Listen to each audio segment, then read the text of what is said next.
can do this without getting up.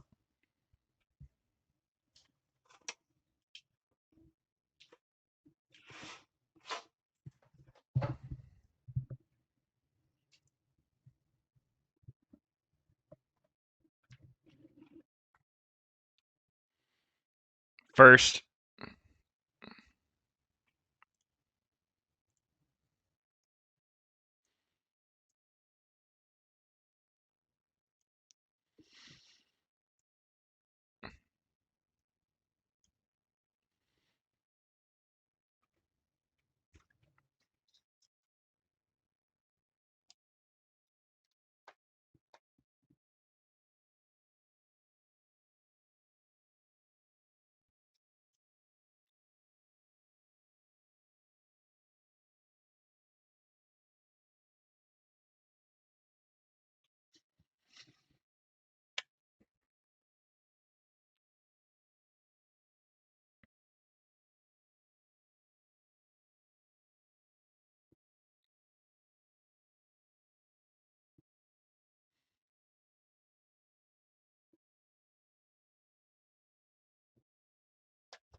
Good morning.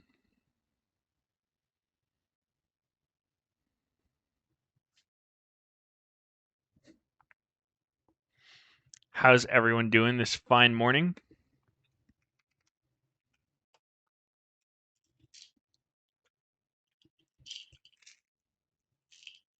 What's on the midnight snack menu? I actually got the same thing 2 days in a row. I got some halal guys. It was fucking insanely good. It's 4 a.m. No, it's 1 a.m. Either way, 4 a.m. is still morning. Do you think 4 a.m. is not morning?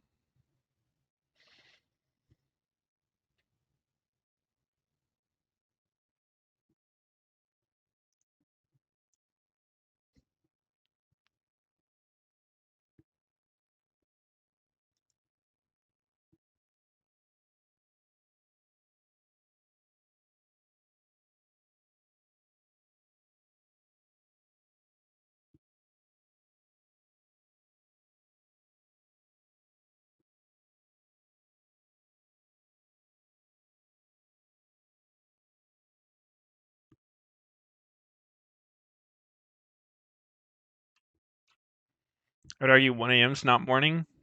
Really? Huh. You would argue the a.m. of May 29th, my dad's birthday, by the way, is not morning. That's controversial.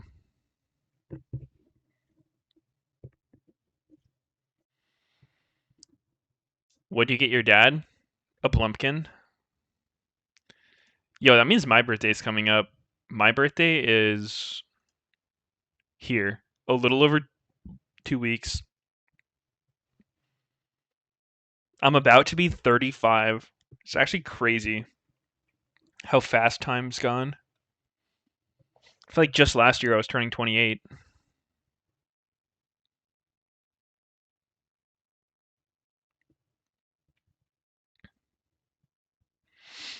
Have I noticed a new durability patch? I think I have noticed it, yeah, as a matter of fact.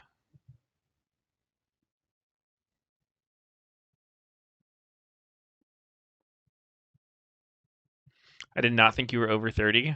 It's crazy. Because mentally, I'm like 17 years old.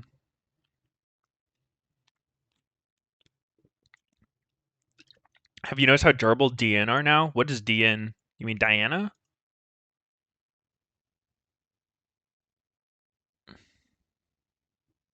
Why are you falling off your bike every week, Andrew? Geez, nuts. Oh my goodness. I can't believe I fell for that. Did Elise turn out OP? She seems okay. Not as bad as I thought she'd be, honestly. Hold up. Let me fucking throw out some of this trash from where I was eating. I can't have a messy desk where it just tilts me. BRB.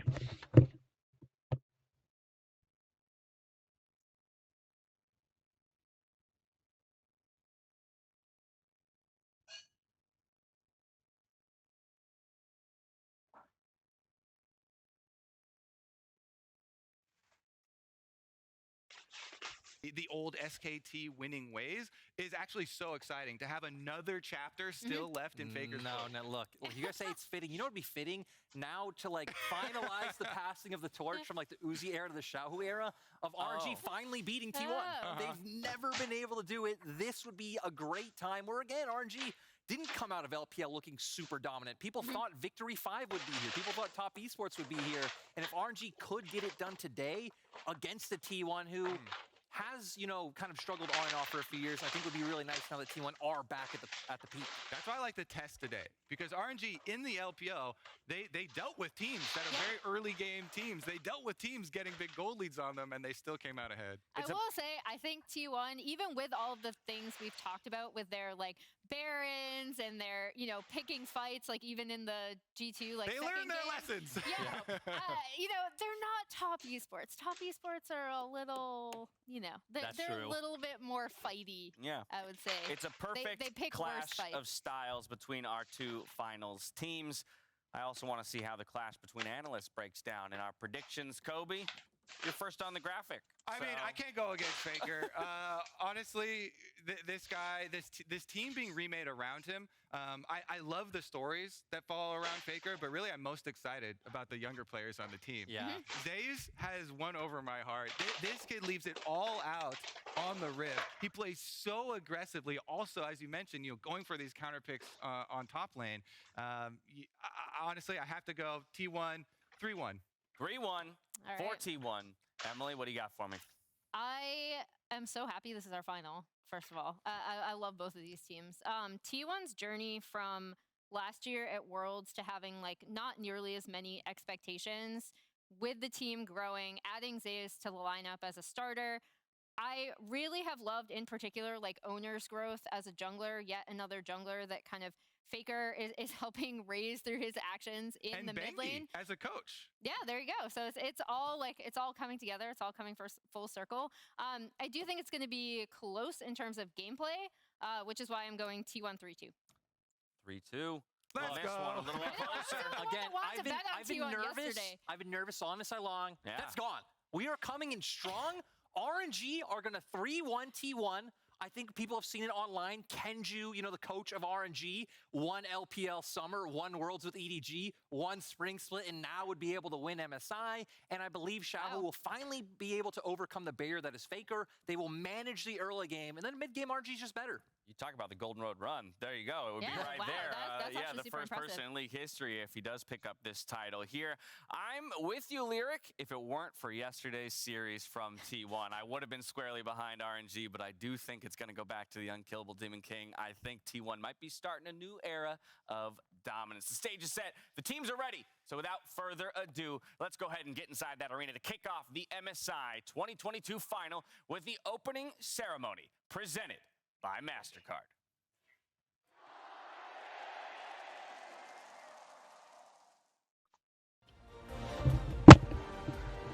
Yay! We back. Desk is nice and clean. Any news on the dog? No news on the dog.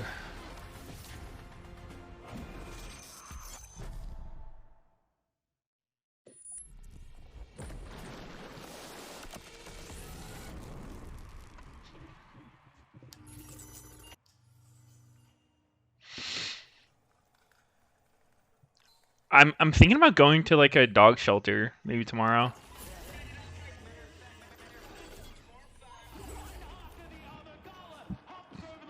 I really need a dog. I've decided.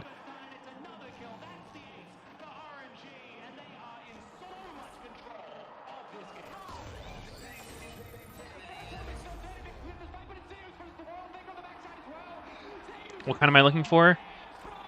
I don't have like a specific breed that I'm looking for, but the previous dog I was living with, it was this dog named Pax, who was like the cutest fucking dog ever. And I'm looking for something to like, you know, get close to that. So like, probably like a small to medium-sized dog, like a really affectionate, like cuddly dog. Preferably one who's like not too loud. Not a big fan of like barking dogs. Well, you don't have to walk twice a day? No, I'm totally fine walking dogs. I actually really enjoy taking dogs on walks. Fancy Foot Jones, thank you for the sub. You'll probably know once you get there and have the fate of meeting the right one. True. That's actually true.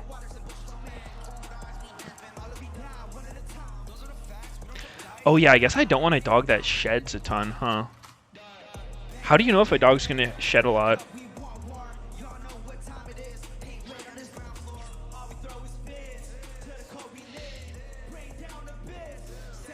Ponky? Is that a name of a dog or is that a breed of a dog? Oh my god, these are fucking cute.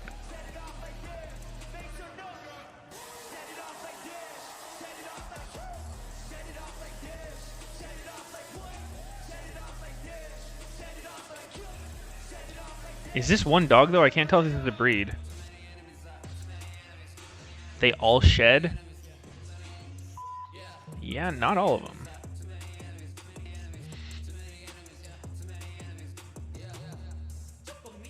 Because, like...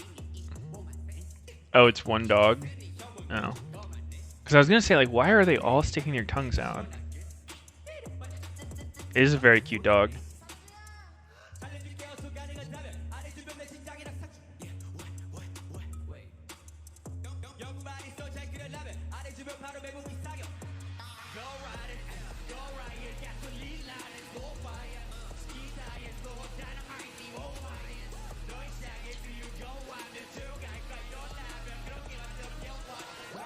Look like a Bernese mountain dog.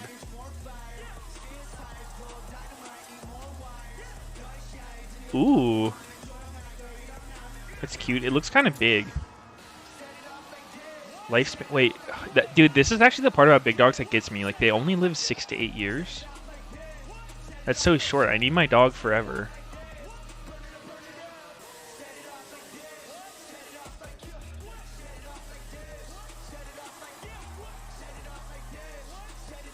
What kind of dog are you getting? I mean, that's what we're talking about. I'm looking up dogs.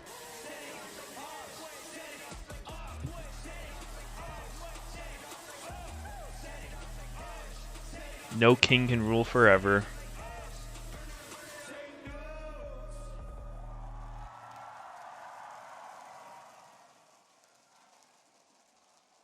Shih Tzus are badass. Yeah, I mean, we'll see. I might just, like, go to a shelter and fall in love with a dog.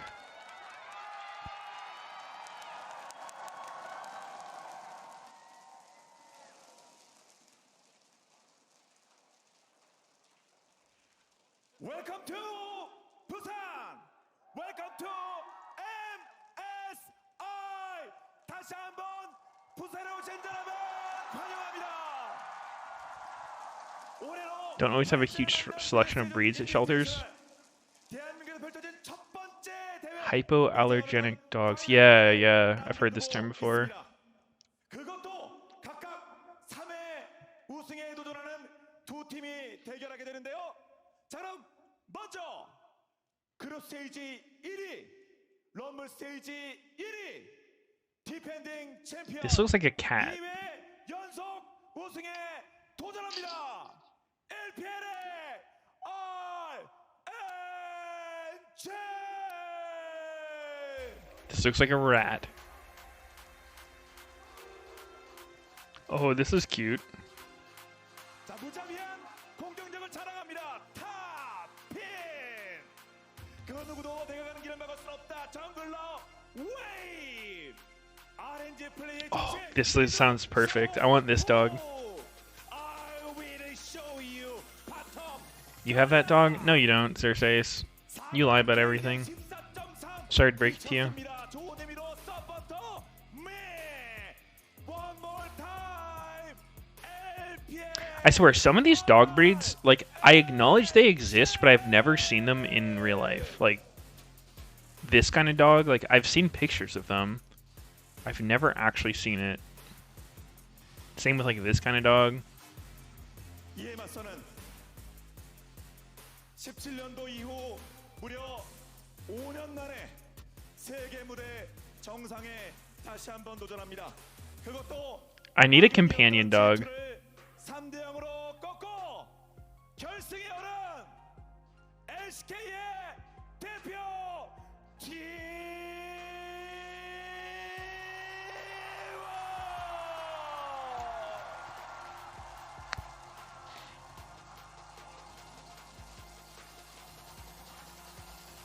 보신 분들은 그의 미친 퍼포먼스에 모두 반했을 겁니다. 신이 내린 탑 솔로 제우스. Did Caster June tuck in his shirt today?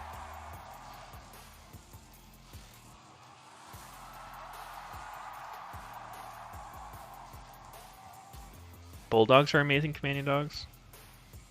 Anyone watching the introduction? I am. MSI 내내 최고의 정글 장악력을 보여준 코리아 갓 정글러 오너. What does Caster June do when he's not doing these, like, worlds or final ceremonies? I feel like I only see him for these. Does he, like, do other stuff? A lot of women.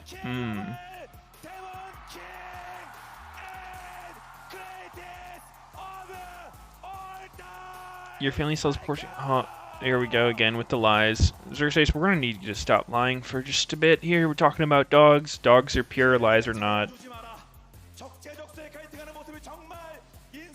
Dogs are so awesome, dude. People, I feel like people do not deserve dogs.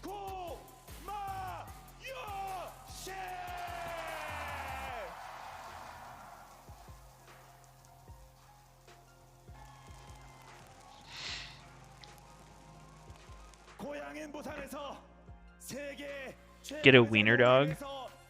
Wiener dogs are cute. Aussie Shepherds. Are these ones with the different color eyes? Yeah. Yeah, these dogs are very cute.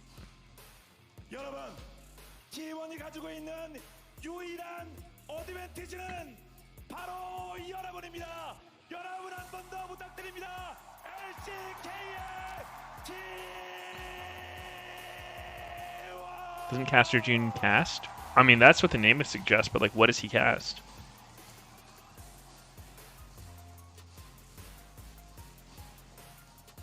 한 명도 고를 타선이 없는 역대급 명성부.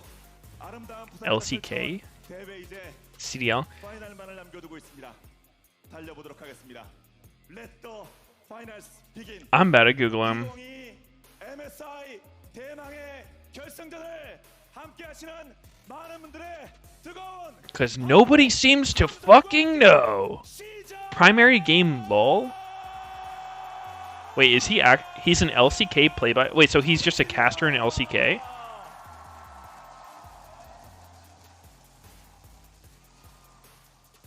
He made what is this money? He made $300,000 for casting MSI? That doesn't sound right. Or casting LCK? He casts regularly? So he's like a regular caster in LCK.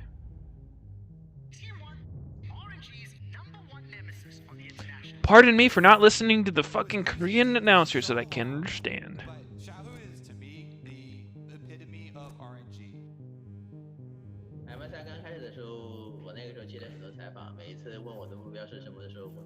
That's how much casters make? I'm pretty sure most casters make like either 100,000 or like 100 million per game they cast for the most part. 제가 봐온 20년 넘게 봐온 제가 봐온 것 중에 가장 예상하기 힘든 그런 일이 벌어지는 것이라 생각합니다. Wait, they're actually talking about Caster June. MSI 여정이 순탄치만 않았어요. 모든 승리와 패배 속에서 저희는 많은 것들을 배우고 He cast the Spanish League too? 이 순간만을 위해 Yeah, that sounds real. 100 million seems like a bit much. Are you just gonna come in here and fucking flame me, dude? Are you just gonna call me a fucking liar in my own home? He casted the Spanish Inquisition? Fuck, dude. 어떤 토너먼트든 I forgot this is Twitch chat. I can't get a single fucking real answer. RNG가 저희가 God damn it. 들어올리는 걸 보는 거죠.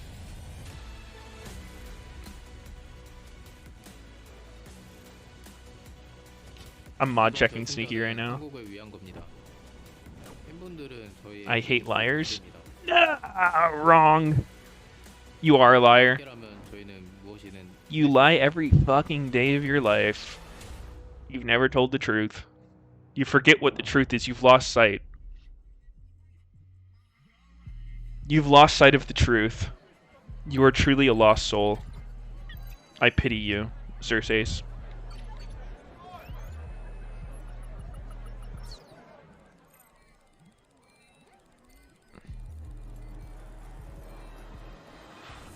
Is RNG picking Brand tonight? He is pretty good on the durability update.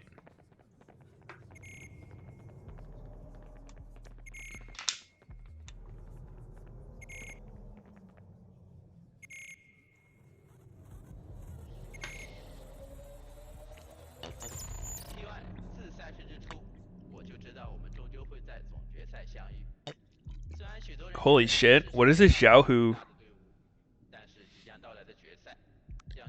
The upcoming final will tell you who is the true no one. What is the quality on his camera? Why does it look like he's fucking 8-bit, man? Do they not have a real camera? Using a fucking World War II submarine sonar camera or what?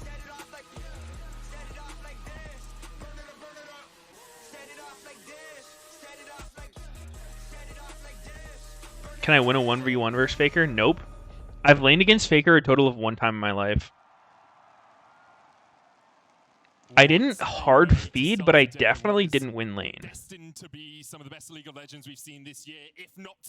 You might like Italian Greyhounds if you want a bigger dog. I don't want a bigger doggo. I want like a medium or small dog. I want a lap dog. I want a dog I can fucking cuddle with. On a crash course towards each other all event long. RNG and T1 decimating their opponents in the semifinals. And this is a finals hype video. I felt more like a T1 hype video. Yeah, I mean, like RNG can't really come there to film anything, I guess. So. Because when we look at the LPL and the LCK, it has been LPL dominating over the last 2 years. It has been the LPL reigning control over the vast majority. Oh, and we're in draft. And T1 Sneaky has been mod checked. Maybe he'll show up for like game 3 or something. in 2020. I want a dog I can fucking cuddle with? Yeah, I don't think I said that first part, actually. I think mostly just the cuddle part. There have been 7 international tournaments, of course, no 2020 MSI. The LPL have won 5 of those. You know, in the prior 4 years, it was LCK just absolutely dominating, and we are so far removed from that now. T1 trying to bring the LCK back to the LeBlanc Zaya organization back to the forefront of competitive League Legends. Yeah, we'll hear it tons of times today, but T1 haven't had a world title. Hello, YouTube. Hey. Hey, what's up? Yo, nice of you to join. Only 14 minutes late. What do you mean? I was watching the whole time. No, you weren't, Free liar. Did you not see that Xiaohu fucking evil entrance? Yeah, no, I was watching that. I was like, what the fuck is wrong with his cam? That was like the worst quality fucking video I've ever seen. It was pretty funny. I was No, I kinda mean cool. like the not the hype intro, but like Xiaohu's webcam quality for that. It looked like he was fucking 8-bit or something. Yeah, I mean, they probably tried to fuck it because it's literally just a webcam. They tried to fuck it. Yeah, it's a shitty little webcam. You don't have like a real cam. They haven't left their place, right? Of the top laners and has been absolutely dominating. So if you can come out of the gate with a strong answer to it, and it's all calculated, Meteos. You wouldn't get it. Zeus can actually win this matchup. It can really shift priorities and start to change what pick okay. looks like. A very volatile top You just wouldn't understand. I expect to see junglers making their way Oh, Shay said the point was he hacked their system so it looked hacked. We've been seeing rise in popularity as the tournament Yeah, has gone on that too. has been this Mm. Nocturne paired alongside things like the Galio. Epically hacked. Nocturne alongside Twisted Fate, the ability to attack side lanes, the ability to find picks, and kind of Gwen FP Jace. Is this the first Jace we've seen all tournament? We haven't seen much of it. We haven't seen much of it this series either. Is it Like, there hasn't been literally a the single first? game today of Jace, except this one. Dude. Or my Solican games. Nocturne early with Graves up. Only Wukong ban and Nocturne is taken this early. That's actually very strange. I wonder if that has to do with Galio. They're going to be full AD. They've already got the Jace, they've already got the Nocturne, so Baker! we see our window, you're not going to He's got all the counter picks. And it'll be interesting. I mean, do they go for it anyway? You still could. Azir? Dude, what is this T1 team comp actually? These are like fucking But some powerful disengage there. The ability real to old champs. 3 melee champions that have already been drafted here. No? They're going years back in their fucking playbooks for this one. Actually true. Sneaky, I think I'm gonna go to a dog shelter tomorrow to look at dogs. You wanna come? Oh, shit. Yeah, where are you going? I don't know, I'm just Googling one and going to it. Oh, shit. I saw a bunch of them on Google near me. I've decided I really need a dog. Well, one thing I will say is that often when you think of certain players, you think of certain champions. What about a Faker, with his fresh very long dog? tenure, does have quite a few Like a hot champions dog? to his name. Azir is one of I them. don't He's really a want to champion eat that it. He can often default to, often rely on when the chips are down. What about like a and it's something breeder? that he has very, Are consistent breeders like success on, weird or which something? just doesn't make sense in this conversation. You've got a Nocturne that wants to dive I don't know, into I've heard like the there can be Jace some wants to unethical leverage the poke. practices You've got with Azir who's breeders. both disengaged, I don't know, like Yeah. every dog I've had I've just gotten from a shelter. Right now, T1's composition is a Uh-huh. little bit all Those over are the just place. doggos who need a home. It's a very dedicated and clear-cut plan. And we'll see if they can actually True. have some picks here to pull it all together, right? Because I agree with you. Sometimes you can kind of get trapped when you're looking for a denial pick. you're saying, Senna "Okay, we Ezreal wanna go Galio, bans. We don't want them to have the Nocturne, but if you allow that to really kind of disrupt what you're That trying to is a do lot on of your 80 own carry back bans, side, yes. that can sometimes be problematic. Lucian, Zaya, Ezreal, Senna, Kaisa, Callista. To pull together. 680 carry bans. MF? MF? Something tells me Sneaky's watching on Twitch by his super early reactions. Wait, so I can't just breathe? Fuck you. Caitlyn. So after a tournament of people seemingly randomly banning Kate against T1 every game, it took 6 fucking 80 carry bans to bait this shit champ out of him. I totally see why people were banning it. Maybe this is what Guma needs. He's actually been sandbagging till the finals. To whip out the Caitlyn finally. If he's gonna pop off, I feel like it's gonna be this game. But I don't know. T1's comp looks so goddamn flimsy, man. This is like scaling siege comp. Yeah. I guess I mean they have strong lanes, but just like their mid game team fighting feels a little flimsy to me.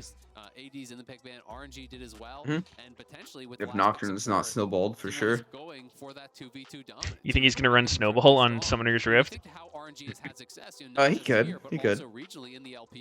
It's pretty good. Do you know the name of Snowball? What do you mean? Like what the Summoner's named? Chat can't tell you. No looking at chat. Is it not Snowball? It's not. I don't know then. I'll give you a hint. It's named after the analyst desk. To do for T1 because Gumayushi has not had the tournament of his life. Like a lot of people saying he played better in the LCK After than the he has been yeah, I playing have no MSI. idea. What is it? It's Mark when you throw it the first time, and then Dash for the second one. Oh. Literally Mark named after the Dash. desk. True. I guess they're not on the desk all the time anymore. Missed that desk. But this makes so much I think sense in their Meteos, favor. Whereas looking Jet, across, Mark, Mario and Taunt, Dash was the Gala's ultimate ultimate is desk. so easy to actually land Yeah, a successful especially flash Meteos. shield on. I mean, This is I gonna guess be that's saying. really exciting because we Holy just fuck, never Weiss seen just had a almost always 6-year Caitlyn resub. Griff's, Caitlyn Karma, That's so hype. Morgana can be very hit or miss, but this is an extremely dominant lane. Oh, is he so insane? Why? I don't know. This is a weird. This is a bit of a weird comp from T1. Like they don't have weak lanes. Like I'd imagine Jason, their bottom lane should have prio, but when it comes to like actual full-on skirmishes, I think they might have some problems. RNG throughout the LPL was not known for their early game dominance. Yeah, I don't know how it's gonna work out. We've demonstrated it throughout the tournament. How Kate Morg is either strong as hell and impossible to lane against, or is just perma-feeding. Playing around objectives. You Yeah. contrast that to T1, who are the early game monsters. They average ridiculous early game gold leads, and they will decimate you in lane and will snowball the game to victory. The big question for today is which star will come out on top? Which one will be able to secure the MSI title? And already in game one, we have both teams with their identities. All right, Sneaky, I'll just let you handle Gambus on my channel if you want to like make all the bets. Yeah, sure. I got that. Awesome. I got you. Oh my god, water for game strikes. Pride of your region. LCK have been down in the dirt for the last 4 years. Only Damwon have been able to dominate against China. And that LPL consistent victory after consistent victory. 5 years down the drain, go eat a vegetable or grow tobacco. That statement felt like a fucking punch to the brain. Hurt to read. Is going to be able to perform on this Nocturne because they didn't have any additional dive picks to actually kind of be a dive buddy with him. Like, sure, Morgana theoretically can kind of like flash in there, but generally speaking, for support, you're not really going to do that unless you're like super fed. Oh! Let's go, Guma Caitlyn! Let's fucking go. We made it 1 second into the fucking game before ending. How did he die with nobody flashing? I wasn't even fucking watching. He's even gonna get the base off. He's starting double. God, Guma Kate's so broken. I'm actually so confused. How did that just happen? He got Predated on? Is Predator just available level 1 now? I thought that shit used to be locked until like 2 minutes.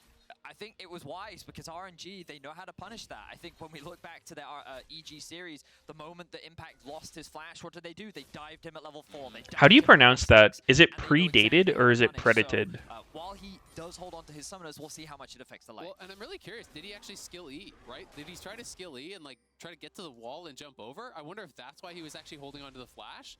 Because if that's the case, that can really hurt. He did skill Q, so he didn't actually do it. So yeah, he just held on to it. They're going to be playing for lane, but it's going to be a He already fucking died? Yeah, I wasn't even looking. I was like looking away at chat, and then I looked over and I just see first blood. Apparently he got predated. Game timer? 2:12. And as we already talked about, 14, coming into this 15, 16. I'm like a second ahead of you. I'll pause for 1 second. 19, Keep counting. 20, 21, 22, 23, 24, 25, 26, 27. 85% of first heralds, 100% of first towers. They average You stopped? kills at 14 minutes, and the average. Oh, sorry, man. A 3.5k gold lead. I was gonna see how long I could keep you going. Why isn't this fucking thing capturing? Able to get underneath this tower should be safe. Just a bit of chip damage down onto the bird in the mid lane. The reason why I wanted to bring attention to T1's early Whoa, window capture! Whoa! Used to. Domestically, Top Esports was a team. Why is this shit so buggy, man? Look for early advantages, yet RNG was actually able to weather this. Do you not have any problems with this? Absolutely, right? And largely it was What are you trying to do? And as we said, it was about Gala in the later stages, playing around him, Fucking window capture my timer browser. I've always used just a monitor capture. That was a really late rock So I just have a window. Maybe he was expecting he might get hit, so buffering the rocket jump, but early on in the game, it's a very long. I have nothing to hide, Sneaky. I don't care if I show my monitor. I'm not ashamed of all my gay porn. So it is problematic if they can't get an advantage. Yes. Do want to try to chip out the Trist, push them in, and then harass them under tower. It's literally just grade. Like, it doesn't let me do it. It's not just What the about the 2v2, fuck? it's about winning the 2v2, then getting Wait, out on the map and being able to is farm it plates good or is it across the grade? map. You have to play from ahead Grade? against something like the Oh. Tristana. Joe stopped it in his justice punch. What's wrong with it Meteos being grade? Forward, put some damage down in the lane. Meteos looking for some damage onto Bin in the top lane. Not going to be able to get too much more. Yeah, I am creating a new scene. It wasn't just the fact that Gala got gold. Or sure. It was the fact that he was able to get all of these pots. Because although Gumayusi and Keria have the pushing lane, they have the pressure in this lane, Gala can just stand back, accept that he's going to be 10, 15, 20 CS down, but not lose too much because he's always able to be topped up on health. The credit to them, though, they've had the push, right? They've already gotten their first plate here, 4 minutes in, so that is really, really good. You know, Owner was shadowing them to make. How is Galio allowed to just rush fucking tier 2 booties, nothing else? That looks so fucking illegal, man. Second blue buff, and then you have Lucidity Boots, you have the extra CDR, you use that first ult. If you can get a kill there, rinse and repeat, back to farming. Every time ulti's up, you look to be proactive. So it's going to be more. Now this shit like, fucking on the way works. to try to disrupt that pattern and try to force them to fight more often than they It's want. so And this is fucking something we annoying actually and saw weird. T1 do incredibly well against G2 yesterday. Just like me. G2 picked Nocturne. It was just Owner on the other side of the matchup, constantly forcing fights. There we go. Echoes was forced to respond, but he didn't really want to. He wants to be waiting for the ultimate. He wants to be playing around. What if like I that. So I'm interested to see if Wei can do the same move thing. it across monitors? Few options for Are you still using a cringe double PC setup? towards that level 6 on his Nope. way towards his wolf kill. Really? First And, reset and it's down not to cringe. Keria, they'll get the moon quiver, Wait, why aren't you? P for Keria. The boots obviously Helpful for Keria if he wants to roam around. mainly It's not something we've 'cause seen him do my too internet often. was being Sometimes weird he with will it. go towards the Yeah. mid lane, Mm. but often he just likes to stay down in the bottom lane, Yeah, especially like, when you have a pushing lane like this. Basically, I was using OBS and DI, so like it didn't need a capture card. It would just like stream the OBS between your two PCs over your internet or your Ethernet, I guess. And for some reason, it was like starting to fucking lag me out and disconnect my internet, They have in the topside river, you know, RNG even though it wasn't covered actually that doing anything. with multiple pink wards. They have the scuttle. They have another. Interesting. There are definitely weird random problems associated with it, but it takes a lot of stress off your PC. Yeah. You end up just, it's like you're streaming with, it's like you're streaming on your gaming PC, but not even having OBS open. Yeah. No, I mean, I can see the benefits of it. If you need a little extra cringe in your life, it seems pretty good. It is pretty good for cringing. Oh, dude, I finally got my Epic Games launcher to install last night. I was having so much problems because I was trying to play Fortnite and I just couldn't get it to install. And finally got it. Dude, nice. Kind of hype, but I was playing Fortnite and I was so fucking laggy. I was getting like the worst frame rate permanently. That's bad. Yeah, I don't know what the fuck was up with that. They would mitigate that pressure, try and weather that storm of early aggression was by utilizing map control, good vision. I need to pull back and see that level 1 kill again. Same. Early game team from snowballing and dominating. Okay. Oh. I feel like they kind of expected he was in there, but they just decided to run it down anyway. Mm-hmm. Nicely done. Wei with so much patience there, they get the kill. Well, this is part of the feed or own strategy. Actually, 0 wards. 1 ward now placed on the map by T1. That pink ward that just got dropped by Owner topside. They literally had no wards on the entire map, which was pretty shocking to see. You know, multiple sweepers. The trinkets were all in cooldowns. No one had a pink down, so didn't have any tracking on Wei, and he just had the patience there. Finds a kill. Did you try out Destiny? Relieving that pressure again, Huh? getting a good reset here for Did you try out Destiny? Nah, I woke up too late today. With a kill. That's exactly where you What the fuck? Game control from RNG. I was gonna play it with Dan, but I think he was already asleep when I got up. I see. I got up like 10 today or something, just ungodly late. It was awful. Oh my god. Only 19 for Wei. I You also see. look at the number of international games. It is very few. Of course, Xiaohu and Ming dwarf in terms of international Baker's games. inted 175 games? Jesus Christ.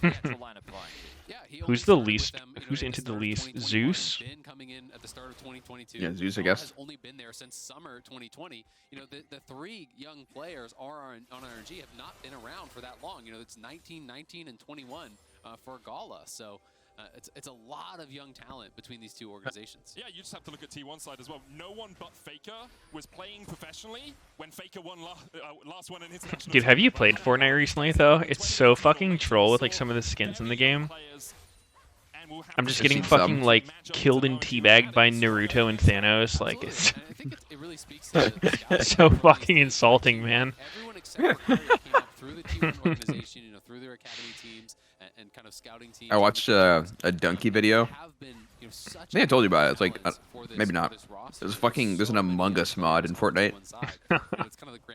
How's it You work? guys know about that? Like you don't know who the imposter is? Like it's a custom game. Hmm.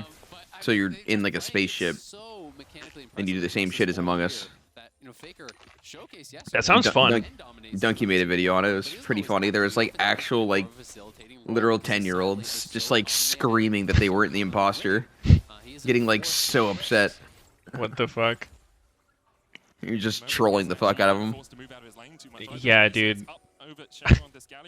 I always wonder about these people who play so much Among Us. Like, I didn't play a ton of it when it was popular, but like, it got weird for me when people started like actually getting mad about the game. They're like taking it personally if you think they're the imposter, and I'm just like, isn't that the point of the fucking game? Like, it's a game of deception. Like, why are you getting mad that someone's not trusting you? Yeah. Like that shit. I'm just like, no thanks. This is too weird. Yeah, but then part of it becomes like because they're showing so much emotion and getting mad. It's like it's almost part of the character. But then it gets weird because you're just like, I can't tell if this guy's like actually mad. Yeah.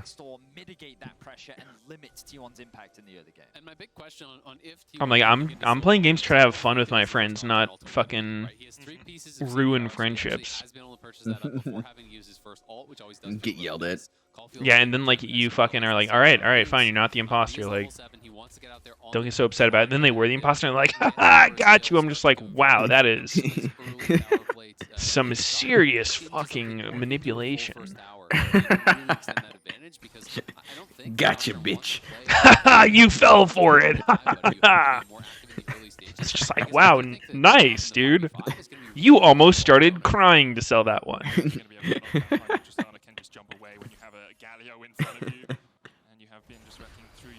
We did see Ace in the hole used by Gumushi just for some harass down towards that bottom side. Ming has left Gala 11 minutes and no Nocturnal? Who the fuck? And this is the slowest fucking game, dude. We should just start talking about other random shit.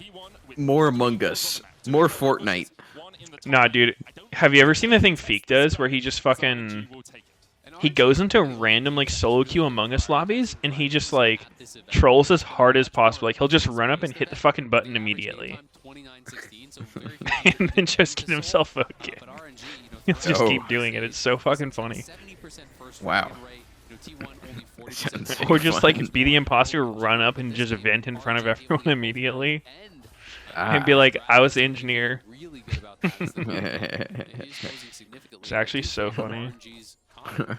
Why would I do that if I was the imposter? I'm the engineer, though. I always thought the funnest role in those werewolf style games was the guy who's like trying to make everyone think he's the imposter, you know?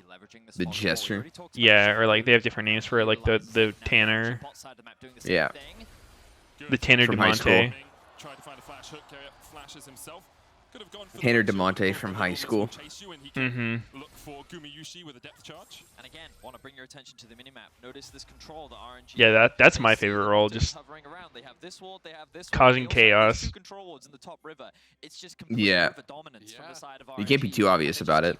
Mm-hmm. Is doing. You talked about it, Azale. How impactful. And they're just like, alright, like, leave this clown alive. Giving him a chance to use it. Yeah. Absolutely. I mean, they're just crushing in the vision game right now. You know, T1 is getting choked out. Because then when you are the imposter, there's like a meta game to it as well, right? Like you can just be like, yeah, I'm the imposter. Vote me out. And then they're like, oh fuck, is he bluffing? Oh god, what if it's not him? And he's the jester. Especially when Gwen goes ghost, gets really scary later on. I thought Among Us got fucked up for me when it was like people started like learning the names of all the different rooms and like mathing shit out. They're like, oh no, like I saw he was there. I know there's only like these tasks in this area and there's no way this could have happened. And I'm just like, fuck, dude. Like, that's too much for me. I stop at about the point where it's just like, wasn't me. I didn't do it. Okay, so yeah, brief reprieve. Obviously, not a lot of action, but it has been a very tense game. It feels like that we're waiting for that. It's like camping. Is it? It's intense. Okay. What the hell are they pausing for? Are you Yeah, there was a little kidding me? too much fucking action. We gotta slow this one down a little bit. Yeah, unfortunate. All right, hop in an Aaron with me, Sneaky. Let's go. Let's time. fucking go. So, what I wanted to talk about. Where are you? I'm in the lobby. What I wanted Let's to talk go. about was how we talked about. I don't even how, see you online, dude. T1's composition, very long range. You're not even on League at all. Is very powerful in terms of being able to build Oh. up lane advantages along. the Wait, way. is my game bugged? One of the other things I think is important to recognize is how much zone control it creates with things like the Caitlyn traps, with things like Azir soldiers, with things like the Jace. What are you doing, dude? Why the fuck is there a timer? All right, yo, I actually know how to unpause this shit. You ready? You can. Okay. I can solve all their technical difficulties right here, right now, by opening up same. Rogue Legacy 2. Literally open any game. Yep. Start doing something. Watch, I'm about to fix it. You're so welcome. Act like you don't care. Yep. And really force RNG to come into you. I think Oh wait, my timer is so fucked. I didn't pause it. Oh, it's cursed. Oh. God damn it. Fuck you, Sneaky. They are the ones that are being attacked. When they're forced to push in to an RNG that is already set up, it is so dangerous against Nautilus, Galio, all of this damage, all of this front line protecting, Gala as well. I think it's going to be incredibly difficult for them because they only really have, very squishy members to kind of check forward and actually. E-timer! Ding, ding, ding, ding, ding, ding. Someone and hope that they can walk forward. He's got spell shield just as well, kill I guess. Yeah, very true as well. We do have a peripheral issue for Carrier right now. Carrier peripheral issue. That's sorted as soon as possible, obviously. I think having a moment to breathe at the start of the game, at the start of the series. Why does this one cost 17,000? Fuck you, Sneaky. Fuck you. It's been slow in the sense that hasn't been. Yeah, it's been Fuck you.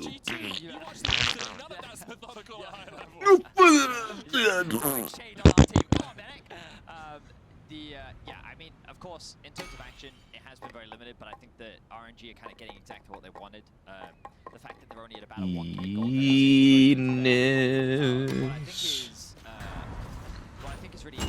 Holy shit. It must be a serious issue if Meteos opening Rogue Legacy 2 is not enough to get it started. What the hell is on the stage? Oh my god, it's a dildo. Oh god, what I would give to sit on that trophy. I mean, lift that trophy. That would just be so fun. Wow. God, that would feel good. You just lift that trophy all the way up inside you. Oh yeah. Wait, what? Just really get that trophy up in there in your hands, like above your head, I mean. Hey, yo. What's up? What's up, Sneaky? Oh my god. What the fuck, Meteos?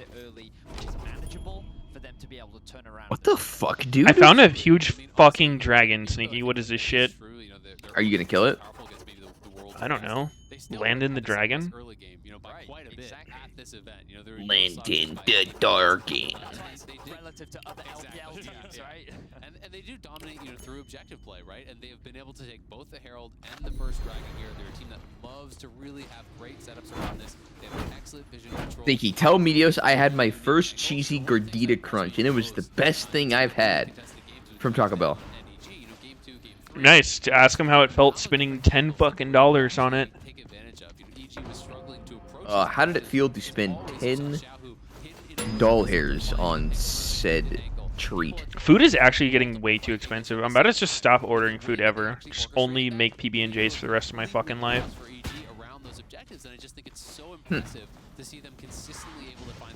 That could be cozy. I can fuck with that. Oh. Oh, I just double farted. That is so sick, dude. I'm really happy for you. Thank you. Yeah, I've been working on that. That is so amazing.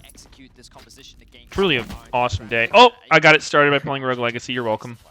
Let's fucking go. I'm actually a minute and a half ahead in the future. Did they say why it was paused? Peripheral issue.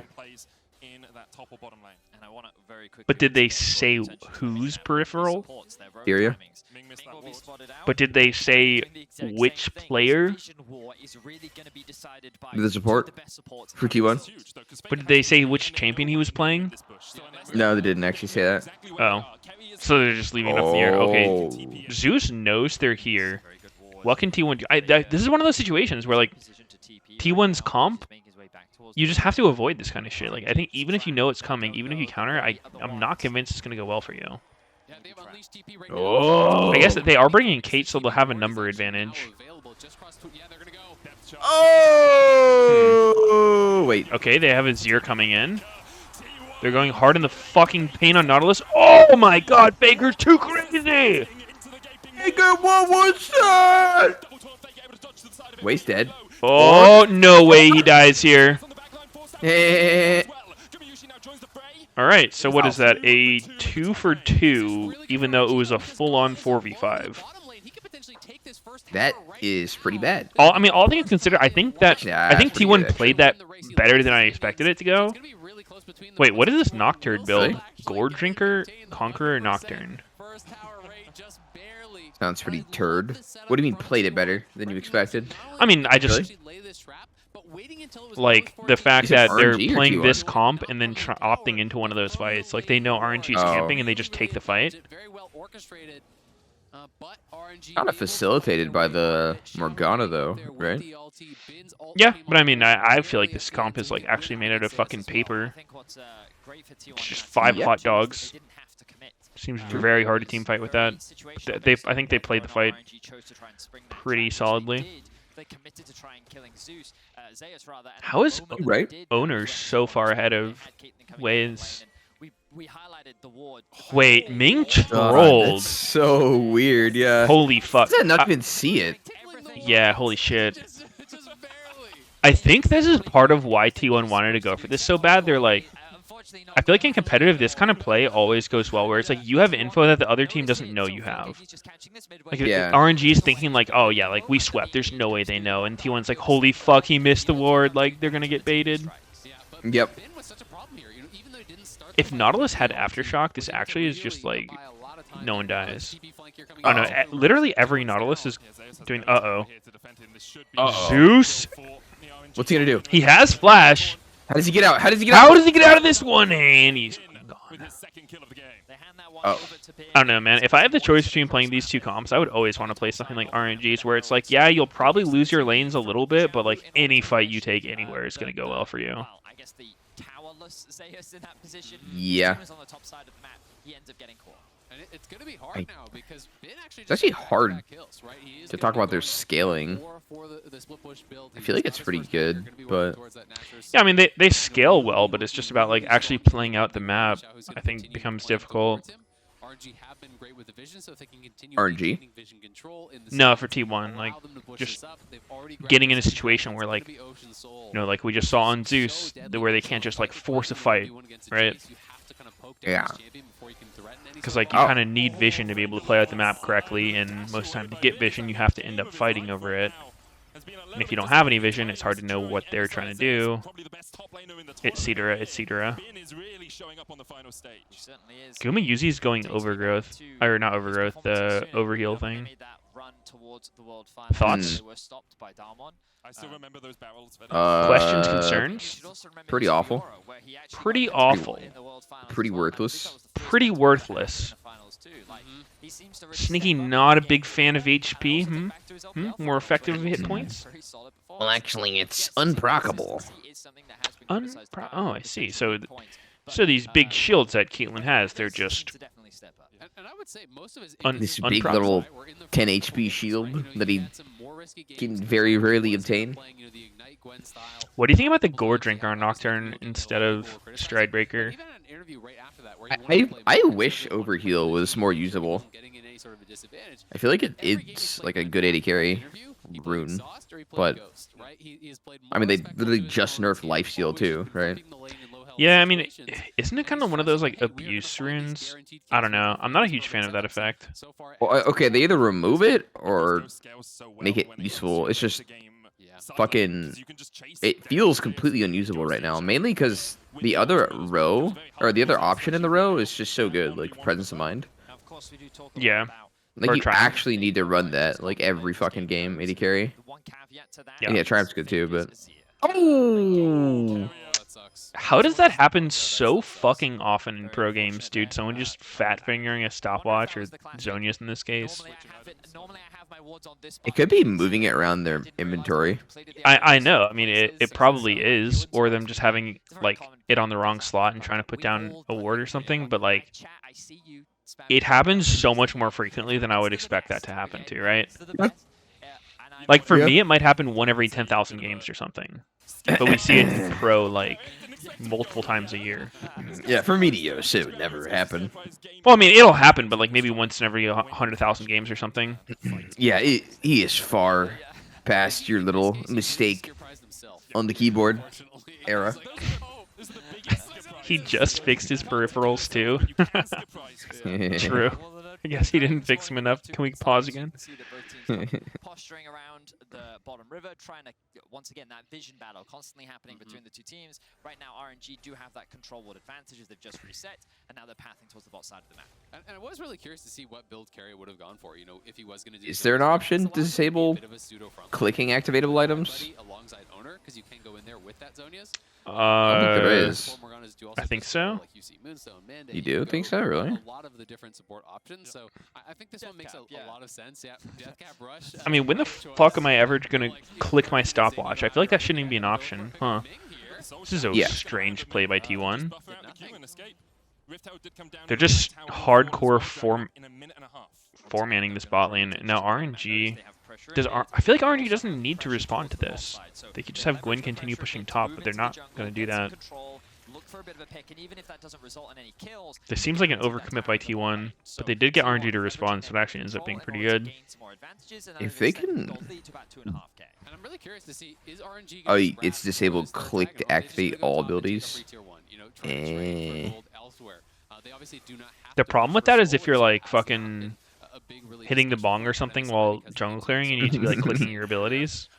Yeah, I do occasionally click an ability, just not like actively in combat, but yeah, like if I'm fucking eating or something, like, or one hand on my dick. Yeah, true. You have to sometimes. You ain't wrong. Is this Tristana build good? Rapid fire second? That seems like such a fucking like real weak 2-item spike. I think PD is actually really good in there, but that's what I see a lot more. PD, it just seems like it makes so much sense. Like with Kraken, PD, IE to me has always seemed just like the Giga DPS build.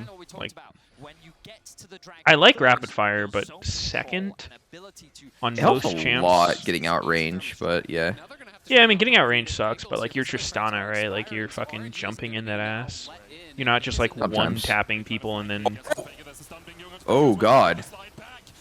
This looks good for T1. Psych. Oh, my Oh, wait, Wake kind of trolled that. Flashed in, killed himself. Oh! And Baker's he's been rapid-fired. Dead! Can we talk about why the fuck it's called rapid fire when it has nothing to do with shooting quickly? And the name has absolutely nothing to do with being long range except that it's a cannon. Yeah, it is a weird name. But he went down in a hurry, and if it wasn't for a really good Zonias from Faker, he was actually Phantom Dancer is kind of just a carryover as well. Yeah, from when it gave dodge. Yeah. I'm okay with that name though, because like it gives the ghosting effect too now, right? Where you can like move through minions, so like it kind of works. Yeah. Oh. Ooh, the solo kill from RNG. Damn. I mean, this is what you were saying, right? Like T1's comp just has so much trouble actually fighting. Yeah, what I was saying. Oh yeah. Yeah. Oh my! Look at those traps! Holy fuck! What can they do? Literally jailed. But if they are left alone and you can get something like a kill in the side lane, Azir can shred through objectives, can kill that Baron very quickly. So RNG are going to have to try to reclaim some vision here and always keep eyes on it. Zeus does have the TP as well. I mean, RNG doesn't really stand a chance against T1 unless T1 gives them a game like this for free. But that's really on T1 to be so humble. Again, I'm going to keep bringing this minimap up. How does Kate have a 250 bounty right now? Noticed before when Zeus died once again in the side lane, it's largely thanks to this control that RNG A lot of CS, I guess. I mean, just looking at like Hasn't the died since level 1. yeah, I guess Galio's a decent amount down, Viego's down, so like just their overall team gold. But Orangey has 3 drags. Oh, and there's the flash out from Korea. Korea. I don't know. Zonia Rush, like I do like it on Morgana. It kind of gives you like someone who can walk up first, but I think they've lost control of this game. I would think Shirelia's would be pretty sick if you're trying to like kite them out. Yeah, Zonia's is kind of just like a core morgue. It is. Just like, I don't know. A lot of times it feels like it's hard to actually like get a good situation for it. Like in your mind you're like, yeah, I'm gonna flash ulti Zonia, stun their whole team. In reality it's just like you get fucking one banged off screen. Yeah. They don't care about the Morgana binding. They don't care about whatever CC you have, which is very limited in its entirety. Xiaohu is more than happy to proc his Predator. You trying to tell me Kraken Slayer ain't for killing them octopus? Harder and harder to get an advantageous fight. And I just love that RNG were coming from multiple angles. Them octopi. Mid lane, the rest of the team coming in through that side brush. We had Way wrapping around behind on Fake. What champions in League would even qualify as a Kraken? I feel like Alawi's tentacles would be the closest thing, right? Like maybe Vel'Koz. Kraken from Han. Ooh. Who was he in Dota? Tide. The guy with like the Ravage ult. Okay. Fuck, man. I wish Han didn't die. I have so many good memories from that game. Yeah, are the servers even up? Like, if we wanted to play Han right now, is that even an option, or is it just full dead? I think they took them down kind of recently. So sad, man. So depressed. They started doing some cool skin shit later, but it took too long. Did I have a main hero in Han?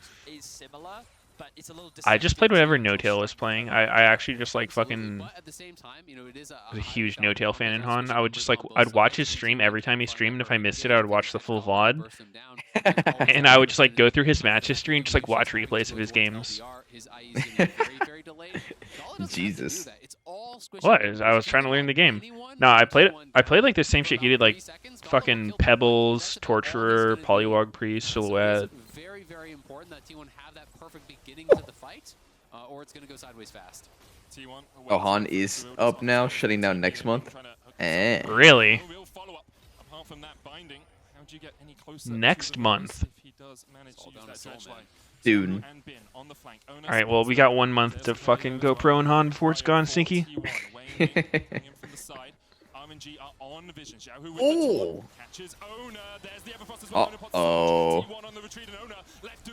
Oh, hold up. Nautilus is straight killing himself. There's no punish for that? He just flashed into everybody at half HP.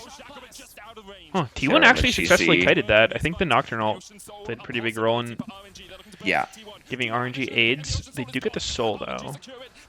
That died fucking quick. Yeah, T1's spam pinging Baron. They're trying to get something off of this. I don't know. I mean, their Baron's pretty fucking fast. They have an Azir turret mid. What TPs does RNG have? It's a big fat maybe. I don't know how much damage they do. Jace, Caitlyn, Azir. Doesn't look like it's fast enough. Oh my god, Owner is literally dead. Oh my god. I mean, they're kind of shitting on everyone, though. 2 for 2 and Baron. Not bad for RNG, honestly. Yeah, they did get Baron. RNG. Beautiful response from RNG. They get themselves the soul. They Dude, what the fucking Owner's health bar, man. of this best. Literally got deleted. He had to smite for HP. Oh, did he? Yeah. He was actually at 1, and then he smited it like 2K. Not even trying to shoot. Oh God. Oh.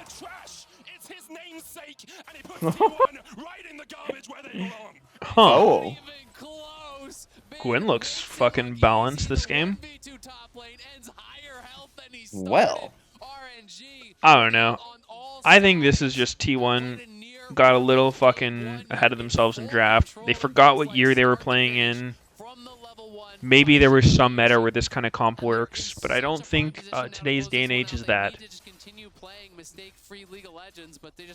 True. Especially into a Gwyn, like you're taking this long-range siege comp into a champion that's immune to ranged attacks. Yeah. That's You a little actually bit can't sussy do baka, anything. I will be totally honest. Alright, let's see. Wait, how is Owner so owned? Did they just make him take the entire Baron? I don't know. That's what I was curious I'm about. pretty sure T1 trolled the fuck out of that if they just let him get that load of Baron alone. Like, why is Morgana not tanking the It Baron if they want to definitely rush it? was Baron alone, but I don't know how low he was before. He might have been Either way, though, RD1. right? Like, Morgana should just be taking the ass. Especially like, if you just want to kill it fast, because whoever tanking it Yeah. does half damage. 100% Morgana should be face tanking. T1 has really been struggling around Baron. Looking like North America's finest. The Nocturne really just did not fit with what the rest of the composition was trying to do whatsoever. It felt like they were super focused on getting a denial pick. When is this critically acclaimed Guma Yuzi Caitlyn gonna just pop the fuck off? Show me why this thing soaked 500 bans this tournament. I want to see Game of Legends and see how many times Caitlyn was actually banned. A lot of times.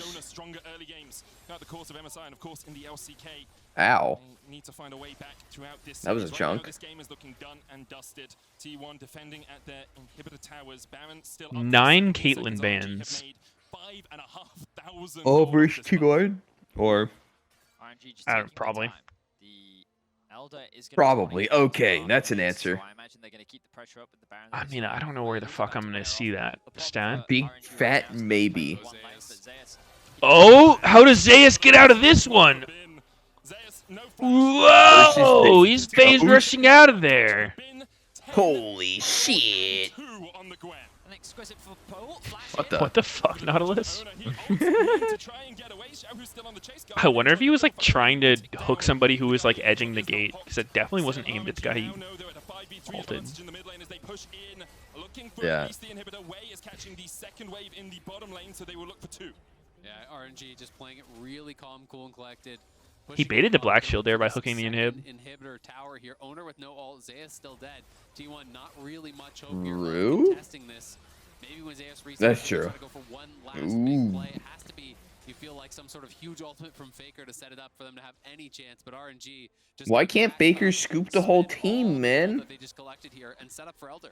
And of course, it's important to remember that T1 are known for Scoop it into what? in series. It is not uncharacteristic for them to even Scoop lose the whole that very team first in. game of their best Does series in scooping regular it season. one-shot them? And they did Don't try they just again turn in around and finals as fucking well. kill you So if you I do that? definitely not count them out of No. this series, but Why I not? think No. RNG came in with a very strong stroke. Caitlyn. After T1 absolutely dominated. and Jace. questionable Okay, Caitlyn sets down 5 traps in a line, and Faker needs to push all 5 of them, each individually, into a different trap. Boop, boop, boop, boop, boop, boop, boop, boop. And then Caitlyn goes fucking FS and Saber on their ass. Oh, 5 trap combo. Oh, yo, trap on the Zonia.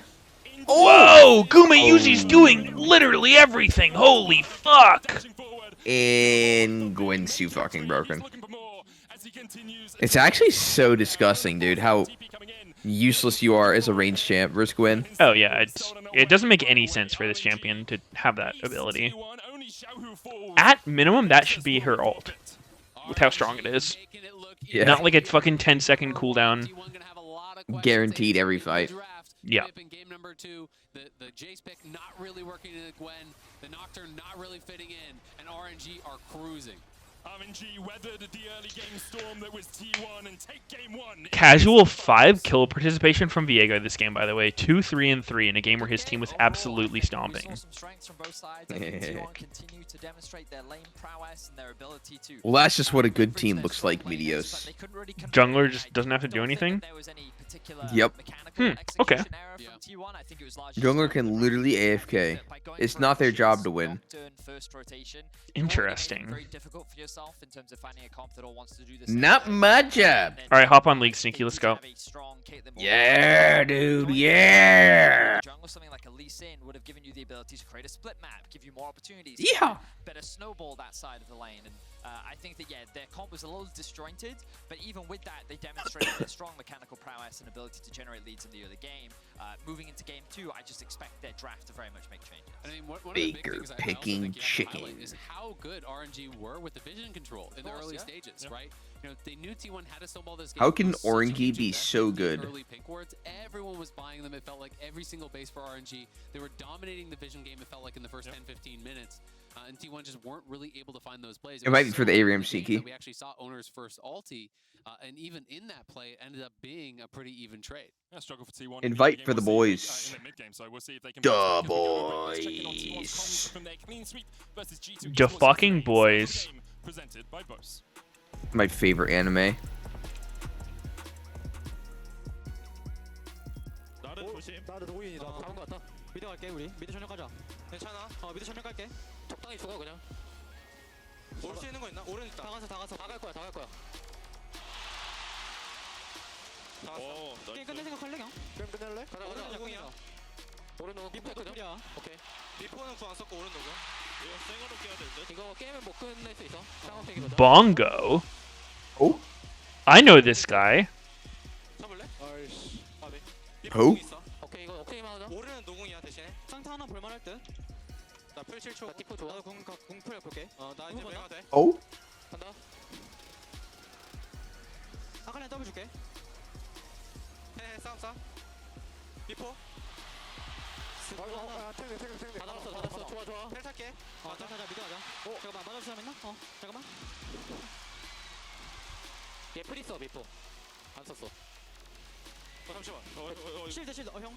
야, 잠시만. 20초. 끝났냐? 끝내기 애매해서. 형 너무 신나. 일단 라클. 라클부터. 하나만 깨볼까? 야 노궁이긴 했지. 하나만 They say maybe we had too much fun. 할만해. 할거 같은데? Who I did? misread that. 일단 깨. 타. I'm just watching the sound of the game or whatever. Mm. Not this game, but. Focus Nexus only! Nexus! Nexus! Faker's so tryhard, dude. He's actually saying hit the Nexus. Literally.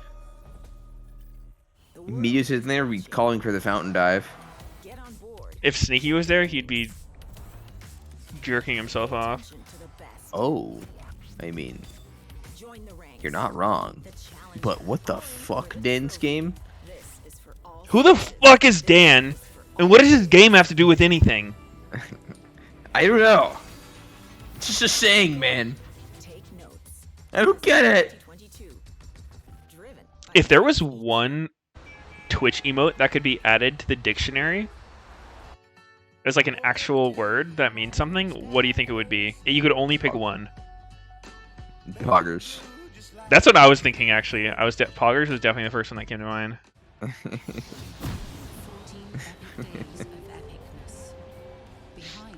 Some people are saying Kappa.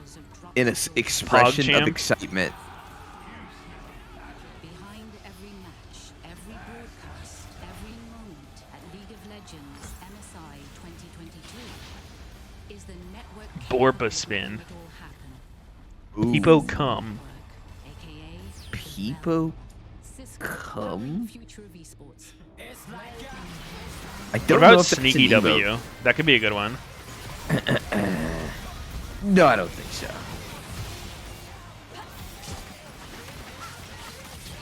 No, I don't think so.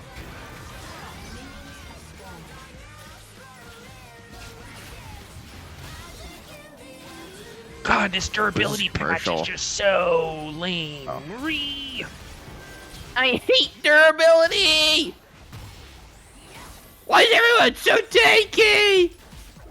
Why can't I one-shot people while missing all my spells and building full tank? What the fuck, man?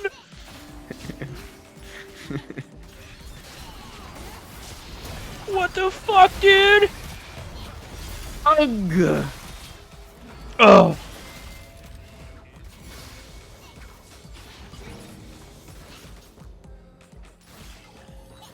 Did I see Chase Shaco crying about it all day on Twitter? Nope. Was he? What'd he say?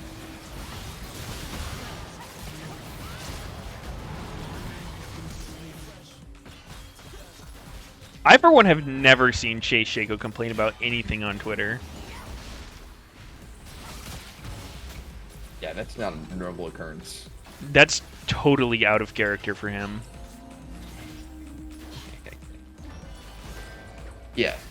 So he obviously was... Can he just stop Very complaining and upset. go back to backflipping? Like a good little Shaco? Like a good little clown?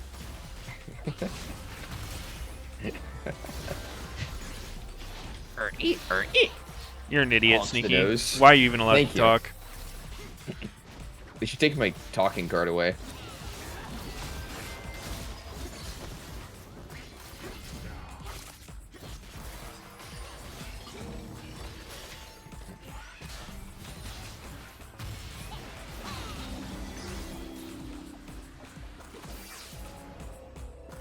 I mean, isn't Shaco just like a horrible champion and he has been forever? Yeah. Carried by the ability to one-shot people.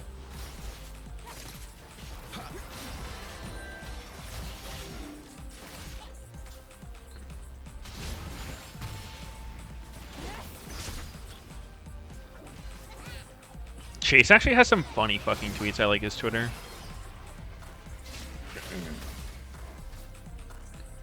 Yeah, but what are the complaints?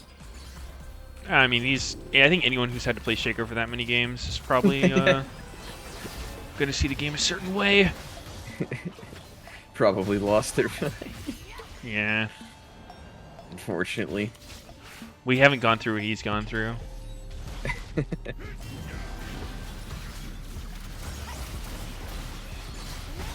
Oh yeah, it is true Viz, huh?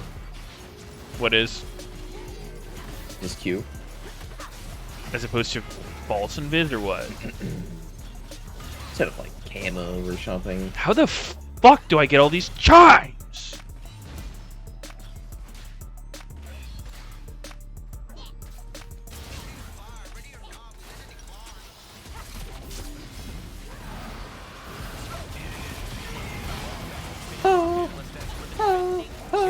Strike first blood in the series. It's RNG over T1. The draft has got a full heck of a lot to cover. There's been a lot of questions about how these teams will specify. This draft, perfect games, it's exactly I just analed you so hard, Sneaky. not be my surprise. Me? Mm-hmm. How the hell does that work? I don't know. Phase advantages. So every single lane, great, is a pushing lane, Hey. is a winning lane. You know, it's gonna You never take sex ed growing up? put them all together. That top has to snowball, or else they are doomed. I just don't get how it was me. I'm over here. How come when I Playing took sex ed in Lost school, Ark. they only taught me about sex between a man and a woman? I didn't learn a damn thing about scissoring. Well, that's where they fucked up, Meteos. I had to Further education system. I had to privately study that on my own. The scissoring? Yes. Let's see. Can't believe my school didn't teach me how to truly suck a penis. It's actually fucked up. I had a very hands-on sex ed education, which would have been fine if I wasn't homeschooled. Made it weird. I could see that being fun. Really learning from the source.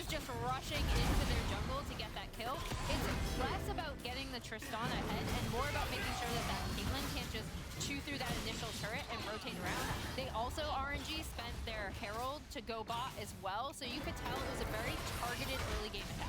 Okay, yeah, this is now the second time that we've seen the Predator boots in the enemy jungle. Predator boots. You love to see it, but beyond that, you may have noticed in that bot lane replay, Predator. procs the spell thieves into Predator the boots. Wait, so the thing Potato. I was confused on is like, when did they make it so Predator's up at the start of the game? Because it definitely used to like begin the game on cooldown.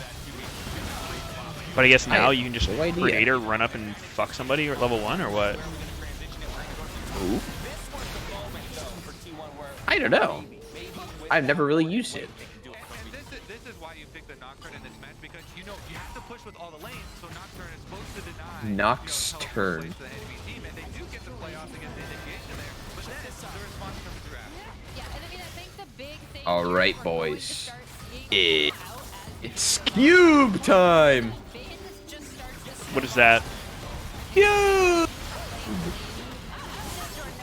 safely as I've ever seen him play. Just a random little Not well known for, thing you can do for some resources.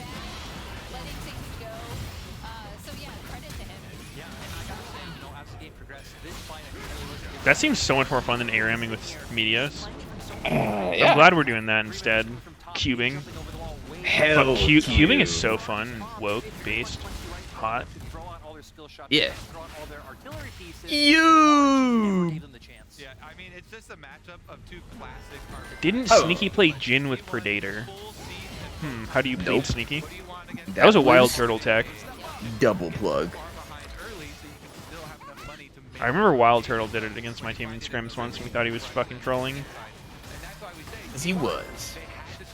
That was a different Predator though, where like you could use it defensively too, like you could run away with it.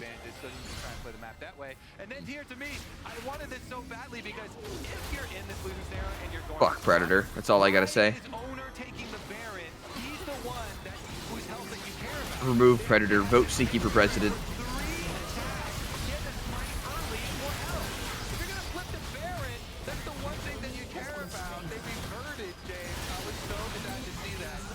I'm looking for a grudge from this cube here. You think you'll get one, Meteos? Oh yeah, Cube Grudge for sure, dude. This sounds fucking sweet. Sounds really good and awesome. Fun. Yeah. Cool. T1's early gold leads, right? And here is a perfect demonstration of how well RNG were able to mitigate T1's early Jobless pressure, bum. because I noticed you haven't logged in for 5 days. comps be, like, super snowballing. You alright, bud? T1 were only ahead by 1 Do we need to talk? Really impressive. That's so crazy.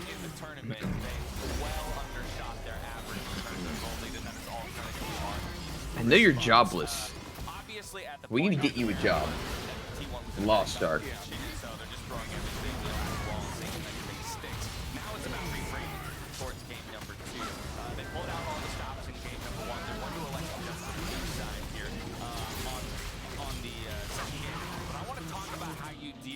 Dash? Wait, what the fuck? What happened to Dash's hair?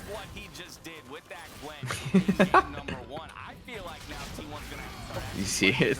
Yeah, I did. Holy shit.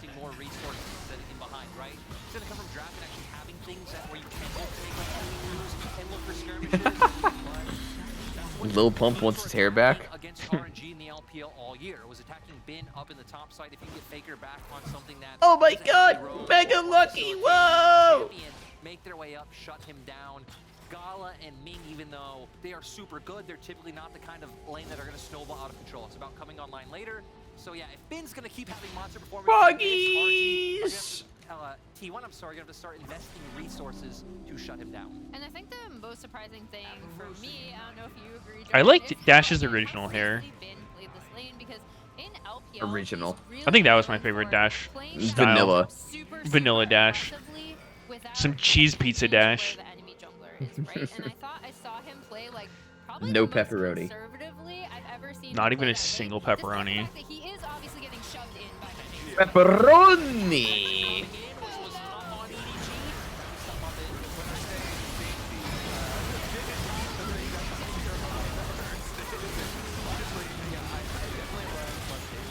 Also love the fact that they start out their draft and they slam down the Galio, and Shadows like, yeah, that was a cute Katana. Yeah, How the fuck do I get more meats? Meat. Not meat, meat. Meat. Well, do you have a farm? Maybe some chicken? You can get some meat there. Not what I said. Literally not my words. Meat. Even up the series at 1-1. We're back over to the cash just to get us into game 2 of our MSI final. Thank you very much. He's not feeling 100% right now, so he has some out. Zayn we have here for game 2. And what a game it's likely to be, because T1, I really think if Gumi usually didn't die level 1, that game was through. The competition doesn't quite do exactly what they want, but if you have a pushing early game AD carry that can actually be played around, it makes the game so much easier. Yeah, absolutely. And if Ben doesn't get 13... Yeah, game 2 draft is definitely starting, guys. Haha, Oh, it's totally starting. Totally starting, dudes. Is Sneaky having a stroke? I hope not. That'd be weird if I was in Discord with him and he was just rubbing one out. Oh. That type of stroke. What other kind of stroke is there? Oh, you know. One of those ones where you might fucking die. Smell some toast.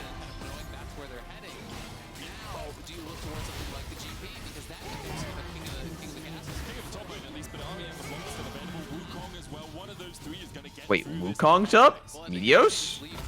Holy smokes! That's so crazy cool! Yeah, you haven't even seen a single pick or ban. Whoa, Wukong!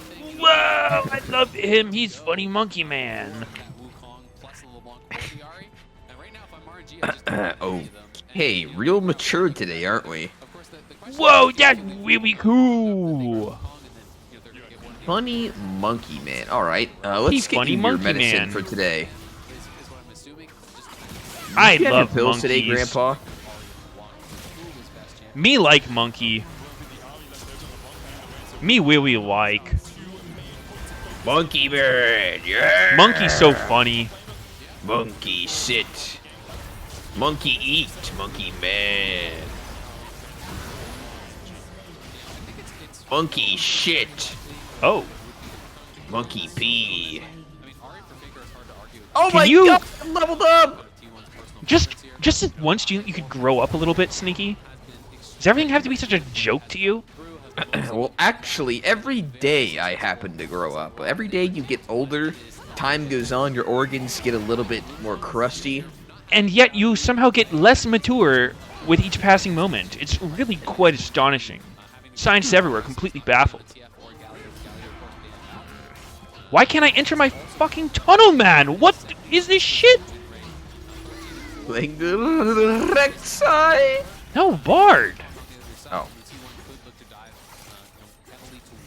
Oh. Actually, the only two tunnels.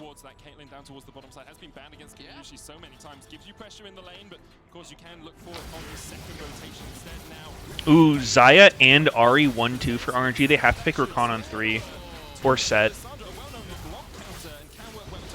That's my ideal hentai Vestayan comp. Oh. Hentai. Yes. I see.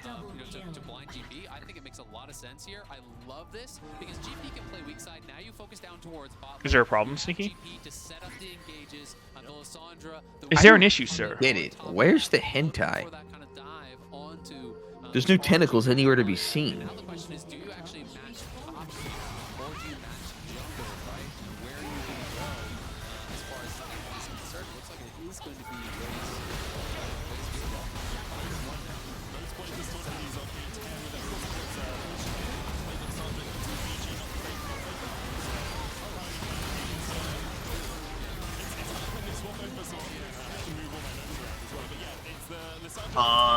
Chaw!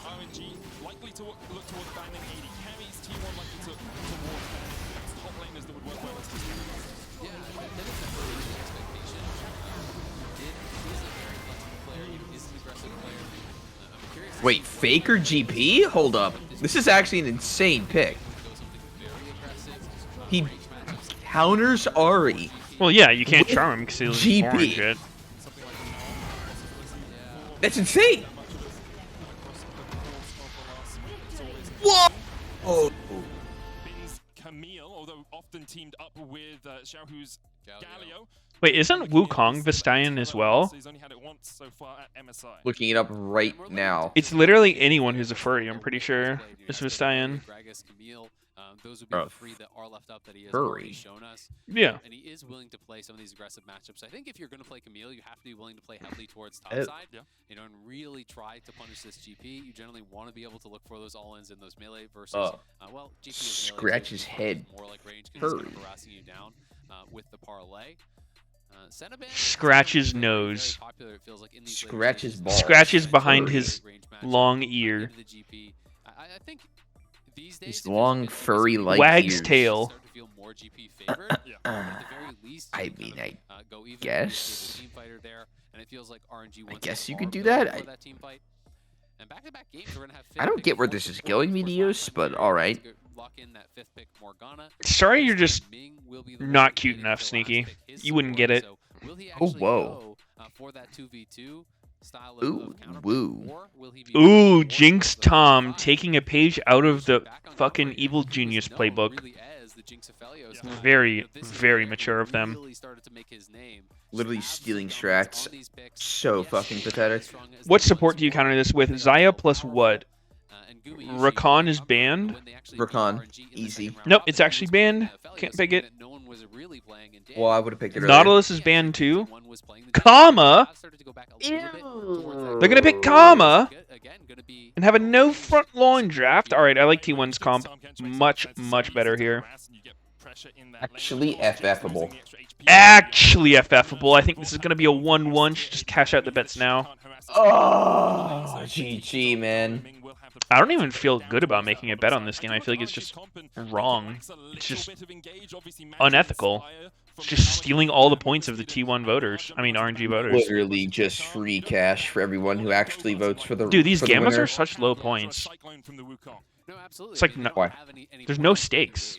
I don't know. Because I'm a Chat? fucking random.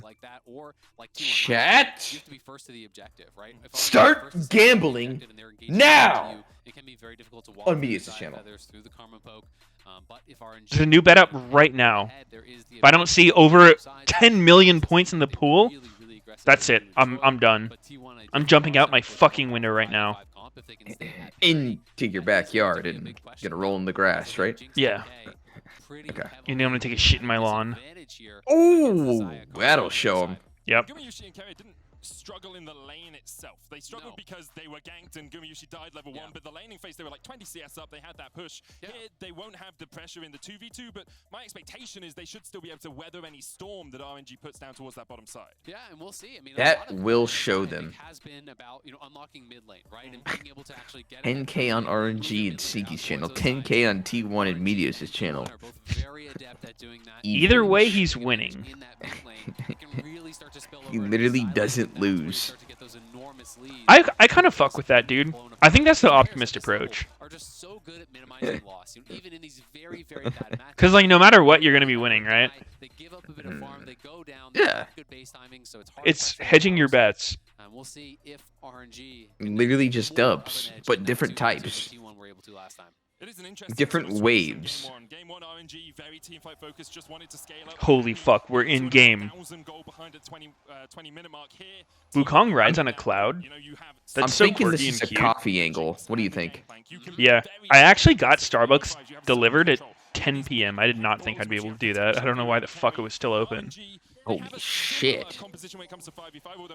How did you do it? I don't know. But their early game is much stronger, and they'll be looking to get that early lead.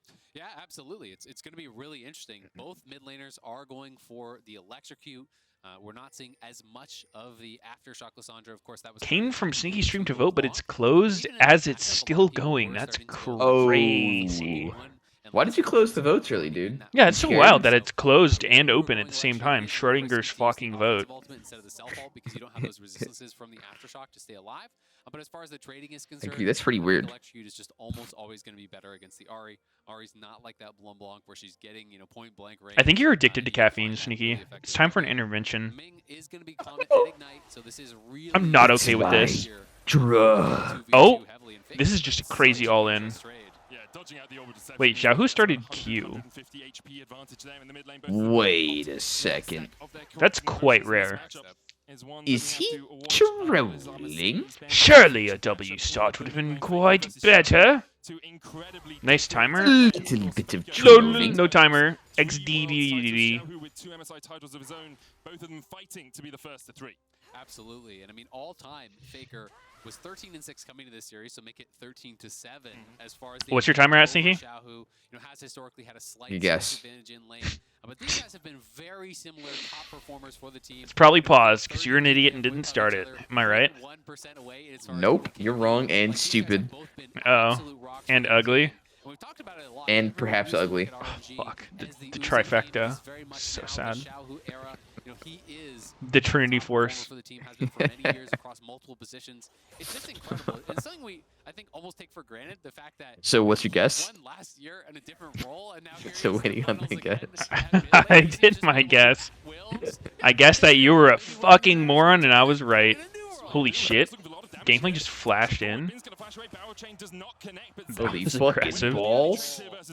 Yeah, heavily so, because it was actually a clock. Alright, well, I'm at 245. He's completely out of potions. The fact that he actually 240, 50, 51, 2. Okay, we're same. Pushing Wei off of the red Uh, buff here. Ooh, Wei did not path to avoid the Wukong counter jungle. That's actually kind of noob. Is he dead? Oh my god, what's happening? There's death everywhere. Oh! Oh! Nicely done by Wei. Wait, Wukong's probably so fucking sad about that. He, like, does the less efficient route. Wei's just gotta make time. Surely Wukong wins this. Does he Surely. net? He has red and he's fucking Wukong. Wukong is so insane at that kind of fight. Oh, nicely done there by Owner, getting aggressive, flashing past Wei to get that kill, but really creative pathing from Wei because I mean, he gets pushed off his red buff. And I think Zeus Wait, was so we expecting can't that see the net. actual He was games on this stream? give Then the respect we're just to watching a Wei. fucking clock? Are you Wei serious? calling the bluff, just goes in, Yep, I want my clock. fucking sub back. grabs first This is blood for bullshit, himself. Meteos. Neither Oh, top laner picking up Faker the kill, just but still, choked and missed the CF. on this wraparound play, as we saw Owner on the minimap, he was over towards mid lane. He was actually looking to make a wraparound play there on Xiaohu. I think his read was Wei would go more towards mid. If he looks dodged over, that stab, he so actually goes is up, gets out. that kill there, and then Owner, Oh, Wei and dead. has to buy time here. To the Four Gnar. men has to create the space, but he's not able to do it. There was just no hesitation from Owner. Flashes in, and again, because there is no red buff on Wei, he's not comfortable taking the 1v1 even after. Instant regank. I like it. Gonna get spotted here. This ward in the Tribush clears that one out. Owner a little bit late on his, well, actually not late on his reset. Wei has yet to reset on this Viego, so Owner will have the first reset, gets himself a Caulfield's Warhammer, is now going down towards that bottom lane. They need to make a coffee item. It's about even, down towards that bottom What does it Like, do? it gives, She's still very top it gives down, you so send hyper two speed. potions to the good. Yeah, I mean, absolutely. We got to see T1 when we were talking about Okay. on the top lane, but they Is got it a the flash and consumable? the ignite off of Ming, right? And creating that amount of Could be. pressure now means Could that be an Ming can activatable play this 2v2 a lot more item. offensively, so it's a huge win for Keria and Gumayushi. Who's it for? Range support What are the with stats on flashes it? gotta play passively, and a range Could be a support mage with item. is not creating Could the be a advantages that you really want to see. anything really. We just need one. Ah. I don't care what the implementation is. I just need the coffee. Wow, you should be a game designer. Thank you. That was really sick. Absolutely, and if you Yeah. actually connect with that, there's the ability to follow up with the chompers. There is actually that CC lockdown. Of course, it can be difficult. The speed ups from the Karma Shield can help Ming to dodge out on those, but you know, we never got to see this. How is Lasagna randomly just looking decent this tournament after being such a pile of shit champion for years? Was she buffed? Seems very even. L- Overall, really competitive. Lasagna. T1 bouncing back strong here. Yeah, kind of to be expected that these two teams would be very Patch close. history. Historically, You got me mind fucked RNG for a have slowly second been there. working their way back Oh, what? towards How do you say her name? T1. They've I thought you were gonna reached say 4 some times shit in about like best of fives, and how is actually lasagna RNG looking have yet so to win damn a single delicious 1-0-4, but the last one was 3-2. this tournament. Oh and wait, then, wow, like, she actually talk got about the huge fucking buffs. food. Came up and they went She got a down. 70 base health buff, 14 health per Oh. level. So RNG now looking Jesus, no wonder people are playing her. in the best of 5 way, now looking Wow. towards the top lane. That's Zeus crazy. That's wild. Oh! Oh, wait, actual 1v2? Literal 1v2. Unironic 1v2. How does he do Oh it? my god. All The he hail has of is a Boner's ruby Gnar crystal. is not enough. Huh. Korea flash there.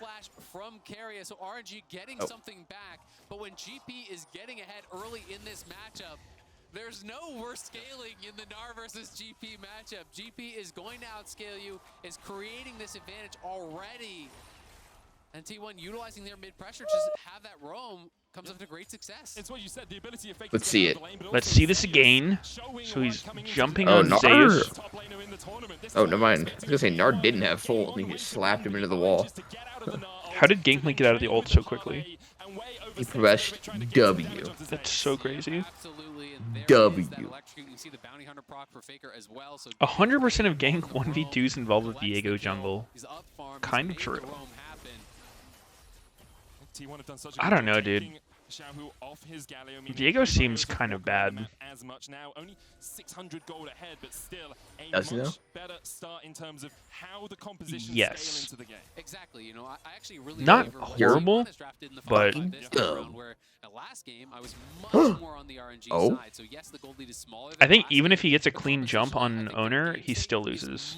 much better than it was. You can see Wei Yeah. snuck in here. They're gonna try to find a pick onto owner. Owner dashes away, Faker no first two for him. Ooh. Xiaohu and Wei will The just red stay gets away this red. resetted. Rick Woo! goes down, being looking at the Oh! Zeus wants to keep Oh! just to get out of Oh my the god, lane. it's an amazing duel. The perfect Who will come out on top? to trade has that range advantage. Of course, the parlay on Oh. a short cooldown. Never mind. Zeus will get it back up and just clear out the wave. Yeah, Zeus going to be pushing this in. It does get a little bit risky because again, you see. Just crossed off my Meteos thinks Viego is bad in every comp bingo. Uh-huh. Got him. Tell me more. Let me whip out my dick first, though. I'm gonna need it for this one. Use your cock for bingo, and I'm buffering. Oh. Holy shit. Any buffers? That was sick. Any full buffers? Is it actually buffering for you? Shut the fuck up. This is so much more what we expected from Shut your fucking Alright, mouth, is it partner. actually buffering for you, or are you just capping on a stack? Yeah, I think you're capping on a stack. Losing the dragon isn't a big thing for them. They are much more a Herald-focused team. In fact, they've only Oh lost my, 3 dude, I think Faker is just time and time again showing why he is just the best player in the West. Yeah, absolutely. And they still Absolutely insane play. Did you see that? Ridiculous. Yeah, that previous auto attack at 827, that shit was bomb. I'm going to fucking Twitch. I've had enough. Yep. Able to step back with Ming Same. coming in, but a nice little try there for Carrier. Not much of a risk, and if you are able to land it, hey, maybe Fuck you this can shitty pull stream. something out. Oh, we're back. YouTube's back. Only skipped ahead a full fucking minute. just outscales the Gnar as this game goes Really? I'm pausing. Has that Yep. camouflage to impact other portions of the map. No. How is the YouTube stream such dog shit? Massively advantageous position. Wei is strong. Actual just fucking horrible. Use that advantage to do. And trying to control the bottom side river with all of this vision that you are so elegantly Alright, we're good. highlighting Azael. But what is Timer is accurate. I'm not even being paid to say that. Sync to YouTube's not even the- sponsoring me to say that. That's straight from the heart. It is total, absolute dog shit quality. Wow, you must be getting a lot of money to be praising them so much. No, it's not even. Much more defensively. You've got to play with much more respect to the fact that these roams and ganks could be coming in, and they know drafting for this karma. Alright, stop talking and get me a coffee. Okay. Fuck it, I'll do it myself. Whatever, be right back. I do wonder if Ono is going to make a beeline You're for the actually just gonna leave to get a coffee into Gumi Yushi's pockets. He's only about 300 gold behind now. at 2:30 a.m. 100 ahead in the mid lane. Zeus about 700 ahead towards that top side, which is where the majority of T1's lead is developing. But getting more gold into a Jinx, getting her towards that first item, getting her out on the map can be a big changing moment, big crux in a game like this.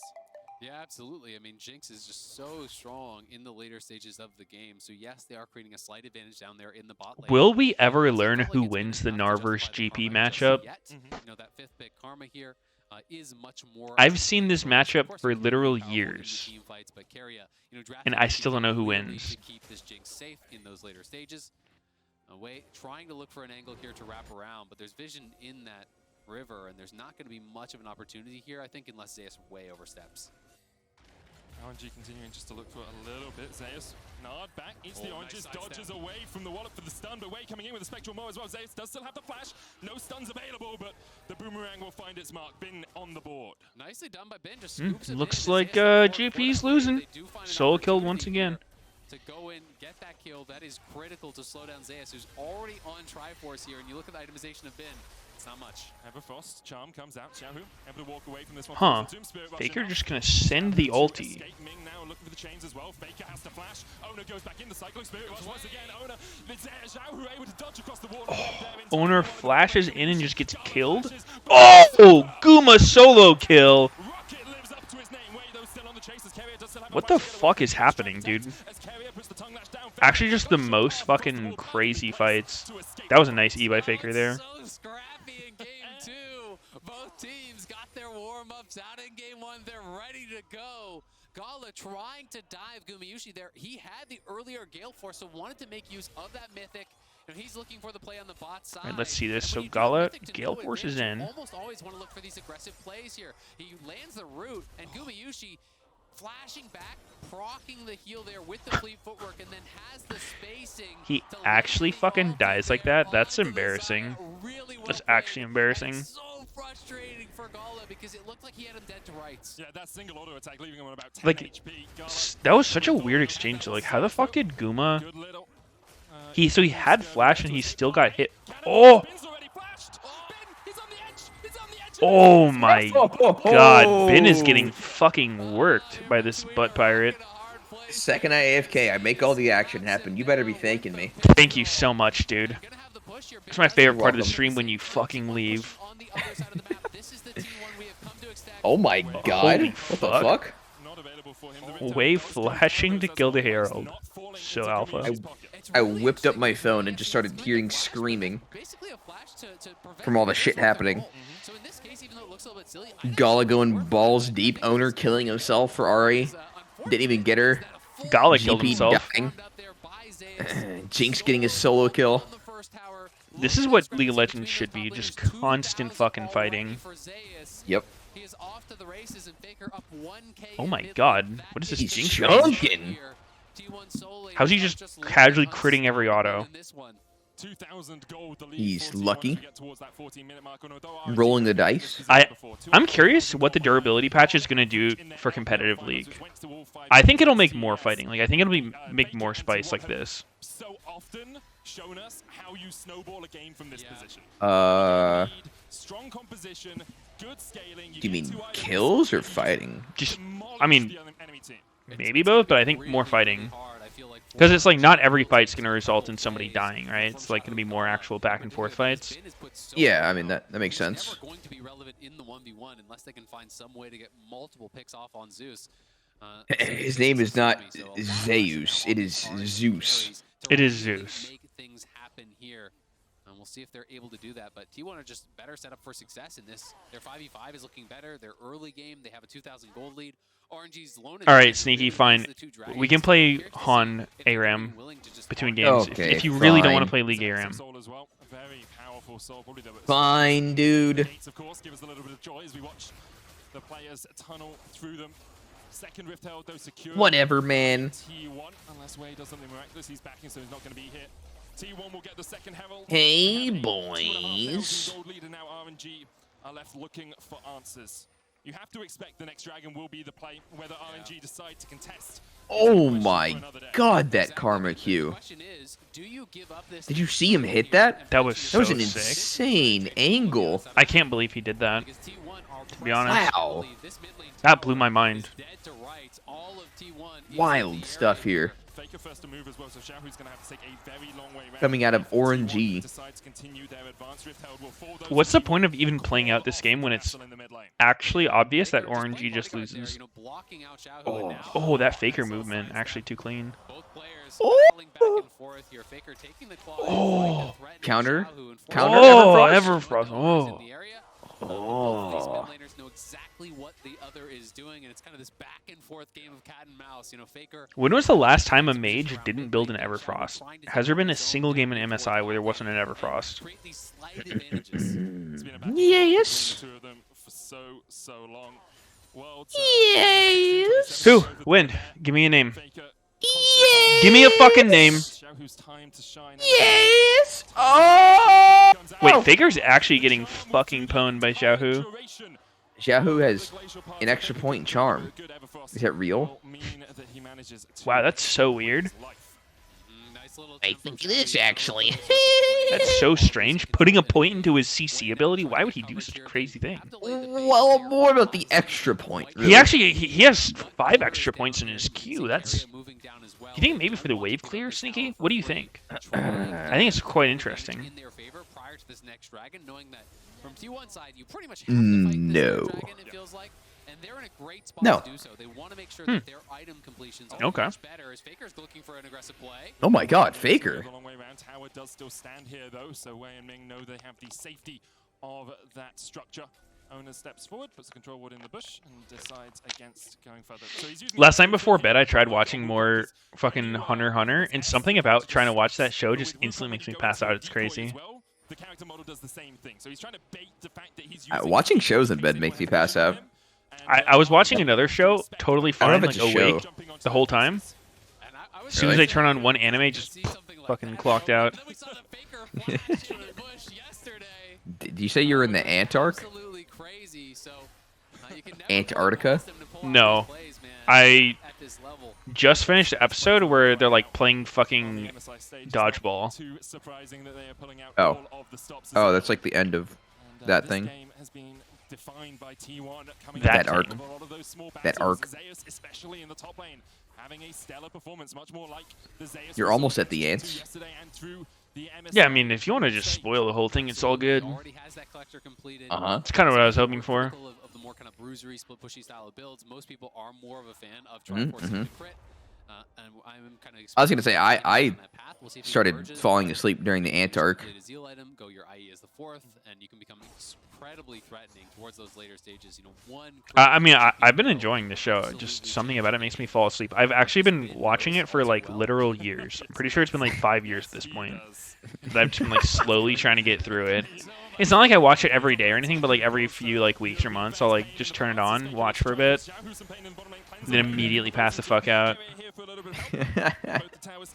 I think what it is like it's not interesting enough for me to only be watching it, so I get bored.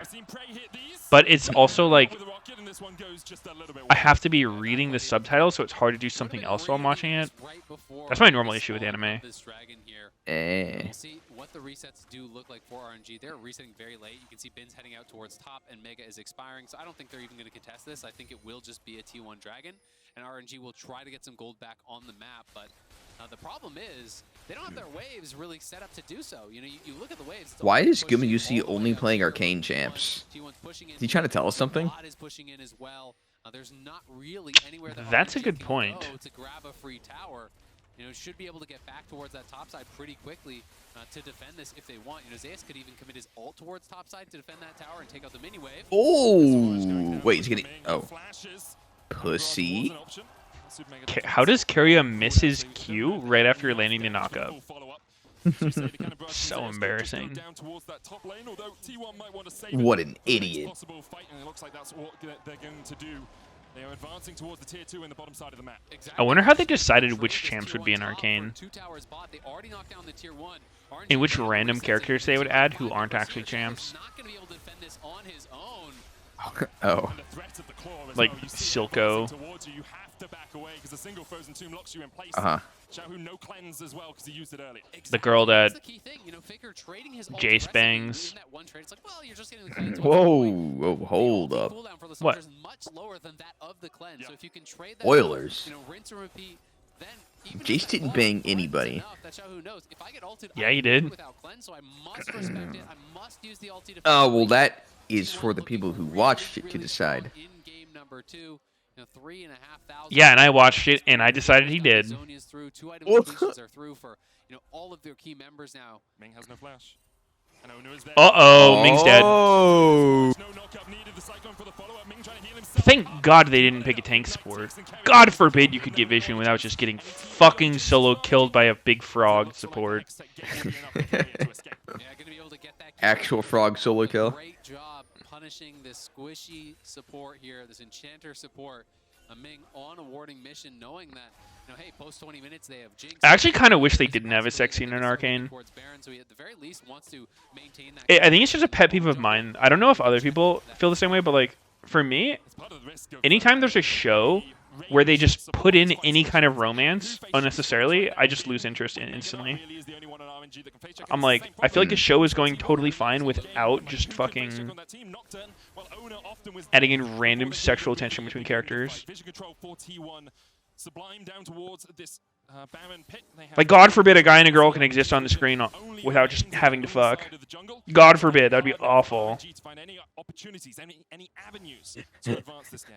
Yeah, it is becoming really, really difficult for them. So they are going to be the ones with more pressure. T1 can just kind of sit back, relax, continue doing what they are doing. They've been playing this out so well. Faker now looking definitely don't enjoy watching the sex scenes, but I don't mind them existing.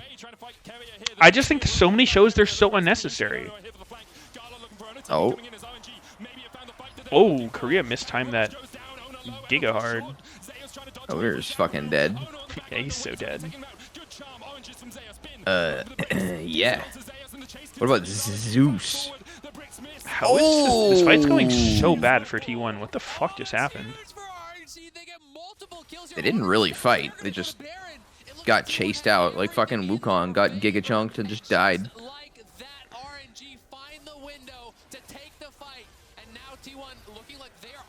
Oh. Is this a Baron or a pentakill for Guma? Oh. Wait, Wade can flash in now. They're just gonna finish it? I guess they have.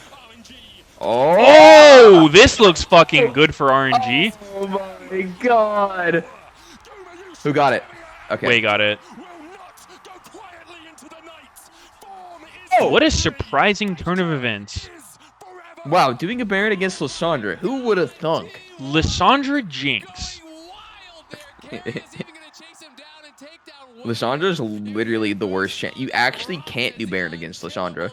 I mean, any fucking AoE teamfighting champ is gonna have a good time to try fighting him with Baron. Lissandra is so fucking good at stopping it. Yeah? Like, extra good. How is this Viego just getting out, by the way? He's actually out. The balanced move speed, man. What the fuck? Baron's already taken. Actually, RNG did secure it in the middle of the fight. I was so focused on the kills. It makes it a lot harder, you're right. Yeah, RNG get at least one Baron out alive. Yeah. So Wei can buff up those minions, but now T1 making a beeline for the other side of the map. Dragon up in 30 seconds time. You can actually take the gate so quickly, like, if you're running from somebody. Like, it's crazy. There's almost no time where they can stop you unless, like, you're already in combat. Oh, yeah. Just, like, fucking run up, hit the gate, fucking out of there. Yep. Really, really strong already. Do RNG start this up on Where's he going? That is the big question. Oh! Huh. That was a very weird TP. Now he's back in, like, the same spot that he was in 2 seconds ago. What the hell? Huh. Maybe he thought he was going to get crazy jumped or something on this other side. Looking to try and get on towards that backline. Xiao, who goes forward, the chance gonna connect. Great devour from Kevin. Once again, oh god, Faker look kind that of good for faded T1. in. He's 2 in. He's He is no dead. flash. T1 has to go in now. Oh! Wait, Faker lives? What? Holy shit. Oh my god. Wow. Actual arcane gap. That was nice follow-up by T1 there. I could have sworn he was fucked in the ass. That was just like the anime. That ulti killed everybody. Yep. RNG could do nothing in the early game, could do nothing in the mid game, and when they did something, they were slapped back into the dirt. T1 advancing for these Nexus towers. 1-1 in their eyes. Whoa. As T1 look to make Good, get the kills. Yes. Yes. Oh, there it is. T1 wins the game. Nobody could have seen this coming. The team with the better team fighting comp prevails by team fighting. Absolute shocking turn of events. How did Meteos know? How the fuck did he know? How did he know right after the game ended that T1 would win? Also said it before. Said it That's before crazy. the game. Before the game is when it was said, Siki. That's impressive prediction skills to predict directly after the game finishes. Yeah, actually, also before the game finished, too, funny enough. That's really awesome.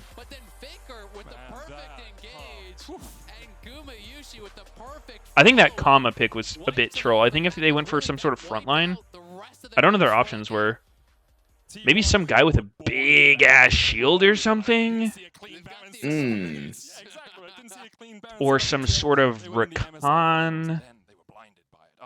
No. By T1, blinded by Faker in that game. What a performance all round by T1. And I'll be honest, after game one, I wondered if T1 would be able to find those early game leads like we've seen them do in the past. Recon banned not in the first phase. Team fight, and then we're still able to take out RNG. It's a good sign for the rest of the series, Azael. I mean, it is absolutely terrifying. When you have the Nara GP, you go cloth armor, 4-pot, and you're out of potions at like level 2, level 3, and the GP is pressing. It's, ooh, that's getting scary. They call him Zeus for a reason. And for this year's MSI, we asked the teams to pick 4 tracks that they think could be their team album. Anthem, sorry. What are and these then asked you, fucking the fans, to vote on the names? winner. Here's the team anthem you selected for RNG, Chasing Dreams with a Child's Heart by Gala. Listen to all the team anthems on the official MSI 2022 playlist on Spotify.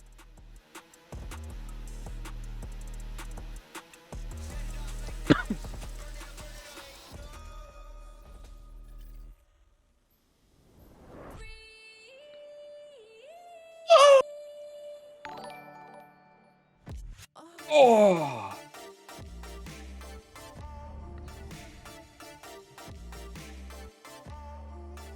Oh my god, look at this, chat. The gear set conversion. You can try out anything you want. Whoa.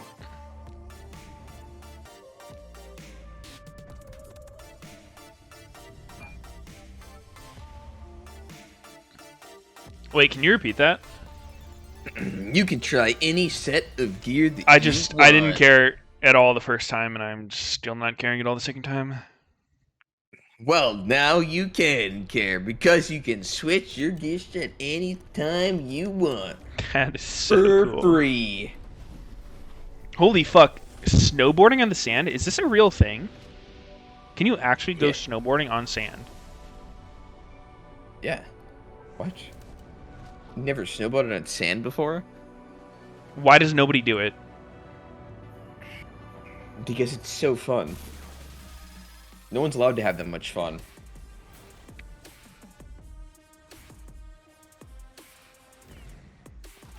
Open the door, Sneaky. I'm uncomfortable. The hell? What are you, outside my door? Let me in, Sneaky. It's fucking cold. No. No. Wow, you're so selfish. You're not going to let a random stranger who stalked you into your house? How can you be so conceited when all you do is play video games all day? I just... Where did this ego come from? Oh no!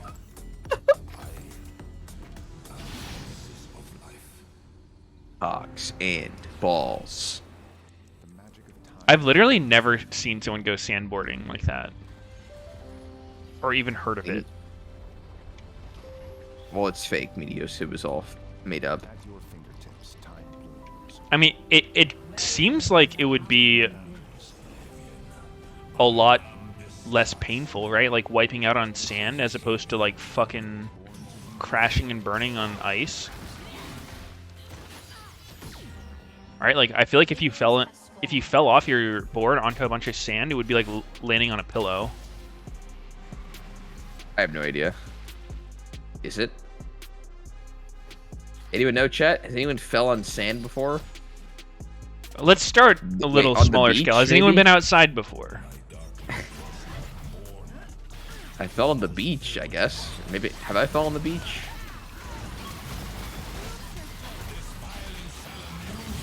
Yeah, I don't think it's necessarily like a pillow. Why not? Go try it. Why the fuck not? It's not actually a soft surface. Says who? Says literally who? Name one person who says that. The pillow gang. Someone said I used to work at a sandboarding park. The chance of that is so fucking low, man. Sandboarding park? Yeah, like I really don't believe that. There's no fucking way.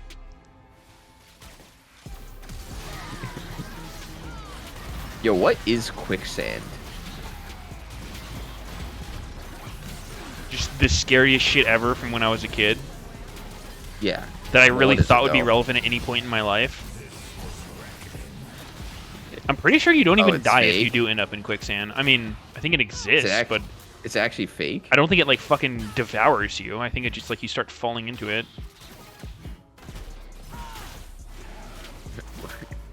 Where do you go if you fall into it? Is it like a black hole? Yes. No, I mean, I don't even think most of the time it's deep enough to like fully engulf you. Like you'll just get stuck in it. Why the fuck's it called quicksand when it's so slow? I don't know. So is it real or fake? Let's get to the bottom of that part first. It's real, but it's not the way it's depicted in movies and TV shows. I bet there's a YouTube video on this. I'm pretty sure the amount of people who've died to quicksand is like less than the amount of people who've died to cancer. Wow, that really helped me. Thanks. Now I totally get the scope of how many people have died. Thanks.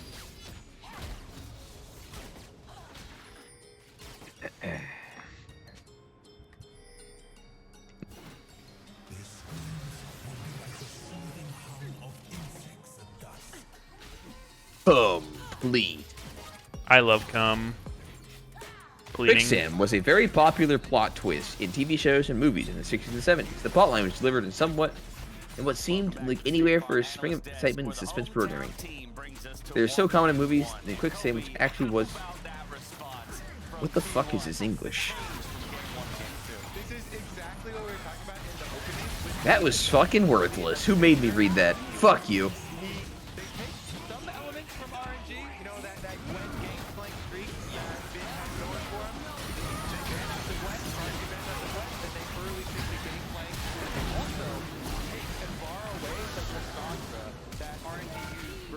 I got fucking scammed.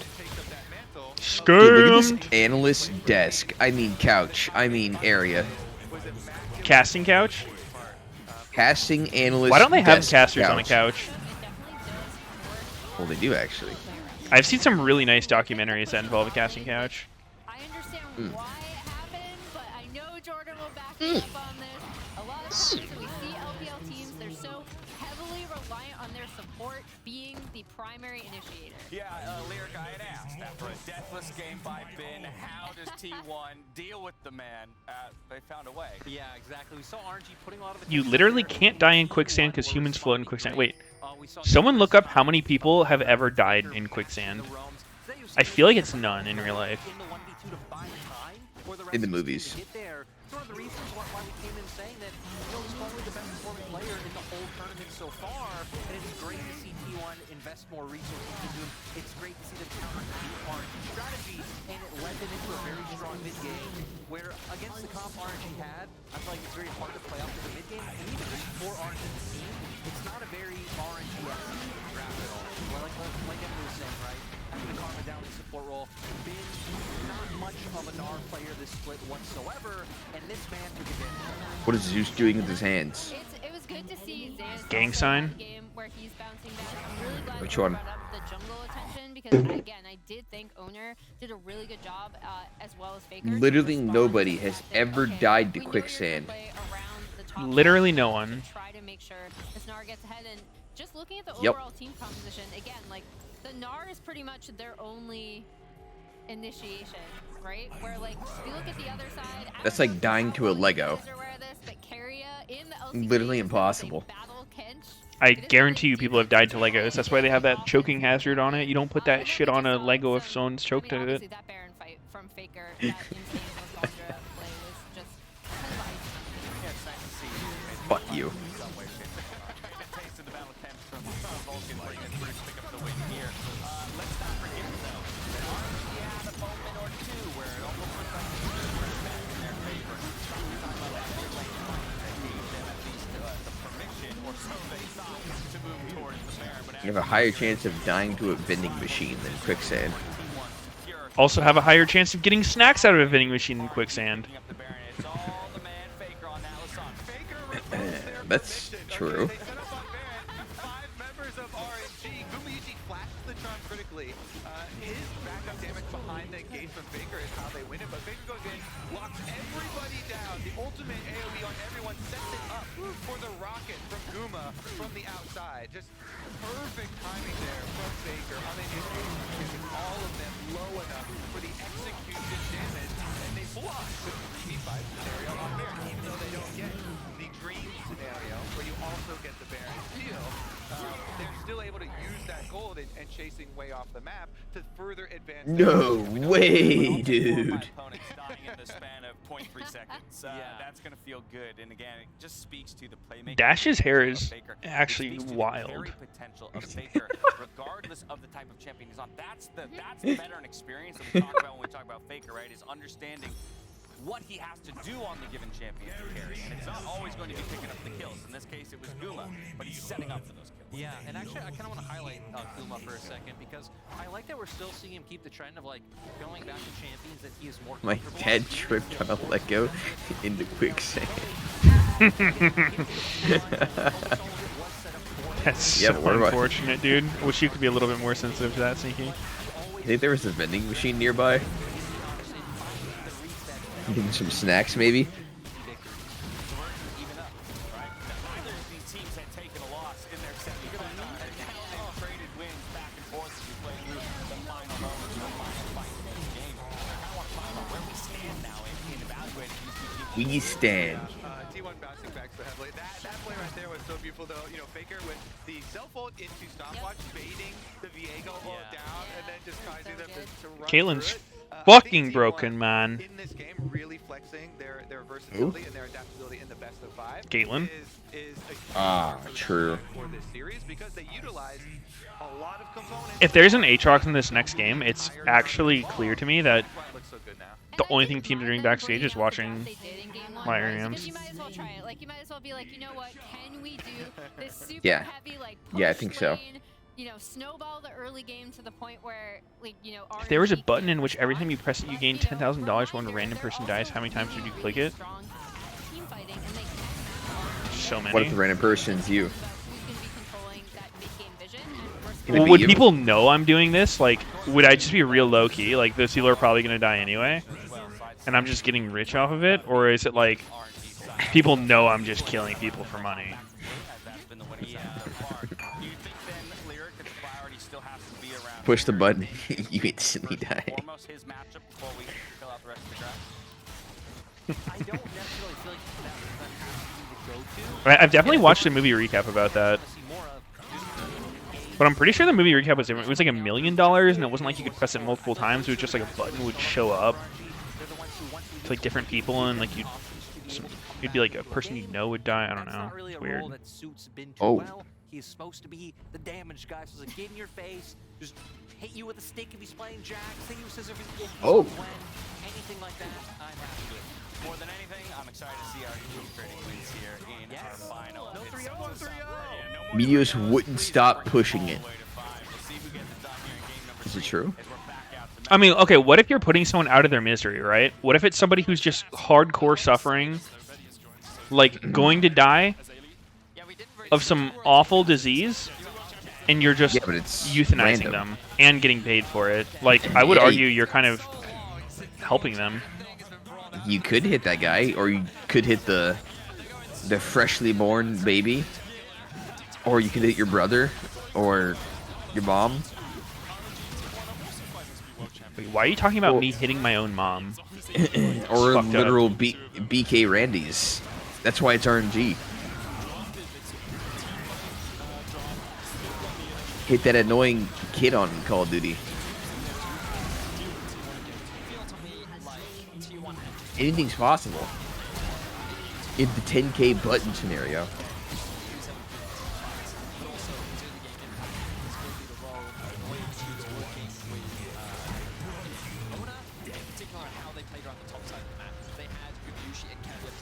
But until it lands on myself. Dedge.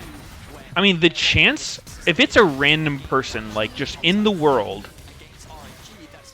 there's what, 7 million people in the world? The chance of it being someone you know is extremely small. Yep.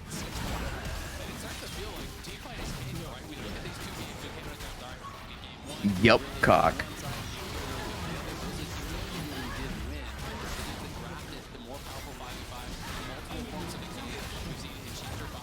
Meteos, are you gonna hit the button, man? Oh, where's the fucking button? Give me the goddamn button, dude. Going to be left open again? I don't think so. I don't think so. T1 obviously on the red side now as RNG elected blue. I will say Can someone just give me the fucking button already? the Rumble stage as well, when G2 were getting their wins a long time ago. Play your last pathetic button so I can end this. Boop, boop, boop, boop, boop, boop, boop.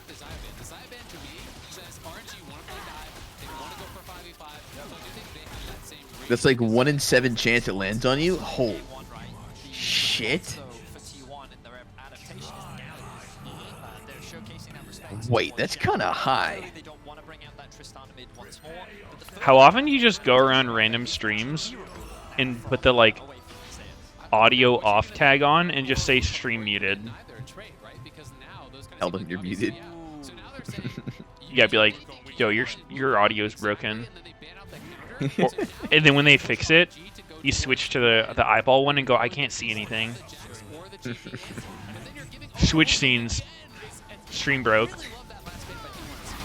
T-tours.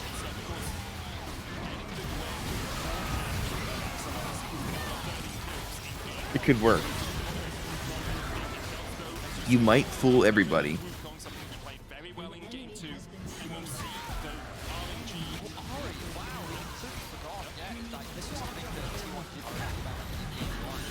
Woo! Why am I Ari Wukong? You guys only exhausting me. Virgin. Fucking virgin. Ugh. How do you get Ari Wukong on red side, by the way? That's just not balanced.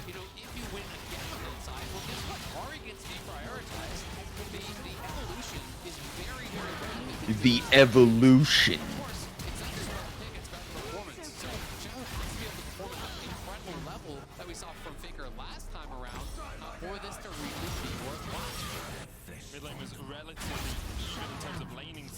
I heard that a long time ago. League was gonna remove exhaust from ARAM, but the government actually forced them to keep it because it's a really good way of identifying psychopaths. Put on FBI watch list. Wow. Yeah, it's crazy. I didn't know that.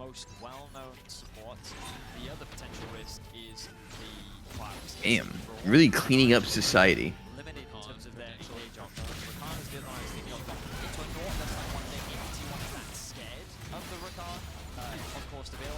It's real and true, and maybe a little bit based.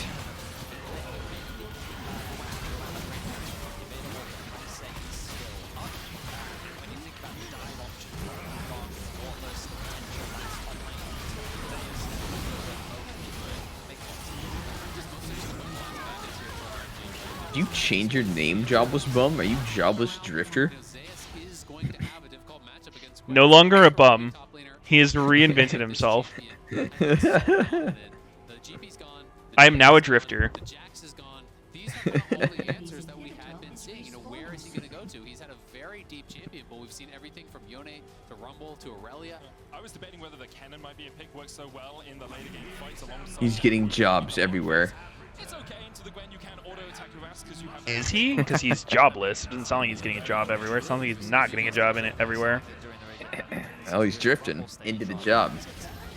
No, actually, he's not. At no point is he getting a fucking job. I wish you would just understand that. Well, I think it's possible.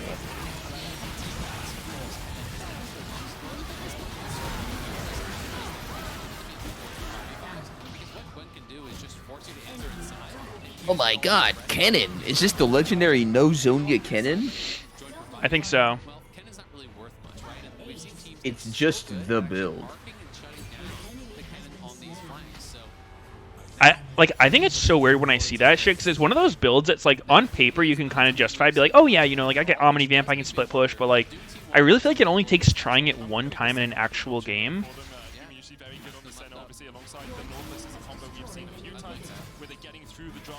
Trying what? Like No Zonia?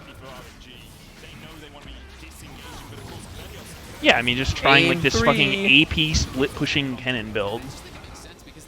Yeah. Yeah, that's pretty true, huh? He was playing the Aphelios as well. So this is really, really interesting. Almost guaranteed you're going to take Exhaust on Braum to be able to answer the cannon. But there you fucking go, chat. Are you fucking happy yet? That can potentially come out from T1. So what I will say is RNG's engage is not the strongest. However, their counter engage is very effective. Braum, Lissandra in particular as a duo love it when champions run into them. And when you look at Wukong, Kennen, Nautilus, these are champions that primarily function by diving on top of you. So I do wonder about how well the Aphelios is going to function, because typically considered a relatively... Yeah, it's less than 20 seconds. I'm sure they're going to trade. They didn't trade. It's less than 20 past seconds. the time. Maybe obviously there was an error with them trading. Maybe they wanted to trade, and we'll find out if that's the case. But otherwise, Zeus is playing. Start prediction. Game 3. I'd be very surprised. Will it be a 3-0? Seems like something went wrong there. Or gasp. We'll let you guys know as soon as we do. Will Tyler 1 bring it back? Let's go, Faker! Yeah, that's exactly what's happened. I haven't been told that we're definitely remaking picks and bans, but that's really the only way you solve this issue. There was the remaking pick ban. What? Get fucked, Meteos. Why the fuck would they do clown. that? Actual clown. Talk a little bit more about it. At this level of play, Why is Viego in every single game? That's actually a good question. not to see what I would say traditional comps, in the sense that Because he's good.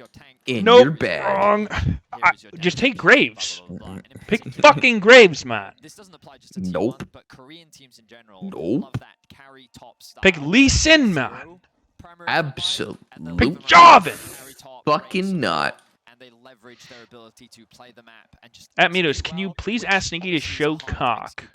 Sneaky? Oh. Can often give you I mean, translated into very good if that's what the people when want. you think back to the last game when they ran the GP, It would be kind of selfish of you not to. As a man of the people, will just use my tank to engage. They have the Meteos will be showing cock.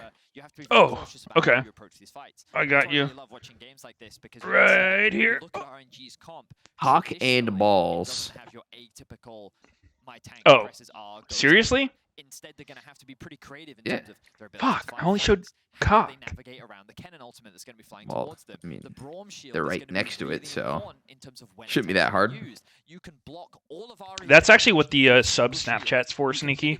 that Aphelios' input by It's only avoiding for those ultimates. premium Oh. fans. Fights are going to be super high level, and if they can't execute, I on see. paper, T1 do have the easier to execute, because it is just flash press. I've actually started getting like random maybe bots adding me on Snapchat that are like advertising their OnlyFans. They're not known for their team fight, but that doesn't mean It's so they're troll. not team fight. It is just that typically Bots with OnlyFans, robot boobs. Even at the start Yeah. of the LCK season, they were very much more about team fighting. They kind of left Zeus on an island up towards the top lane. They funneled into Kumiyushi. They tried to look for those 5v5s later on. So as you say, even though recently You get thousands of those, Kai. early game, pressure, Huh. priority, push, Thousands. How do they? get these big How do they even games. add you? It's very much You just snap attach like to email. be able to play these later game I don't fucking know. It absolutely is. Just I mean, randomly. All incredible mechanical players here, so they can really have these super high-level skirmishes and 5v5s.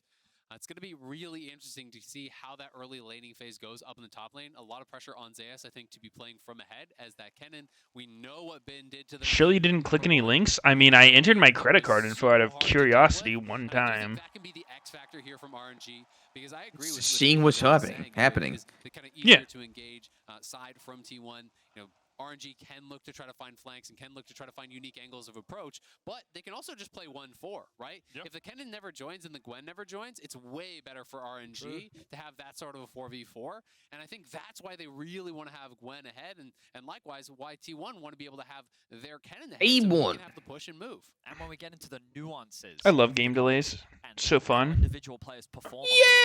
All Alright. I'll work on it, guys. I'll see if I can get it back up and running. We had a bit of fun. I'll do my part. Well, it wasn't even the Rumble, it was before the Rumble. Oh, fucking sick, man. Seemed like skill shots. Yep. Like he hits every single one of them. He's playing a different character, actually. They aren't skill shots. Yeah, it's I just got a message from the head of global esports operations at Riot. They said, Meteos, we're going to need you to launch that Rogue Legacy 2 so we can get this game back on the road. We can get this show moving. We need you to open up that Rogue Legacy 2, or this game delay will never end. Well, go ahead, man. What are you waiting for? I'm doing it for the people. We all know we should have killed Kumiyushi Sweet. there, and then the outplay came through, and then it was like, wow, okay, that was super. Thanks so surprising much, that man. Happened, but he is a player who's someone that I'm going to be keeping a very close eye on because when I think of like Kennen, Wu, Oh, you ready to rumble? when I look at Gala's Ezreal, I feel like good luck getting onto this AD carry. Absolutely. I mean, he's been such a team-fight monster for RNG. That guy's sign was upside down. 2 kills. Upside down. Most kills on T1 was actually Zeus at 81, right? Kumiyushi was down at 74. So, you know, Is this the Onyx key or the Pearl key, Sneaky? it does showcase, you know, how You don't fucking know. 5v5s. Oh, that was super helpful, actually. That was exactly what I needed to know. You don't fucking know, man. Just depending on him to show up Fuck these saw blades, man. They can suck my saw dick. Yep. You know what I'm talking about? Say it again. Okay, so that's a no. Sneaky never Say listening to again. Meteos. It's just sad.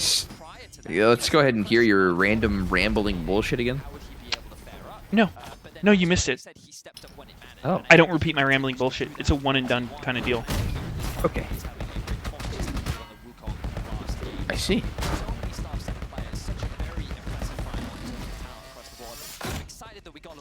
Meteos is so fucking talented. Oh my gosh.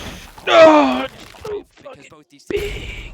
See, So talented, so handsome. Oh, oh. Portal permanently opened? Ooh, what dis? Oh god, it's a fucking boss. Oh. Faker and Zeus. Who the fuck is that? Teleport, exhaust, Gwen. double exhaust for RNG. It's actually not pronounced Faker, it's Fakir. Exhaust is absolutely a must. Yeah, actually, much like Zeus, As Betty's pointing out here. the way the word is pronounced in English doesn't actually have any effect on how I make up a bullshit pronunciation for it. Oh, I see. Thanks for enlightening me, Meteos. Yeah, no problem. You piece of fucking shit. Oh, yeah. As they're actually diving in, which really does shut down those champions because there's so much about the upfront burst. Dude, I was also fucking, I don't know why, but well, before I went to bed, I was just playing random games. I played Fortnite, and then I also played StarCraft 2.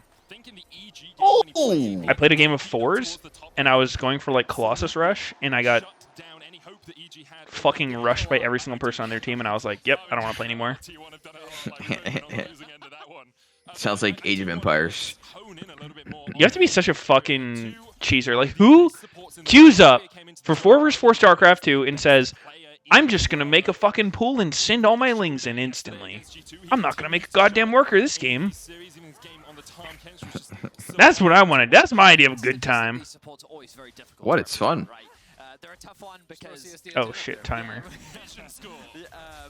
Timer! Ding dong, ding dong. Why do we never play Age of Empires anymore, Siki? Why do you never play anymore? With me. No You fucking invitation. Ooh, Ben is running exhaust this game. His clutch engages, his insane saves, like both of these supports. French Night Rush. No walls. Actual, no, the Mongols running around your base with the fucking Mangadai. Actual nightmare material. Wake up in a cold sweat thinking about those fucking archers blasting your work villagers. I mean, I think back to carry on the Nautilus against G2. You know, that was just something to behold. He is so good at this champion, is ridiculous. Oh, no claw take. But really, as you say, so scared. Encapsulated so much more about the eye test, about what these players bring to the team, and really the graphic can just say really good. It's legit just Lysandra versus Ari on repeat. Oh, does Owner get punished? Uh-oh. He's actually going to get punished. Smite's almost up. For Owner. Oh my god, that is tragic. Wei wasn't even attempting to go for the red, which is weird. I feel like Wukong wins this. Doesn't seem like it. I guess Diego has Smite. Yeah. Oh my god. Faker dodge charm? Yo, he's 1v2ing. What the fuck? He's dead. Yeah, he's so dead. Oh! Is Viego just fucking broken or what? Oh my god, dude. What the fuck? Damn, you should not pick Viego, eh? What do you think? I don't Gia? see how he just did that, to be honest. That doesn't seem right. Something don't seem right about that one. No, yeah. What the fuck, man? He legit just full 2v1 the mid jungle. Wei knew the strength of his champion in this 1v1. Stays around for so long, scrapping it out.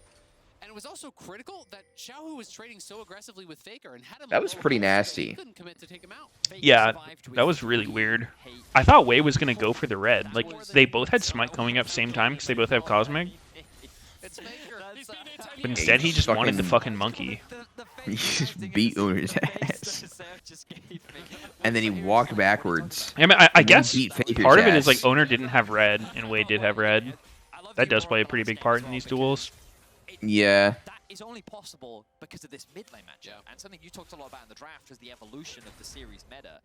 We saw in game 1. Let's see it again. Lysandra getting prio, and look, you're seeing it again. Wei knows that he can do this. He knows. So Viego's actually getting hit by red before it resets. Wukong at level 3, and even after the smites, look, Wei is still winning. And notice that Wei has the red buff versus the blue buff as well. Oh, actually, Faker fucked Xiaohu here too. It's really, really interesting. And a lot of people are gonna say, well, where's Kennen? Kennen had the push. Well, actually, we saw that Gwen starts. I don't know. To me, it kind of seemed like when Owner disengaged there, he could have continued the fight because like Wei actually blew everything. He had no E, no W, no Q, and then Owner's passives getting stacked. He had his clone. Like I don't think he could have finished him, but he could have like kept hitting him for Faker to get there. I don't know. And just a really well executed play. It's important to remember. I feel like it was all just based on the charm landing, right? Like if that thing hits, then Wei probably has to flash out. Why didn't Faker just hit it? It really makes you wonder. Oh! Wait. Oh. Wait. Oh. Oh! They get him. Ooh. We fucking got him, boys. Pack it up. Accurate, boys. Guma Uzi. Ooh, Xiaohu could get 6 on this minion wave. Faker sitting at no summoneers. Xiaohu has the level 6 Wei in position. How's Faker going to make his way out of this one? Xiaohu acts like he's not going for the dive, and then he does go for the dive. Oh, charm coming in! Oh! Pick up! Oh. Dude, that micro movement by Xiaohu is actually fucking clever. Like the way right before the dive, he like started walking up into the river, which I feel like if he started immediately running at Faker, Faker would have backed up. Yeah. He didn't give it away. They're diving. Yep. I feel like the small shit like that actually like can be the difference between these plays working and not. Something Sneaky would never understand. Of deception. Does mean Gala getting more solo experience, which is great. Make him think he's safe. How is Braum already level 3 at 7 minutes? Oh my god, he's level 6, level 4. Holy shit! Fuck, Gala? Oh my god! Wait, why is he 2 levels on him? I don't know. Did Ezreal just catch like the fattest fucking wave known to man when Braum died or what? That's so weird. I fucking guess. I mean, I guess Tyler 1 did 3-man push bottom. I remember Sneaky used to always say, I hate splitting XP 3 ways. Meteos, get the fuck out of my lane. Yeah, the first start of that one, Tyler 1. It's actually kind of true though. Like 3-man pushing bottom is such piss XP for everyone. Yeah. Like 2-man pushing a solo lane actually ends up being more XP overall. You're actually cursed forever if you fucking 3-man push a wave in.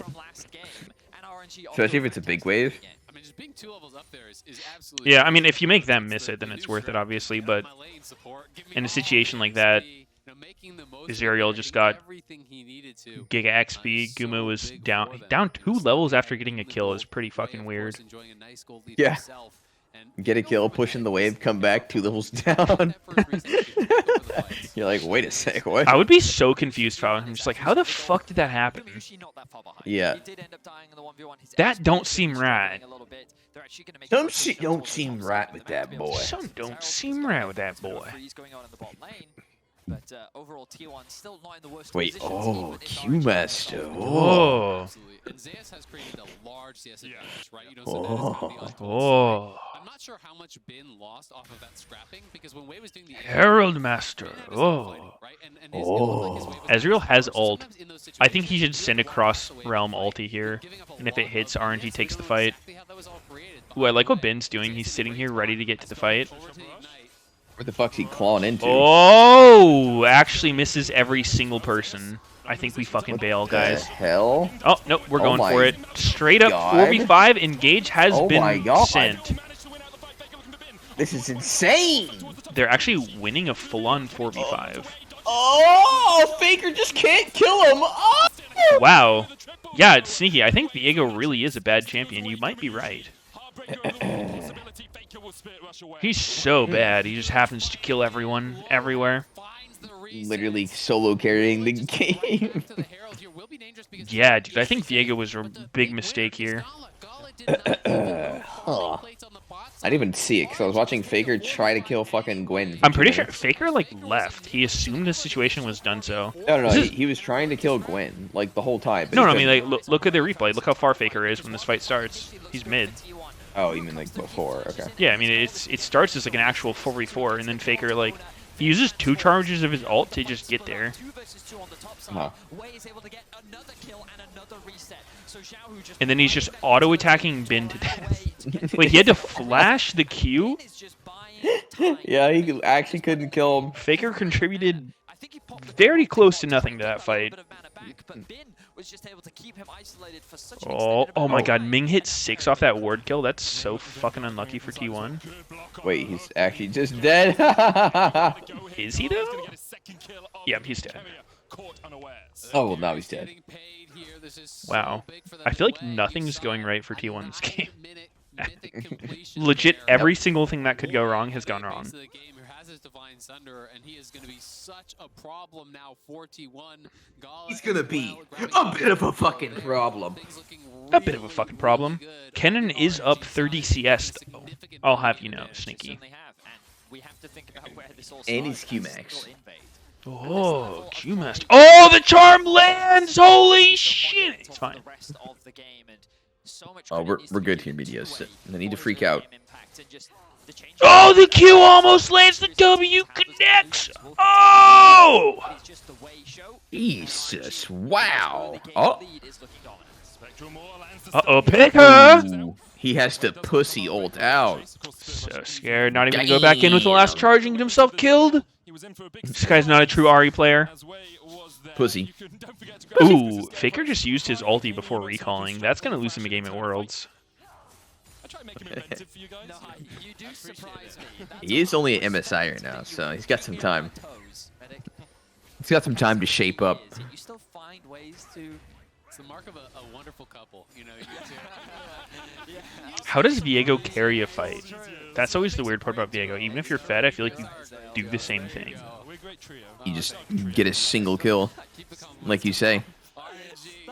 But if you kill a turd, then you turn into a turd. Doesn't even matter. You just ult right out of the turd after you poop out your garbage abilities.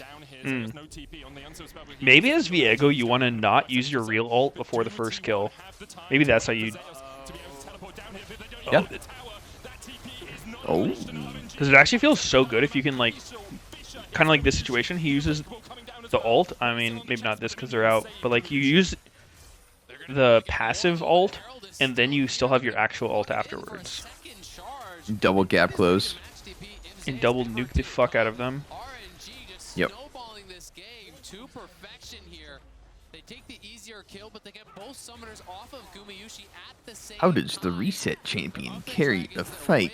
Thinkage. Yeah. Yep, that's it. That's definitely how it works. Okay, if your jungler's carrying, maybe give them the blue buff. You know what I mean? What's he gonna build? Oh, he's still just gonna go Deadman. Wow, he's so fucking fed. What are these items? Exactly. I'm trying to tempt Cadril, you know what I mean? Oh, Diego? Yeah. In any case, He's got a pant. He's got a chest. Chesticles. And a fucking weird-looking axe. The average is like 3.4k. During the early game. That is what their early game lead has been this tournament. But they have been very dominant throughout the early laning stage. And RNG Do you use item sets in League? Like custom item sets? Blitz uses like connects with pro builds. That gives me whatever they built that game. Because I like usually just click a player even if I change the page. I see. Right now, but of course, once he uses that, he'll have exhaust, and Bin has his own exhaust ready. So they're always going to save at least one for that. I used to have item set though before that. Just every 80 carry item that I would buy, and whatever else. I see. I see. Global gold from turrets, of just slowly kind of scaling up and outscaling this cannon. By using Blitz app, you're directly supporting Reginald beating the fuck out of his players. And investigating himself. Wait, yeah, actually, people need to stop memeing Reginald because he actually did investigate himself and found he was incredibly poggers. The picture of fucking Obama getting himself a medal. So funny. Yeah, and I think you answered your own question, right? It's about the engage. It's about an overwhelming amount of AoE, right? You know, yes, if Kennen does get exhausted, that is painful. But if Owner is hitting, I did a full-scale investigation. I sat down with each one of my employees at gunpoint and told them to suck me off. All of them agreed. All of them agreed. Quite interesting. They did comply, I will have you know. They did not decide to take the bullet. Oh my god. Oh my god. Man, Kennen is such a good champion, I think, in the current meta. And he's totally worth picking. Wait, he has a stopwatch? Hold on. And that's the important thing because typically He almost forced Gwen to use something. Why is no one talking about all the times he didn't abuse his players? That's what I'm saying. All those it's the same thing with like championships he won serial their killers. team. I feel like people focus so much on their killings, nothing else about them. Why are people just so drawn toward the negative? Well played by RNG. They extend the goal lead even further. absolutely. And now for T1, you're looking towards. They're just so dramatic. Seriously. Shutdown on way. You know, turn that into a drag and turn that. If anything, I think those people are projecting. They're probably abusing their employees. Two members can't do it for just Mike. So true. At the very least, they can take down this tower and get the objective bounty. How about all the people they didn't kill, huh? Exactly. There's a lot of fucking people. Way more than the number they killed. Mm-hmm. Yeah, they're even grabbing Herald at that same time. Yes, it is the second Herald. It is less valuable, but it is still powerful in its own right. It's very important as well, when T1 have bounties, the Herald is actually much stronger for them than it is for you. So taking it away from them, meaning that they can't just use it to charge down attack. How did that lawsuit with Double Plug go? Lawsuit with Double Plug. Yeah, you didn't see that shit where TSM sent him like the letter? Oh. Was that saying even a they was gonna lawsuit? sue his ass. I don't think that was an actual lawsuit. Was it not? I don't think so. I think that was more like the termination of his contract. I'm pretty sure that was like right after he like shit talked Reggie / TSM. It was a cease and desist. I thought they said something about like $100,000 worth of fines, something. I think it was more like a warning and maybe a fine. Like saying you've been a naughty boy, don't do it again. Or Daddy's gonna be very angry. Oh, they get Gwen. They told him to be a good kitten. Yeah. Oh! This game's so fucking done so, man. A little bit. Way proving all of the Viego haters wrong. The collapse from RNG towards the top side of the map, but again it was a further collapse from RNG. I expected a cross map. I expected them to try and secure the mid tower, maybe even push in that bot wave, but no, they wanted the fight. And this is just Zeus. I don't think he's doing anything inherently wrong here. You can see that his team is contesting the mid wave. They're looking to collapse top, and he's just buying time, waiting for Faker to arrive. Exactly, and I think the stopwatch initially looks silly until you realize that the call is everyone is coming up. Your owner and Faker arrive, so they're trying to buy time. They do get the initial kill back onto Bin here pretty quickly, but when Wei shows up, there's just no one that can really contest this guy at this point of the game. He's so damn strong. And as the rest of the members arrive, it's just them getting run over. We can see in the bottom right, though. Could Owner not have gotten out if he just ran through that Ezreal ult? I feel like dodging the Ezreal just got him killed. I don't think I would have killed him. T1 were probably caught a little off guard because my expectation was that they would The Sonar should have taken the claw. He might have taken it if Owner didn't juke back. The claw. The white claw? Yeah. 4,500 gold their lead right now. 3 minutes on their third dragon as well. T1 are looking for something. But what can you find when RNG are controlling the vision so well? And with Bin having the Riftmaker completed now, yes, he is still down a bit on gold to Zeus, but Zeus already used this. Well, I don't think T1 actually has damage to kill anyone when they're this behind. Gold has been spent, and that is a lot of the difference. And there's not a single fucking squishy person on RNG to pick off.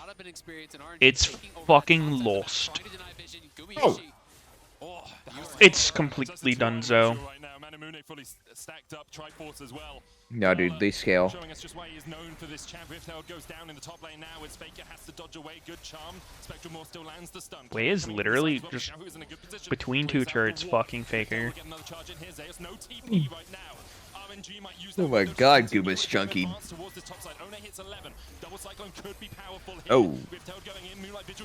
Turns out Moonlight Vigil does not hit Herald. T1 will look for an engage if they can find it. Crazy. Four members of RNG, but Xiaohu able to get down towards that bottom side. And there's no TP wards. There's nothing for Zeus to go to. Is it Moonlight Vigil or Moonlit Vigil? You look at this top side of the map. There's just nothing for him to really arrive to. If there I want to say light. Or something like that, you know, maybe he could have found that retreat where Xiaohu TP's Can't 100% confirm. TP's topside and they try to find that chase. But in this case, what are we thinking, chat? For him to do it to RNG, getting even more. It's just complete domination from RNG. Chat is moonlit. This team does not dominate the early game. Smoked up on the moon. Their biggest strength is their control over the map. It's lit, fam. It's lit, bruh. To find answers right now. I think that map-wise, a lot of the time they've made the right decisions. They just haven't had the tools Moon Liddy. properly trade. And RNG have been. Let's look it up. I'm trying to think of the word. They've been very. It's not flippant, but they've just thrown TPs out whenever they have them. You know, like they use them in slightly unconventional ways by defending towers that you don't expect them to defend. But look at how much harder that has made it for T1. It is 6 towers to 1. The Hitman and the Seer. Oh my god, it's Moonlight Vigil. It's Moonlight? Light Yep. being like L-I-T? And I just love that RNG L-I-G-H-T. Oh. You have that extra one because Faker has Interesting. pipelines with respect to the Lissandra. So I do think they're playing it out really, really intelligently, denying these objective bounties as much as they possibly can. Frozen Tomb going down, Carrier. Good hook into Flash. That is ridiculous. Every that time reaction he speed is always absurd. buffers the hook. Like that is just inhuman. I wonder if you saw them with the Oracle's lens coming out of the bush, so he had like ever so Baker slightly going more Death time Cap, than Ari? seconds to react to that, so. Versus shitloads of MR? Pretty interesting. Actually trolling. This is actually a fucking Void second game if I've ever seen one. Yeah, I don't know what happened actually. He's been possessed by a demon.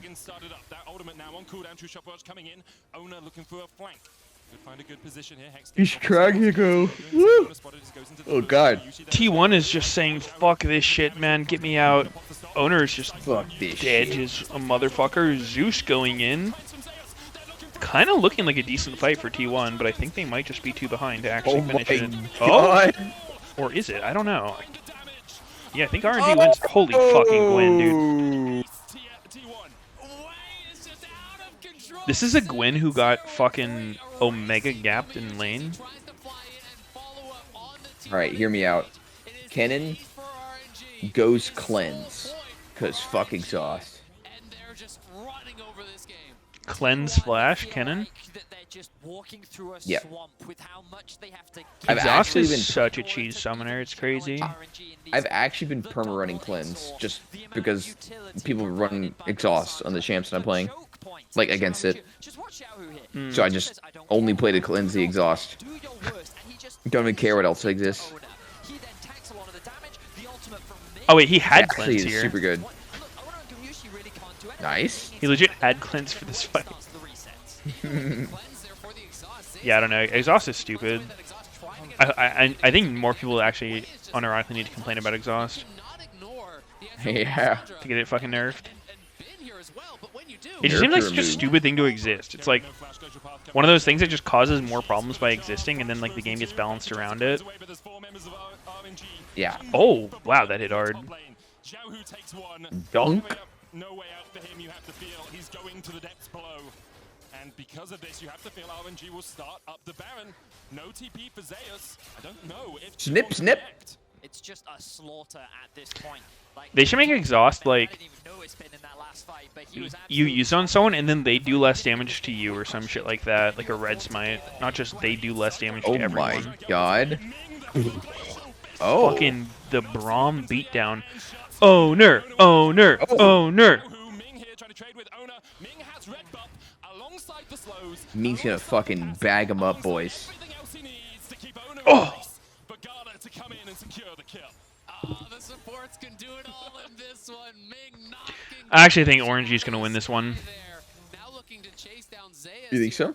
Yeah, I'm gonna be honest. They do see him now, so he could potentially get I've always been a straight shooter, you know that. I'm just gonna put it out there. I think Orangey has an edge. Even if Faker hits the charm on Gala, nothing happens. He's got a fucking maw. True. for a potential one shot, and Zeus on the wraparound. Unless Zeus is here. Oh, whoa! They Damn, I guess totally nothing do happens. damage, Smile. A much needed pick for T1, and I think the collapse from Zeus was very good.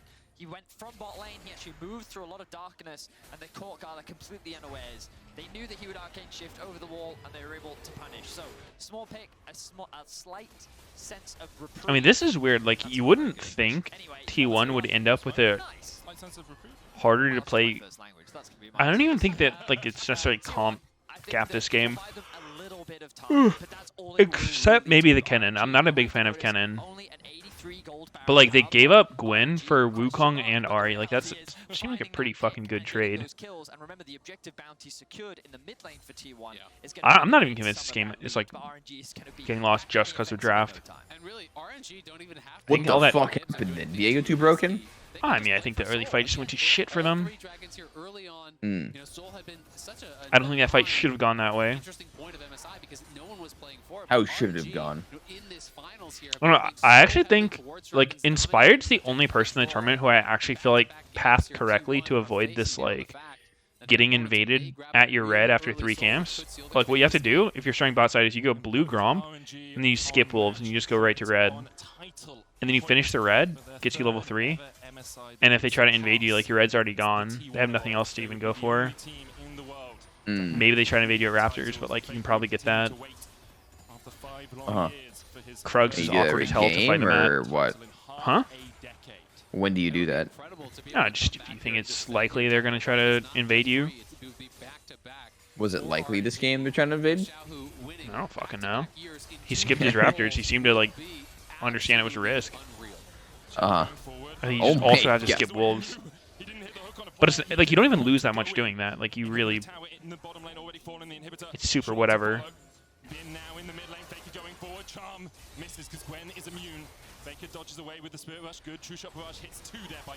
Oh. Ooh. Goodbye, Korea. Korea literally dead. This game is doomed, man. I like how fucking fast RNG plays once they start winning. Just jam it down your throat. Oh. Oh, Zeus going in and not enough. Gets late epic exhaust. Yeah, I'm pretty sure he got double exhausted by Braum and Gwen there.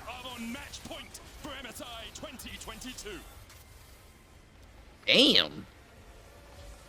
Wade the unkillable Demon King. It does feel like the power of blue side is really coming to fruition in this. Yeah, he actually fucking turbo smurfed that game. While it wasn't really the main focus of this game, we saw once again Bin's dominance on the champion. We saw Xiaohu, how he legit looking like a 3-0. Where the fuck is Caps' dad? The way show his early game dominance and his execution in the early game meant that even if T1 had a stronger on-paper teamfight comp, they could never get to be lost. Well, forget about blue side. It's starting to feel like it's about blue champs. Lissandra is really rising in priority now. Back-to-back games, shutting down the Ahri. That had been looked at as that priority pick for mid lane throughout the entire event. And now, in knockout stage, this Lissandra really rising to the forefront of the meta. There's been What counters Liss? Well, I mean, they're countering Ahri with Liss. What Game 4 has in store for us, because T1 will be on blue side. We assume. And there is the ability to kind of set up that sort of trade again, right? To try to bait them into taking the Ahri. But how can you beat Lissandra when she's this busted? Is going to be a big priority pick here. Not possible. I think it has been performing quite strongly, but and you can't do Baron. It changes the outlook of the series. And there's a lot on the line here, because not only has T1 not lost a series yet this year, but RNG throughout the history of their organization is yet to beat T1 in the best of 5. They find themselves on the precipice for the first time. Of course, they have gone the full 5 games before against T1. The question is, can they close it out? Can they bring another MSI title to MSI? It's a great question, Meteos. We're going to find out after this break. One game for glory for RNG, a win for T1, or they are out of the tournament. Let's find out who takes MSI 2022 after this. Guys, I feel like some of these people joining ARAMs are being so fucking Set it sus. off like this. Burn it up, burn it up. I'm about to just not even want to invite random people. Like that. Putting up random FF votes, not passing FF votes, putting unprompted sketchy fucking links in chat. Like, what the fuck are you guys doing? State Farm has options like combining home and auto. Viego is not balanced. Meteos was wrong the whole fucking time, and I knew it. The gameplay is really strategic. What do you think, Meteos? No, you didn't say shit. Oh, I'm just analyzing your wrongness. All right. Yep, all you can do is hindsight. If that's how you see it, I guess. Oh ho! So bold to make such a shit analysis, eh? Why can't you just be right the whole fucking time? Hmm? Why can't you just ever be right about anything ever? What's the point of being wrong? Like, you gain nothing, you look like a loser. I'm gonna suck your cock if you don't watch that mouth of yours. Alright. I think that's on the table.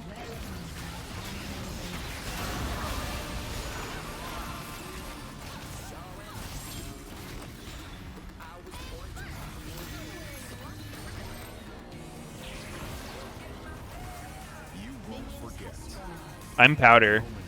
I'm powder. I'm powder.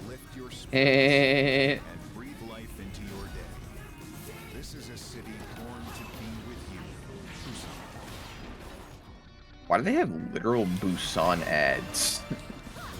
I don't get it. Yeah, Sure why would they there. have Busan ads when they're playing in Busan, Sneaky? That's a good question. Okay. Yeah, you convinced me, man. That's so strange. That would all make sense. I think they should put North America ads, personally.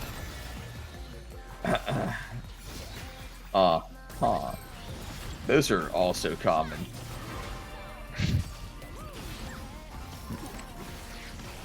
You can tour this fucking dick. Okay, dude. Calm down. It's just a game.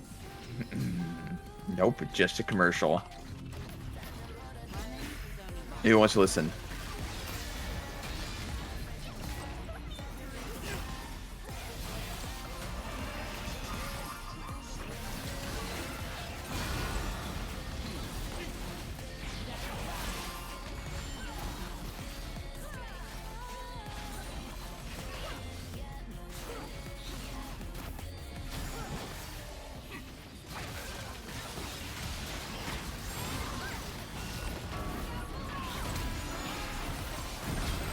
Warpa fucking jam.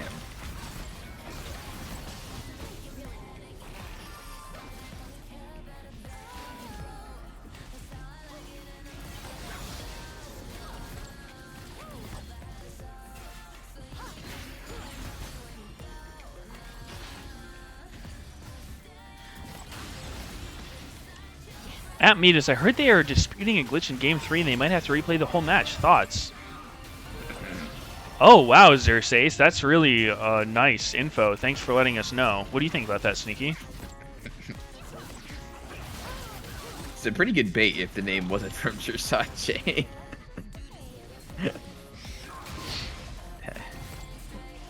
Really got me.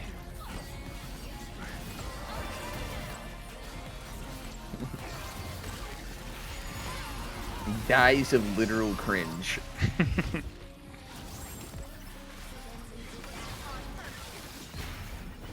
P1 people run point airplane. Does that guy No, still not troll true. your chat all the time? Literal. Are we sure it's literalling and not just fucking stupid? It's definitely trolling. It's like no matter what I say, they just have some really stupid shit to say about it. Gone too fucking far, man. Gone too fucking far. Weird champ.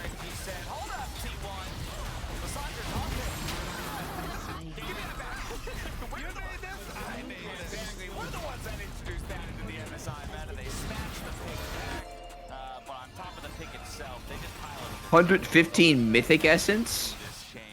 Whoa, that is Action so Pike. incredibly awesome. I know we're gonna talk a lot about things. I'm really excited to hear that news. How much is that? How much is the skin? 6 million. No. Hit a button for $10,000, but it kills one of Meteos' viewers. Do you push the button, Sneaky? Jesus. I hit the button every time. Let's go.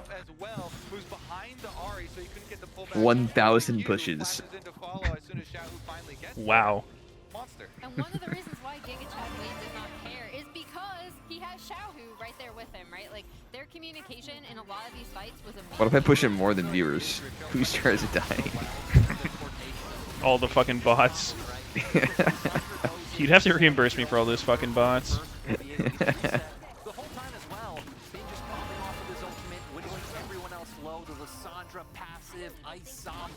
What if you killed off Xerxes Ace? Would you feel guilty? Shit. Probably. I'd probably feel like the killer. Maybe the imposter.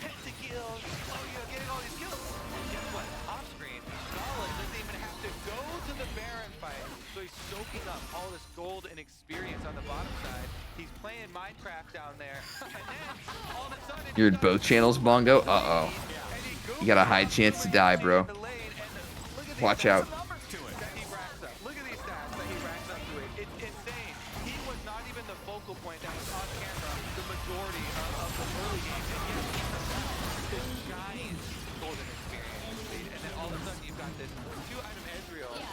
Accelerated into the mid game. Just pot shotting people. Yeah, I was gonna say we then saw it in all the skirmishes, right? Because his ult across everything is just doing a ton of damage. Q is coming in and doing a ton of damage. It just feels bad. Even the one fight where Wei had to like blow his ult to get away from Q and collapsing on a dragon pit, it's like, okay, it's gonna be harder for you, but we have this giant Ezreal who can set up the damage for you. You can find your way back into the fight after your primary carries get that down, and yeah, you just did a phenomenal. 14 minutes in. Why do you get put into a suit when you die? Why can't I just be put into the skeleton suit? Like I'll eventually be anyway. Who's putting you into a suit? The goddamn government.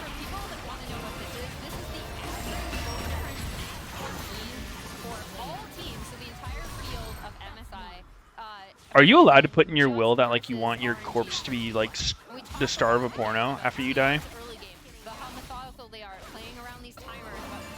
I hope so.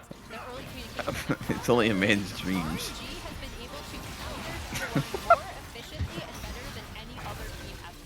I maintain RNG is just the smartest team. So when you get to mid game like this, they've done so many things. You know, pushing ahead their lead like they are and going for God.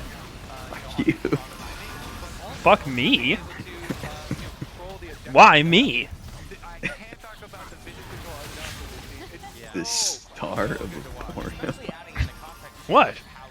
What if you just never got to do it in life and so you want to do it when you're dead? I see. You've never seen Weekend at Bernie's or whatever? Nope. 142 gold against RNG. Man, those mid games, those late games become very tough to navigate. Yeah, it shows, right? You are just gonna like outlane RNG for those advantages. It's gonna have to come down to like coordinated ganks and setups coming out for this line. And we've seen them from skirmish go up set up into the top of the map. Major, Forze, maybe kind of get this down and try get carry ahead and make them these huge monsters that can pivot around the map. Hey, yo. I'm literally powder. Then transition into team fight. All right, you can outlane the rest of the world for victory. You cannot outlane RNG for victory. And so, on the back foot, 2 wins separate T1 from a title. Only one. Too many adventures doing that. Oh, alright. Well, T1 with side select back to blue. We've had blue side guess I'm not cool enough. so far. What's the answer? I mean, that's the really good thing for T1 is that I think in game 2 we saw them pull out a draft that again had some late game advantages in the team fighting. Try to get RNG away, and this is going to be really difficult, but try to get RNG away into picking something like the Karma where they're picking for late, maybe Bing doesn't have initiation. Try to get Xiaohu off. Again, like this Cassandra rising in priority does so much to the bans, especially for T1's obviously swapping to blue side, but just in terms of red side bans, like again, RNG, like who takes the Galio, who takes the Lysandra. A huge heal. The only thing that I think we're guaranteed to see banned is the Lucian at this point. Yeah, we're seeing so much importance of these early skirmishes that are like this top triangle of the map. Our team comp's so shit, man. Top lane.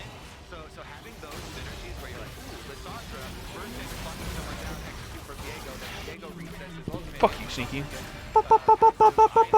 Okay.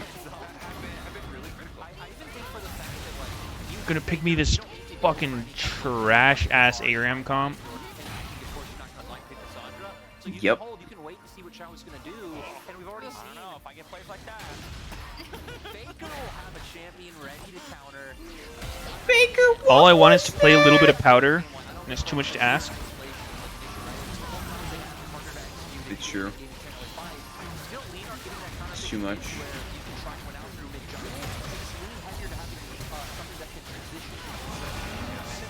Plays like that, where you're pushing your level 6 mid lane, where the enemy mid laner has no ultimate ready, and being ready and set that play up ahead of time. That's what RNG does so well. Yeah. You know, they're preempting a lot of these times, whether it be around objective or even around the small objective of a push of minion wave. Yeah, no ultimate in that situation for Faker, so just What was the answer to your riddle, Mr. Riddler in chat?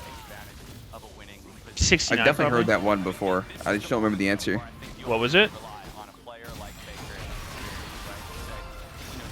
It was Echo.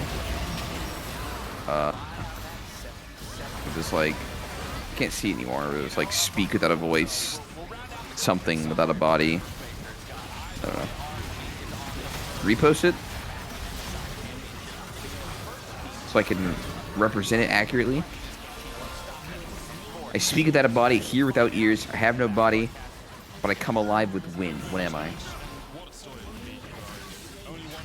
Echo? What does Echo have to do with that? ECHO. Echo.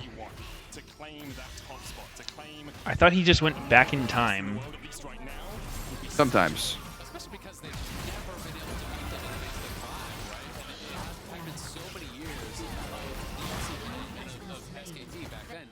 I don't love those reels. I feel like a lot of time they don't make any fucking sense. There's no way you could actually get that. You're like, yeah, here without a body. That's a fucking Echo.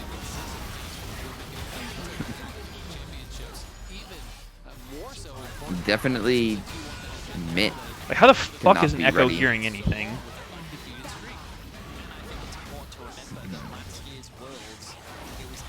What repeats sound, but it's not like it's hearing it, right? Yeah. Yeah, I mean, it makes no fucking sense.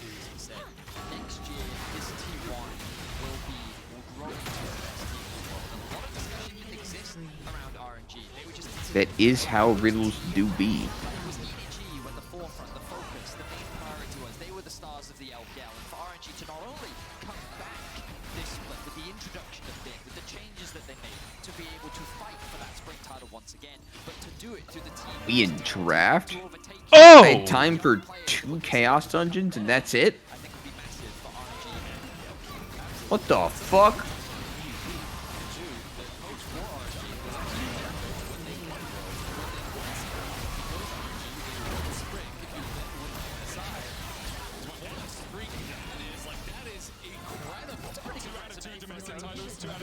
Ding ding ding ding ding, sneaky streamer. Game 4 streamer.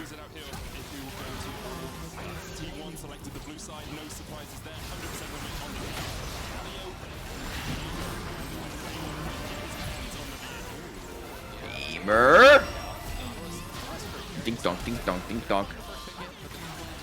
Oh no, I switched off rockets.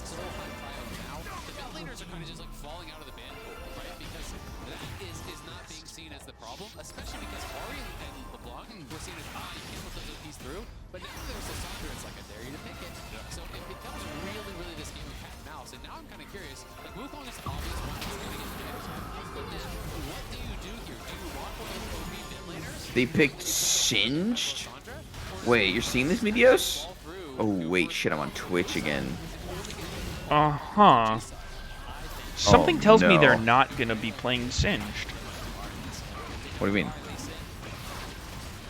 Well, I just don't think Singed is a very viable champion at the moment in a competitive environment, so it wouldn't really make sense for them to play him. Well, that's a fair point. Oh, sorry. Here you go, Chad. Yeah, sorry. We're in draft, guys. In draft, Sneaky. Could you pay attention, please? Yeah, we're in draft.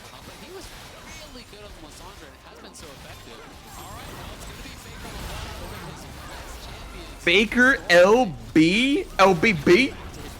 Oh!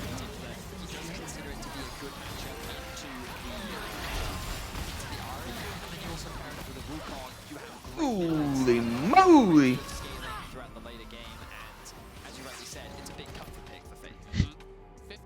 Mix, swirl, mix. When he joined the LCK, it was how long could he go undefeated on this champion? They had an incredible run at the start of his career. Yeah, and that makes me think back to 2015 MSI when they The cat in the hat babes. Zaya, Ari. Huh? The fuck was that noise? Explosion from my rocket. Oh. Nice, dude. Let's go. Nice, bruh.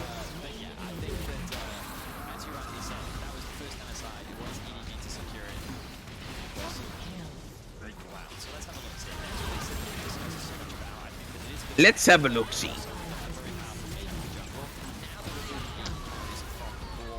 That's pretty mid, huh? That's pretty fucking mid, man. Literally mid.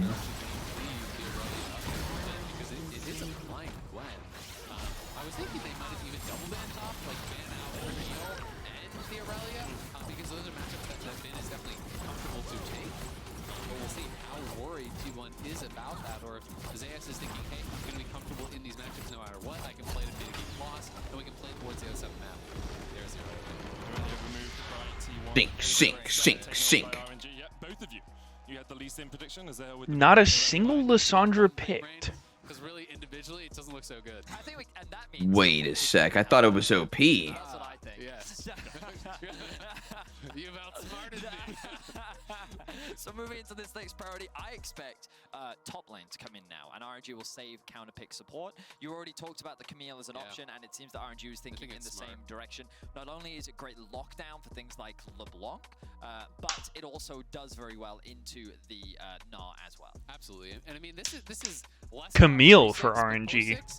Orangey. Pretty sure that matchup is awful for Gnar. Here against Ben Camille, he can look for that all in. T1 back on absolute comfort. It feels like in this draft. Gumayushi on his Jinx. You have Fakers Leona. So exciting. Will we get to see it? As we talked about. We're actually gonna see Guma Jinx again? Powder? Wait a second, Meteos? You're playing her in the ARAM, aren't you? Not anymore. It's over now.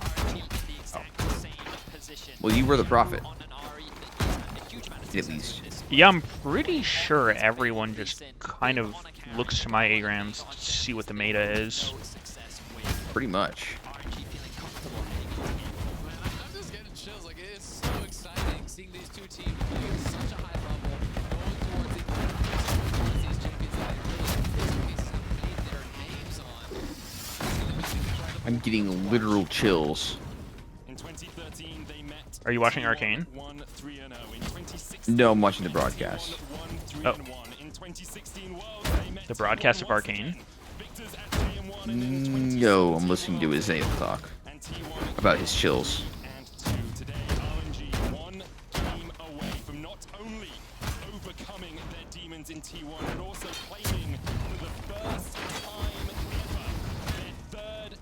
Where's Galakaisa? Dude, he's actually a pussy. He won't even whip it out until game 5. So scared. So fucking terrified, man. Literally, he knows he's gonna lose.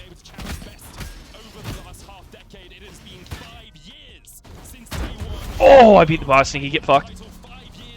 Wait, which boss? Void Beast defeated.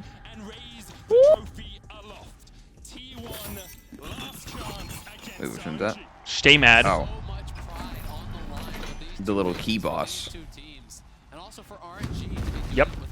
You don't even know what the boss of that area is yet. It's the dragon. I already know it. Oh, he thinks it's the dragon. It is the dragon, Sneaky. It is the dragon. I just broke one of his chains. He thinks it's the dragon! That was an all-Chinese lineup. RNG again here with all LPL players, no imports, looking to battle against the LCK's best and prove that they are stronger. And I think The most peppy moment laugh of your life, kid. as a player, LPL fans would be worried because domestically he was good. Timer, Sneaky! Ding dong! Timer! He was never quite able to deliver. And with the Timer, Meteos! Timer! Oh my god, title! Timer? Timer? Any timerers? Title! Like, there were so many questions and concerns, but he was able to silence the doubters with the It's time to change, Sneaky! young players like Wei, RNG have only gotten stronger.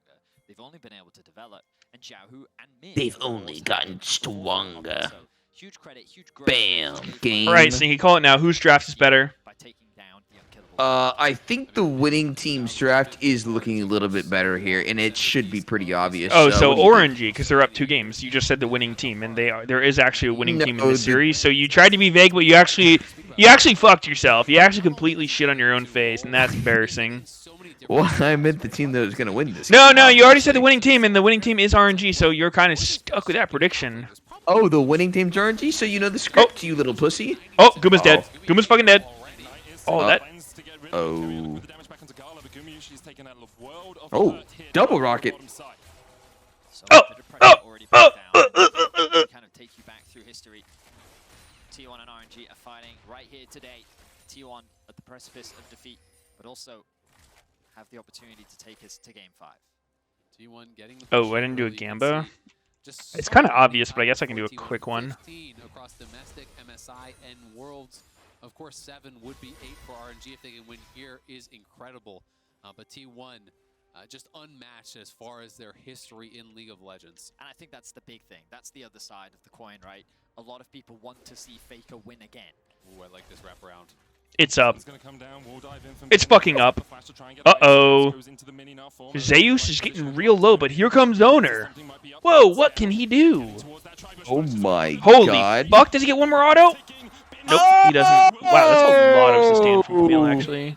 The health pot with the D shield at such low HP. Owner, actually desperate for a kill here, says, bro, I need this fucking kill so bad, man. It seemed like he had the read to me too, where Zes is running back in towards him in a fight that he does not win. He's saying, all right, something's up. Your jungler is Dolan shield plus health plot plus second win. Actually, so much healing. Plus ratio. Plus ratio. Plus your white. Why am I white? I'm not. I don't know. Fuck you. Fuck you. I wonder if Zeus even has to... Okay, he's going to use the TP. I was going to say, the wave is in a spot where he probably didn't have to do that, but instead he's going to match the TP for now, so not the end of the world. Ooh, Xiaohu getting absolutely worked in the mid lane. Wait, Xiaohu has cookies. Hasn't anyone told him how noob that is? I absolutely agree. You know, Zes didn't have Pops the cookie and recalls. Well, he needed it for the charm to get the CS. Oh, which will let him get his last chapter here on this recall. Which will make him not have to stay in Fountain as long. That's pretty 5-head. Ooh, and now he TP's back to lane. Faker still able to lane. Absolutely having his way with Xiaohu in the middle lane. No Ignite mid laners? Are we sure we're playing the right game? Towards covering the top side of the map. With that flash gone, they have to be cautious, or they want to try and attack that side of the map. When you're playing Yo, how come the jungle camps in this one don't have little timers over them when they're killed, like the Blitz app does? So weird.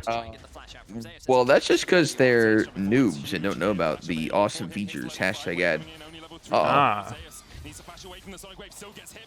Oh no. Oh wow, he actually gets out? No. Okay, there we go. Oh! E flash from Lee Sin right there. Boom. Damn. Says you ain't going nowhere, boy. You ain't living this one, boy. I'm surprised he even tried to flash out, but I guess it was close. When he had this early lead, now it's going to mean he'll lose a wave and a half likely here to the tower, and Ben is going to have the better reset. And I'm surprised that Zeus was that aggressive when the expectation was that the jungler would do this as an Oh, traps on Gala? Can he pursue? He has the flash! I think Wow, Guma actually doesn't die there, I guess. So this is an instance Because I had not flash and just finish him. I mean, he was pretty fucking far, but like they could have double flashed. I guess they didn't know where Wukong is, so. Oh! Oh! Oh! Yeah! As you say, Yuvedi, RNG giving the respect to the fact Owner might be there. But look at Wei, he's in the area, and RNG are Going on over there? Jesus Christ. What? Okay? I'm just watching the game, dude. Knowing that they have Lee Sin in the area, Bin now level 5, looking for a roam towards mid. It would require Faker to go forward aggressively for them to really get anything here, but I still like the movement from Bin. Sorry, I guess I'll just be quiet. I won't even commentate in the game at all. Is your doctor over giving you a prostate exam? Yeah. So what? Oh, that's a very convenient time, actually. Yeah. Oh, he actually flickered on the vision. Damn, that sucks. They didn't see it, I guess. Like they. No, I think Zeus saw it and he just decided this was a good time to jump in. Made sure to use his E's damage. Whoop. That was a very long range E from Lee Sin. And you can see again the frustration. They know it's match point. He's nodding. You don't want to be giving up that advantage. And for Zeus, he's in his first international. He says, "Yep, cock." Came in very hyped, nice kill. During the Rumble stage, but well played. With a few thousand fans in Busan, all cheering for you when you win and going silent when you lose fights. It is a difficult. How come Owner's not maxing Q on Lee Song? I mean, Wukong. Isn't that the tech? Lee Song. I don't know. Is it? I don't fucking know. When you think about his position and how has Monkey Man looked OP every game until Owner touches him? The first time in his first international event, he's also representing T1. Until Owner gets his greasy little paws on it. This game and the other game, last game. Huge credit to him because he has had an incredible tournament, and there is still. Oh wow! Faker lives nothing that. happens. Durability update, dude. So sad. Just letting Faker get away with that massive blunder. So sad. Yeah, it's actually so gross for assassins. They just can't kill anyone anymore. I, for one, am not a big fan of counterplay. So yeah, you should just get one shot and die, if I say so. Yep. If I look at you, you should fall over. Mm-hmm.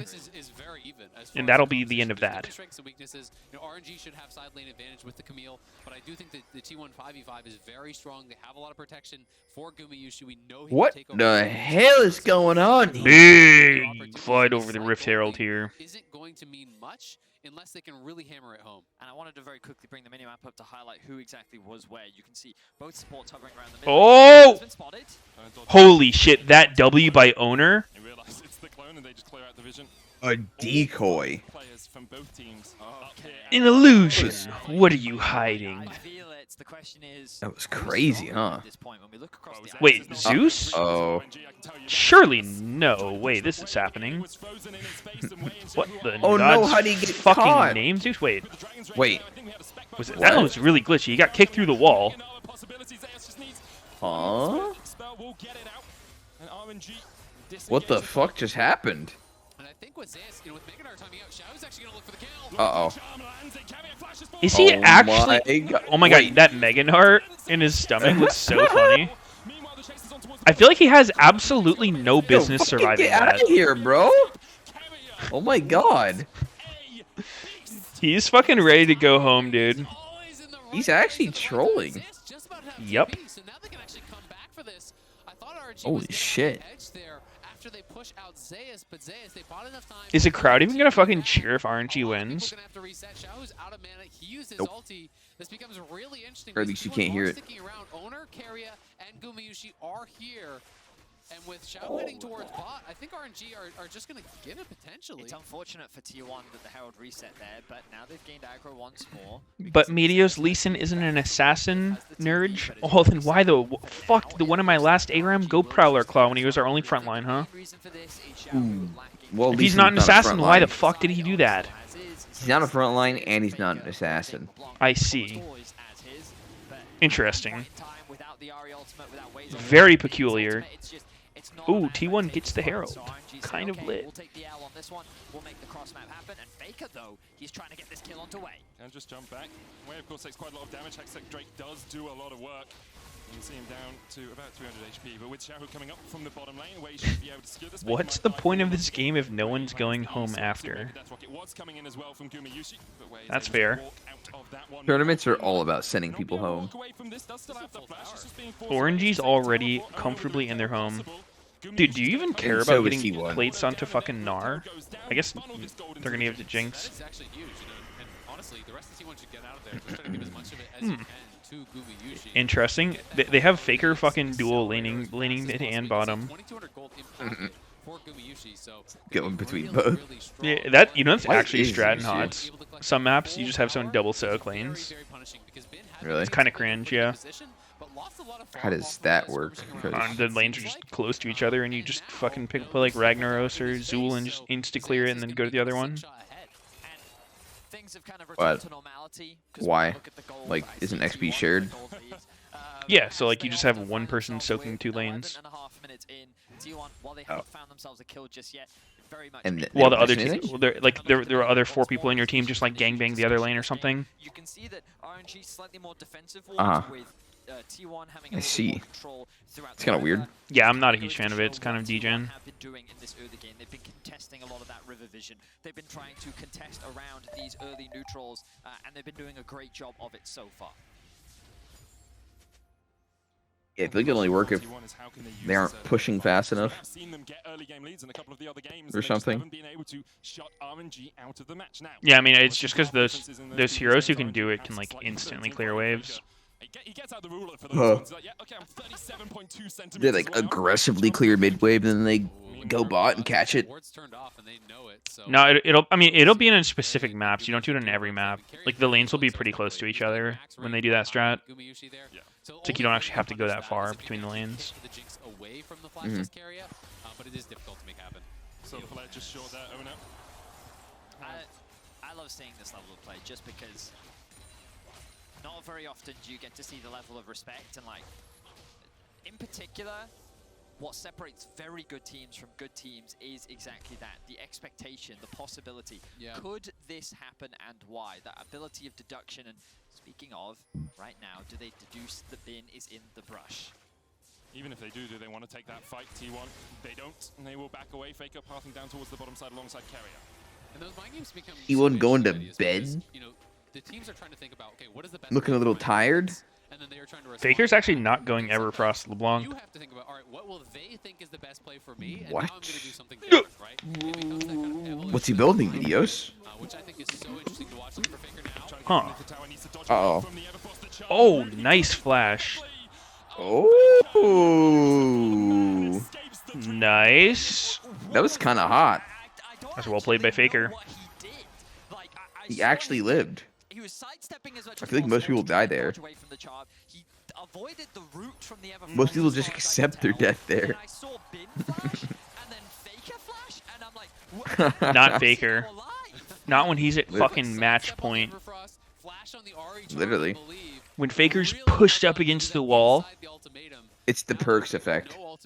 Yup. Trying to look for an opportunity here, but I feel like Perks kind of lost his plot armor though. Ever since joining Vitality. Gold here, cash out the call. The mythic is done, and T1 are looking poised to push this to a game 5. Alright, let's see this again. Okay, so let's have a look. You know, So he flashing dodges the within Everfrost, Camille is actually lashes hard the as fuck. charm. Literally flashing like that is hard as fuck. And he landed the chains on Bin. Yeah. Like in Camille ult, like So hard to flash. Your flash is like disabled if you try to flash out of the thing. So like he has to put his mouse within the Camille ult, but up.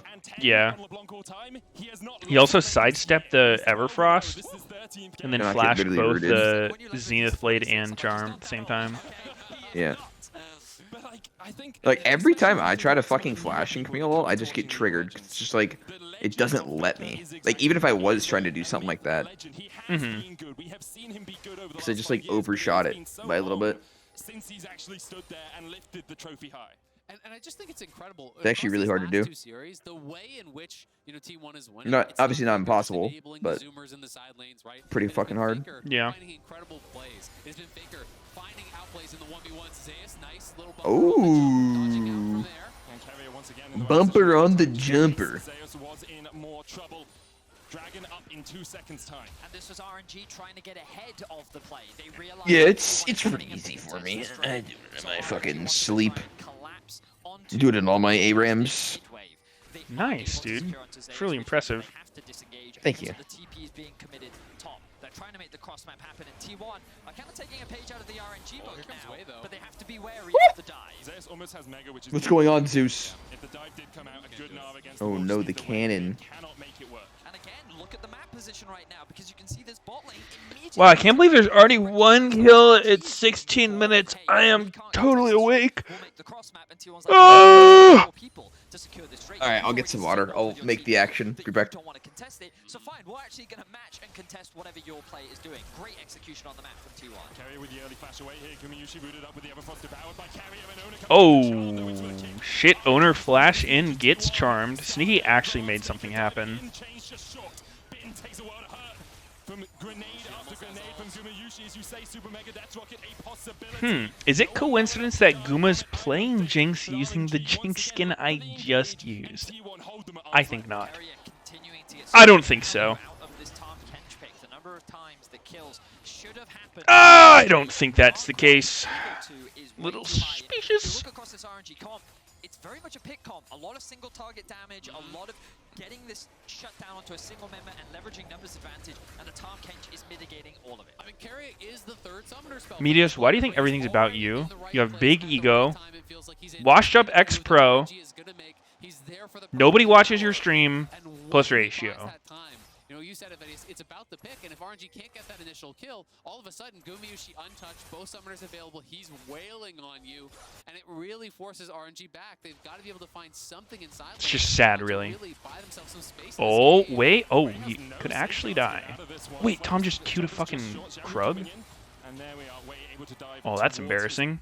Mid laner to escape. RNG are doing nothing wrong in a lot of these plays, by the way. They're looking for proactive plays. They're looking to try and catch T1 unawares, but T1 are always just that little bit quicker in terms of their... Did anything happen yet? There actually was a big fight, but nobody died. The fuck? Tools in order to actually properly execute a lot of what they wanted to do. RNG now find themselves in a similar position, and we were talking about the draft earlier on as well, but the more I watch and the more I'm seeing... What the hell? All of T1 has a pair of boots? Wow, that is so interesting and unique. Thanks for pointing that one out, Sneaky. That's pretty uncommon. T1 have a very solid front-to-back teamfight comp, and they're gaining more and more control over the map. Holy fuck, Tahm Kench is diving into the deep end here. He's like, oh shit, I'm in way too deep. I'm just going to start playing more aggressively so they don't think it's a mistake, and he's gone. He actually started running at them and they like backed up. Wait, holy how did Owner do that? Wukong W over the wall? Did he have to stand in like the perfect spot for that? Holy shit, I didn't know you could do that. That was incredible. Cheating. That was awesome. It really just goes to show how good these players are at this level. They know all of the secret spots. If Xayah gets chained and ulties, does she take damage from the second part of the chain? What? That's a question. I didn't even hear what you said. If Xayah gets chained by LeBlanc and Xayah ults, does she take the damage from the second part of the chain? I'm going to say yes. I think so as well. Because she's one of us plays this champion. Well, I mean, one of us has literally made a career off playing this champion. Your actual job to know this, Sneaky. Well, I mean, it's weird because it works with like. I mean, just the way it works is fucking weird because like Karthus ult, for example, like you cancel Karthus ult, right? But like it already targeted you. It targets Yeah, everybody. like, yeah, but it's already on you. Yeah, but it's not like a hitting DOT. you. Yeah, but chain's not a dot. It just says it will damage you at some point. Oh, so it's like a damage over a period of time. It's not a dot. Yeah, I mean, we're both on the same page here on it not being a dot. But I'm just saying, like, it does damage over, like, a time period. Would you say? Is that fair? Nope. Okay. It does not. Objection argumentative. Over a time period is the wrong wording. Because I feel like Karthus could be in the same boat as the chain. It just does damage after the end of the duration. Yeah, but I mean, Right. I think Karthus is more about just like he channels it himself and then it hits everybody, right? It's not like he puts something on you that's going to hit you 3 seconds later. Like Karthus can get canceled while he's casting it. LeBlanc can't get canceled while her chain's already on you. Well, yeah, but like it puts a debuff on you, and when that debuff expires, you explode. Yeah, but it's just letting you know you're about to get fucking nuked. It's not like Yeah. Well, that's what I'm attached to saying. that. Like that's what I'm saying. It's like it's kind of weird with the properties. I don't think it's that weird. Oh, I'm just saying, like I could see it going either way. Obviously it works one way. I don't know. I think you take damage, yeah. Because you're not invulnerable, you're just untargetable. And things that, like, AoE can't hit you. Because sometimes untargetable means, like, you can't click on them, but you could still get hit by AoE. Like, I don't think so. In League, untargetable generally only means one thing. Like, you're just immune to everything. Is there another untargetable, though? Fizz, Vlad, Maokai. None of them can get hit. Yeah, that's true, I guess. Two of the best teams in the world. T1 find themselves in control once again. They're setting up a lot of vision around the bot side, primarily to cover for Zeus, as they continue the pressure onto... Well, yeah, I mean, dots do work on, like, Xayah as well. And the different approaches to each That's like game LeBlanc this game chain. has been much more like game 1, game 2, and 3, where a lot more Yeah, but it's not a dot. But T1 feeling very But it does Okay. work. Or we can just both agree it's a dot. Move on. It's not a dot, but it does work. Yeah, I mean, it's not a big deal. We'll just move on and... Oh! Impact, where he talked about when you go international, the level of your opponents is so much higher, so they just show you way fewer windows in which you can be aggressive. Because the aggression is not random at this level. It's about capitalizing on mispositioning. It's about Did Xayah and Rakan come out at the same time? Or did one of them come out before the other one? They did come out at the same time. very cerebral as it has in game 4. That's what T1 and RNG are really good at doing. Crazy wombo combo release. Minimal windows when they fall behind in the early game and then getting to team fights. T1 very good at not giving their enemies. As far as I know, there's only been one other double champion release. Trivia. Who was it, Sneaky? No using chat for help. He's almost 3 items already on Kumayushi. They are in a very strong position. Had to be some older shit. I don't know. Kind of implies that he wants to spend a little bit more time in Don't remember. and maybe split this comp up to a 1-4. Certainly seems that way. Who was it? Surprised in terms of the animation, because as I All right, mentioned, I'll give you a I hint. think that One of T1 them in a front to back was feel a lot Gragas. more comfortable as the game progresses, but regardless, Really? that is the decision Yeah. that he's chosen to make. Gragas came out Yeah. with another champion at the exact same time. I really have no idea. Oh, I saw one person in chat get it. Who is it? Pantheon. Huh. Pantheon do and you Gragas remember came out at this? the same time. What? Because I was playing. I mean, So I played the game. I may have been playing at the same time too, but is it really significant? I mean, there haven't been any double champion releases like that. Yeah. Look at that level of control that T1 have on the top side. They saw the TP investment immediately, moved up towards the top side, and now they are suffocating that control from RNG. And I think that T1 are going to try to force bin to TP at the very least. They need to either send someone bot now or try to force the TP. The answer answer looks like Faker will go bot to match potentially, but no, he's actually heading out towards mid. Now going back towards bot, so they will look to respond in that side lane play. And yeah, I think the read probably from Zeus Yeah, is, does okay, Varus how do I count? lose this game? It's me getting killed inside. Yeah, How Varus do I counts. avoid that? And if his 2 read different is champs ultimate in will one. make me really strong in What AP, about will Chokon? make Does me he good in count? survivability, then hey, I respect it, you know? I think Randall Yeah. is a really strong option, but if you're not I think sure so. if you're going to be going up against Xiaohu or Bin, if it could be Magic or Choke on this dick. Oh, got him. Fuck, that was Wow, so much Siki more interesting walked this in whole that one. fucking game has been. Holy shit, man. Gnar is like the fucking top lane Janna, I swear to God, man. Every Gnar game in competitive is so fucking boring. Until he gets a crazy Mega Gnar. No, I mean, the thing is his play patterns just lead to the game being boring as fuck. Because it's like, when he's mini, the other team tries to fight him, and he runs away. When he's mega, he wants to fight, and the other team runs away. Yeah. Oh my God, Faker. I going for the swear. Support? How Like would you find Randuin's stats on the most Rush. boring champion in competitive league? Just like the champion who has the least amount of shit happen in their games regularly. You just wouldn't be that hard. Just connect low kill games to champs. Okay, you do it then. If it's not that hard. Go through 12 years of League of Legends history. Go through every single game every champ ever played. Well, I'm a little busy, unfortunately. Don't have time for your bullshit. Oh, like Chaos Dungeons? Like, I think your 1000th Chaos Dungeon's better than advancing the knowledge of mankind. I do think Yeah, I so, guess fuck actually. Academia when I could be running my 1 millionth Chaos Dungeon. Oh, Zeus getting jumped on again. He's surely gone as hell this time. Wow, he got taken to fucking pound town. Oh, Lee Sin gets shit. traded. Owner gonna go down. No flash. Does he have clone? Wait, Gets eaten. Oh my God. Tom Kush it a is penta? really in that ass. Oh! Pekka! Pekka! Oh my God! It's fucking game over, bro. It's game over. We're getting a game 5 Silver Scrapes. Dude, they actually lost none. Like, Zeus wasn't even part of the fight.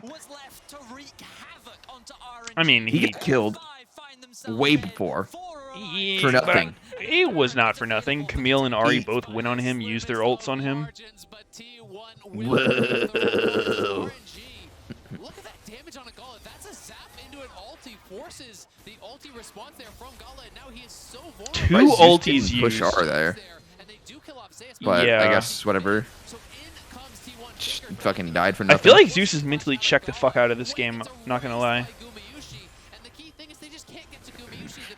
Yeah, I mean, from that earlier shit, that was pretty fucking troll. Maybe he's tilted that he's playing Gnar. He's like, yo, I can't blind here. They're like, no, we need a blind top. He's like, fucking Gnar, I guess. And they pick Camille, and he's just like, fuck this. Fuck this. Fuck this Fuck shit. this. Okay, dude, the fucking replay and live made me so goddamn confused on Jinx. She flashed forward, but it just looked like she ran really fast. It's such a critical ultimate to be missing. You can see the damage output still. Oh my Jinx damage. Whoa! Jinkus! Uh-oh. Owner, no! Oh, Tom Kush. The re-engage. Oh my god. Absolute destruction for Tyler 1 here. The frog. Let's go, T1. Unload the toad.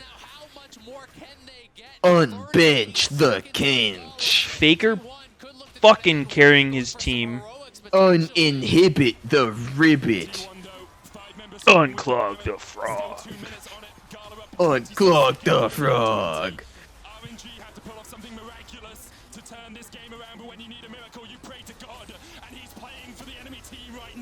Oh, the stun lance! Ooh. The stun lance! Is that going to be Tyler 1 taking the game to game? I can't fucking hear you. Discord's fucking your mic. Why? I don't know, dude. How come every time I fucking scream into the mic, Discord cucks it? Just turn that shit off. I don't know. I want to hear you scream. to dish out alongside the perfect spacing from Gumiyushi allowed them to win Silver win the battle, fucking win the game, scrapes. bring us to match Burn it! And you can see this. Burn it! Is putting on Burn it! he says thank Burn it! over T1 now at match point as well. It has been such an incredible El Silver, El Scrape. Supreme comfort reigning supreme in this series. You know, going to the Jinx has been so successful. Burn it! This game to me Burn it! support diff. Holy shit, I got Jinx again. So much done. He was always perfectly positioned. Wow. Being unable to find those engages by the slimmest of margins many times. And Carriot was just such an incredible difference maker, it felt like.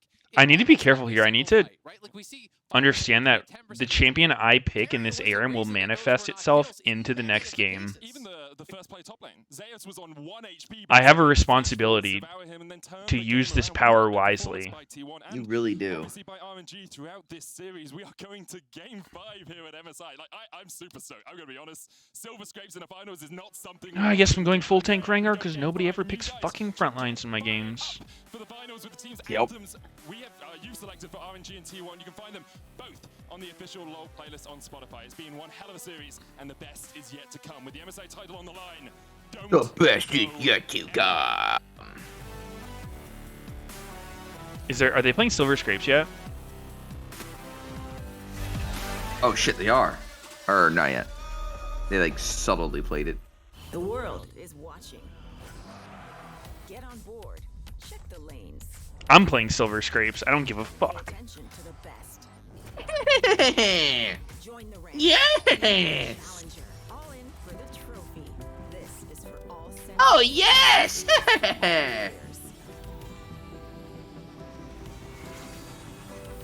Buckle up. Oh yeah. Woohoo. God, it's so hot.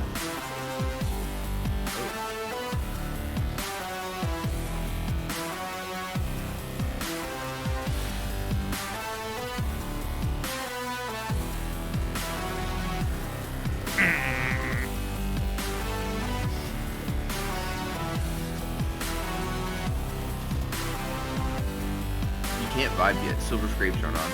It is for me. Nope.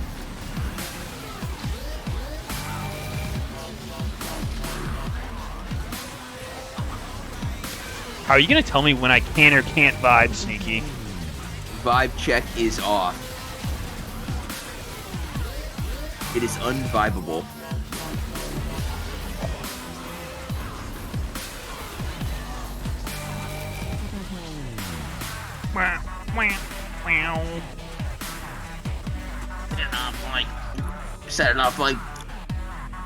Set it off like this. Set it off like. Oh my god, it's here. It's the MSI song.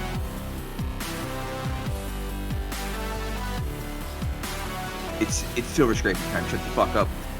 Burn it.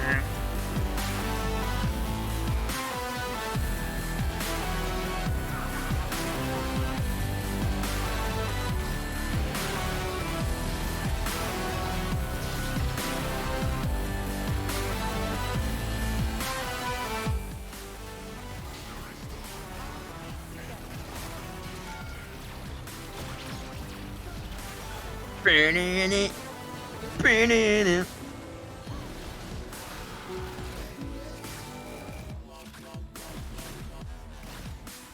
I miss when I could listen to music on stream. It's such a fucking good time. Yeah, look Sneaky right now. This shit's crazy. How is he doing it? What a mad lad. Borpa fucking jam.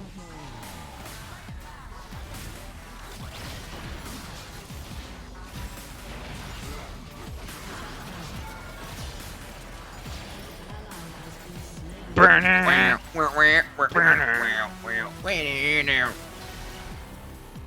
Burn it.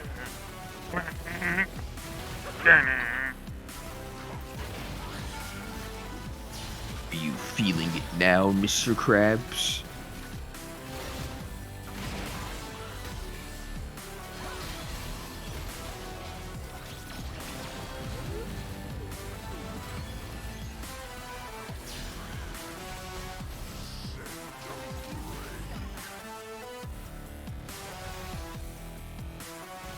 Art thou feeling it now, Mr. Krabs? Mr. Krabs, Mr. Krabs, I do decree. are you feeling it? I doth inquire if thou art feeling it now. Surely you are feeling it now, Mr. Surely Krabs. you must be feeling something now. My dear Mr. Krabs, Esquire. Mr. Esquire Krabs.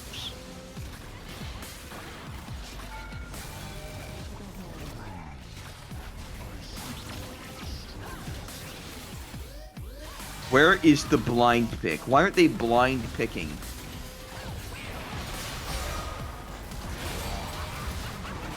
That term is insensitive to blind people.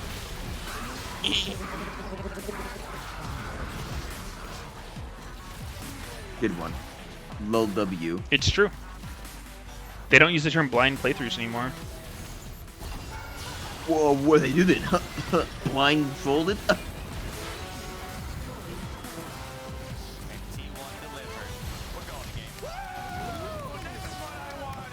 Oh my god, is that Zaya?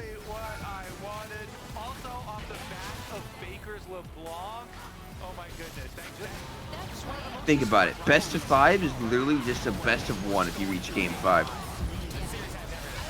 Holy shit. That's extremely true. Except usually in best of ones, you don't have 4 fucking games against the team right beforehand. Understand what they want to do, but yeah. Yeah, aside from that, you make a really solid point. Can you just stay wrong for once instead of complaining about being wrong? In your fucking life? No, I don't think I can do that, no. No, I do not consent to those terms. At all, actually. Very opposed. Extremely opposed, actually. Extremely offended you would even suggest something so foolish. I see. Ah, of course. It's meant to be. T1 pushing it to Silver Scrapes. They also, I forget who it was in the interview. I think it was Owner in his interview said that EG loss was what kind of propelled them to just be like, you know what? We're gonna lock in Aphelios next game. We're just gonna play like total comfort. Also, Rengar's E is actually such an own CC 1.75 second rut. Damn. It was an incredible performance out of T1 to push us into game number 5. I really only want to look at one fight because I want to spend most of our time talking about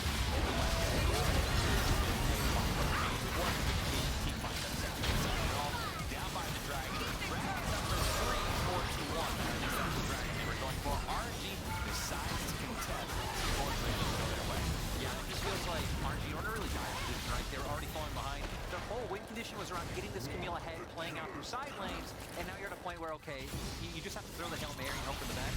They commit to the bottom side, they find the pick, but they really don't have any other tools to try and get onto the back line and take down Gumayushi.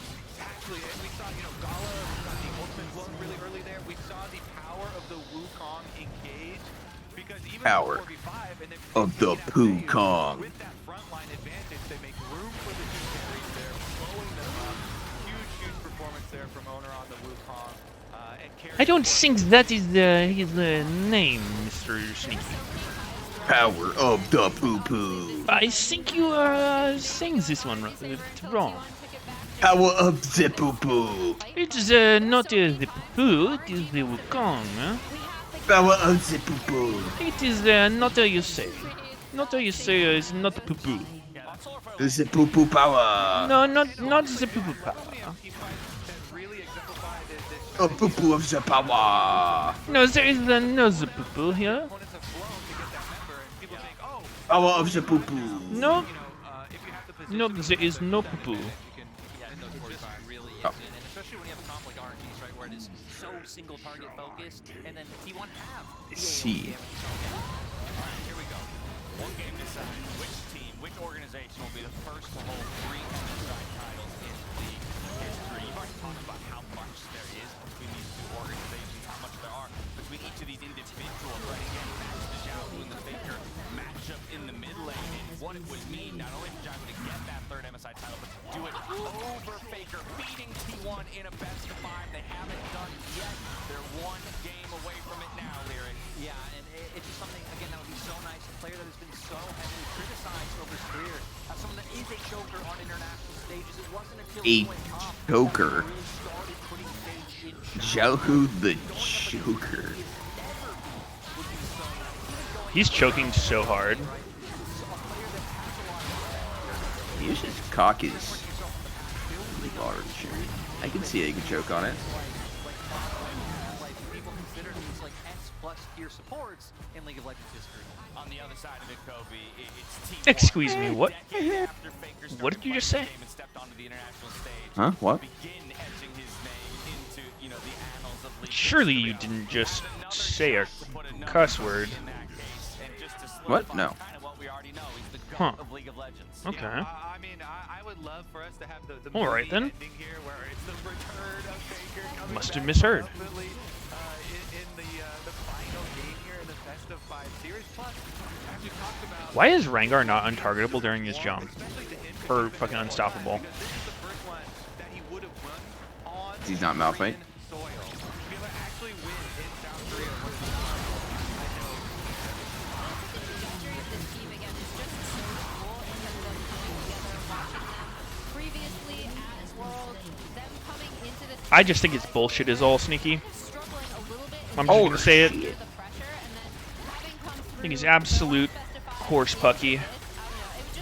Horse fucky. in my opinion, for the young players, because surrounding Faker, there's so many young players like Zaze coming in, also like Keria. I mean, even with his experience, he's still really young. I even love to use the word trajectory, right? Because like this is great, we get 5 games, but this series just makes me look forward to the rest of the year. And I don't feel like either team is hit their ceiling, right? So Like, young. T1 can improve and shore up things like they Fresh did. talent. For RNG, they still haven't incorporated Bin. I feel like to the best of their ability. Both of these teams can show more. All right, well, you talk about maybe neither team having yet hit their ceiling. I think Game 5 is going to be obviously the most demanding game of the tournament. They got to find that extra gear, that next level. Kobe, I'll go to you first on the T1 side of things. How do they get it done? Especially considering that RNG is the one with side selector. We've seen blue side. RNG. Single game so far. Orangey. Honestly, I think mid-jungle priority is huge. They really need to hit draft secure. How does RNG do it?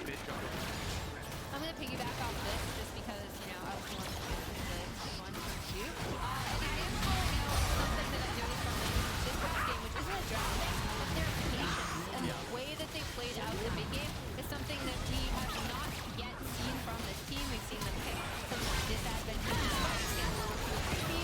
The kill score was so low for so much of this game, and T1 played it so methodically and patiently. I was really impressed with the game.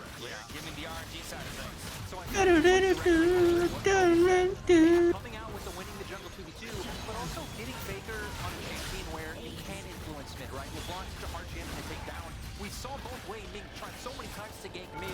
He's just so mobile. I thought we saw this being again one of the best players ever, the GOAT of League of Legends. Get him on something you can gank, take him down, win through mid jungle, and go. There it is. Those are our thoughts ahead of game number 5, but at the end of the day, it comes down to the coaches, the players that are stepping onto that stage. There's one final game here at MSI 2022 to decide the championship. Which team will claim their third title? T1 versus Royal Never Give Up. The last time, Medic, Azale, Meteos, over to you. Medic, Azale, and Meteos. Wait, how'd you know that? Their names. They just said that on the broadcast. Are you? Medic has a lot listening? of buttons unbuttoned right now. I'm just saying. Ooh. You think something happened off screen? Quite possible. If they had a little something go down over there between the games.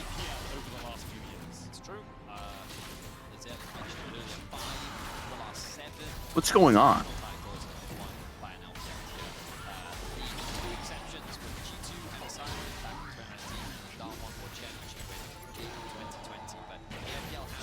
Save our souls, bend the fucking nah. Ban that boring piece of shit.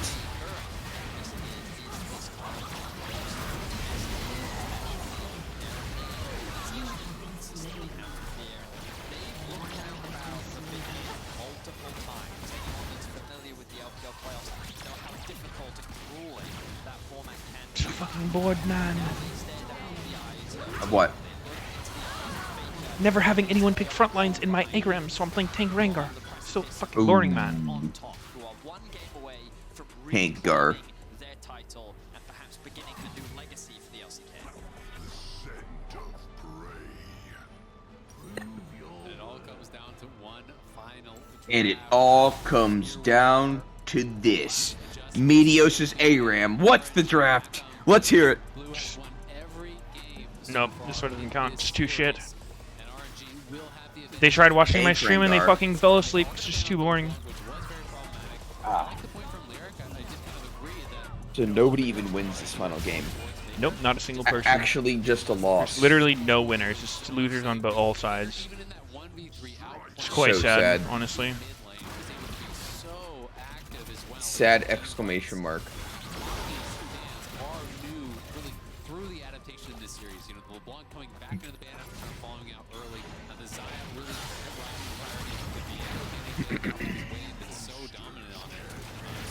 Holy fuck. LeBlanc ban? Ow.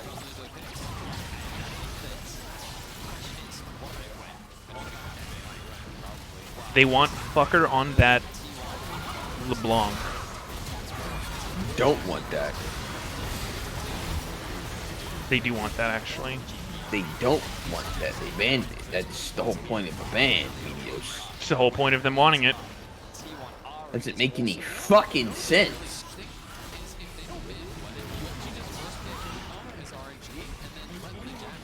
Jinx is broken. First pick Jinx. Jinkus! Jinkusu! Jinkusu! Infinite range team fighting. Okay. LeBalanced, I guess? Dare you to take Gwen, because we will I think a nice little 800 range AoE auto-attacking champ with 1,000,000 attack speed, steroids, and move speed could be pretty strong in this meta, actually. We'll see. Maybe they just want the Oh. Gwen. They're so comfortable on the Gwen, they're just saying, you know what, we'll grab it, we don't care. Sounds fun for everybody. The Woohoo! thing is now, the T1, I wouldn't be surprised if they went Ahri Wukong, right? And then, of course, Gwen the FP, response is alright. Galio, they'll probably go Lissandra Lee Sin. And you're kind of looking into Slight GG.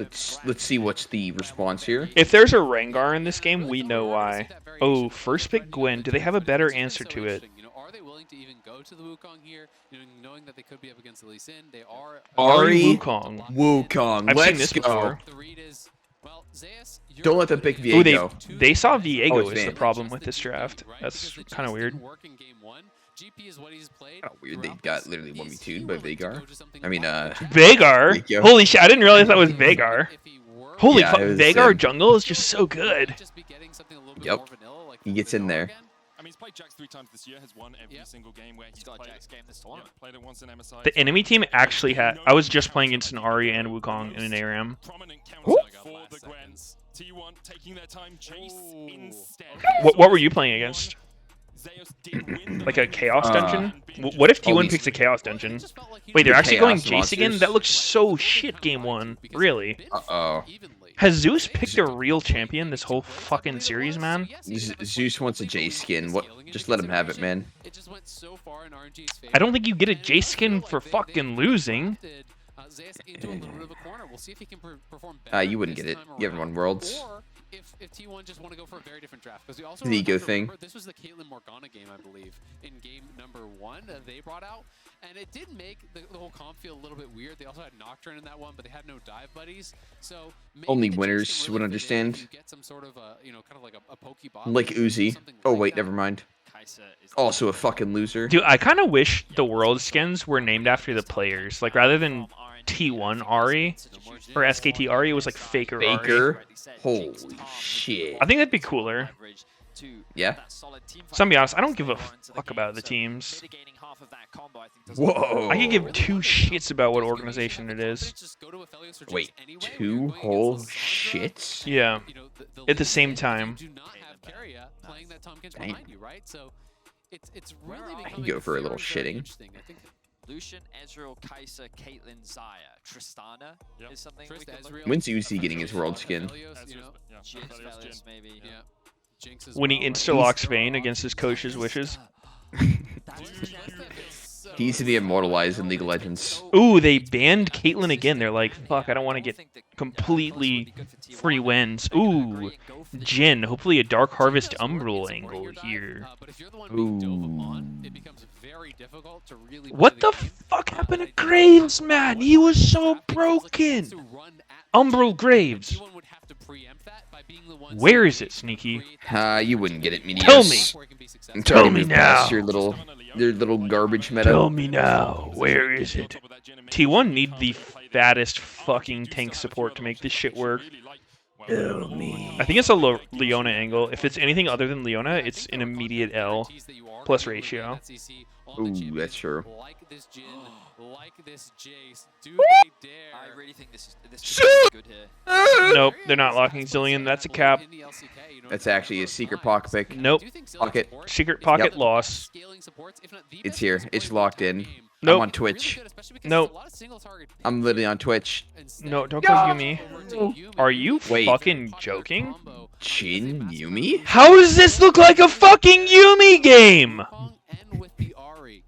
What about this says let's go Yumi? Their ability to actually knock down these kills, and of course, prowling projectile plus the root from your ultimate is also really, really strong. What the fuck?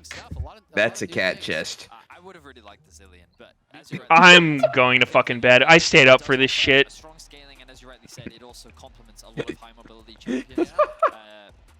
And against a Rakan lane, it's going to be difficult to punish. He's not the most aggressive of laners, and he's not a What the champion that fuck, usually man? dominates in the 2 versus 2, so Yumi can kind of play. I mean, okay, Wukong Yumi's pretty good, but Yeah, dude, so good. Kappa, forehead. I mean, the rest of that shit's pretty garbage. Yeah, I'm really looking forward to the part where Wukong is 30 CS down on Lee Sin because he's never farming because he has to face check everyone with a Yumi on his head and getting one shot repeatedly. I think that's actually a really good combo. Oh. Is that how it works? Alright. I guess we'll see, Meteos. The instant death Wukong. And our mid jungle is going to be that much stronger. The Jin could be that much stronger that the Gwen maybe isn't going to run over the game. It is in game 5s where all of the pressure is on and teams can often falter. The pressure can get to you. Meteos just hates Yumi because he'll never be a cute cat. That's so wrong. I am a cute cat. That makes the Meow. mistake that loses your team the game. But these are veteran. I'm a sweepy kitty. They are led by veteran players. Yeah, no, that was pretty cute, huh? Meow. Up to the players behind these veterans to feel confident in their leaders to be able to execute and bring their Meteos is actually so jealous. Wait, he E-started? In a lot of these cases, teams can On who? Real? a little bit too defensive, right? Yumi? Scared to make that mistake. Yeah, for the move speed to get into the bush faster. Well, that is what the E does, but I'm not so sure that's the real play. Sometimes being the aggressor can often really work in your favor. I guess I was to get the word in fast. I don't know. All right, Wukong, let's see. How do we path this game? Show me Timer! what... Dink donk, dink donk! I'm already at 53 minutes. Timer! I'm way ahead. Dink donk, dink donk, dink donk! Of course, Wei cannot do that. It means that you have a little bit more vision control as T1 in the early game if you can catch out some of those wards. Timer! His ward to be able to Mr. safeguard Streamer! to look for some of those gank parts. And so far, we have had a back and forth series. Both RNG and T1 landing punches. The early game has often dictated who will be able to take the lead later on. Final prediction of the night. If you don't go all in, you're a goddamn coward. True and base. If you bet... Wait, Lee Sin starts E with a leash? What? That makes... Well, actually, it's for AoEing the camp. AoEing the fucking red buff? Yeah, he is little minions. That You never seen actually him? doesn't make sense, by the way. What do you mean? Like, it makes 0 sense why you would do that. He's like a big lizard with 2 little minions. No, actually, no little minions haven't been there since, like, Season 5. I mean, maybe what if he was playing on the Season 5 patch? He's used to it. Why the Oh fuck would my. he be doing that? For fun. Woo! No! Wait, she's dead! She's dead! Kia! What is he doing? Wow, that's so unlucky, dude. Damn, man. Why is he jumping out of the Jin? Why do Yumis do this? Gets the flash. Uh-oh. Wait. This is fucking stupid, Bruh. man. Wait. He actually lives there? Wait, Faker's dead. Oh my god. Oh no. This game's fucking over as hell.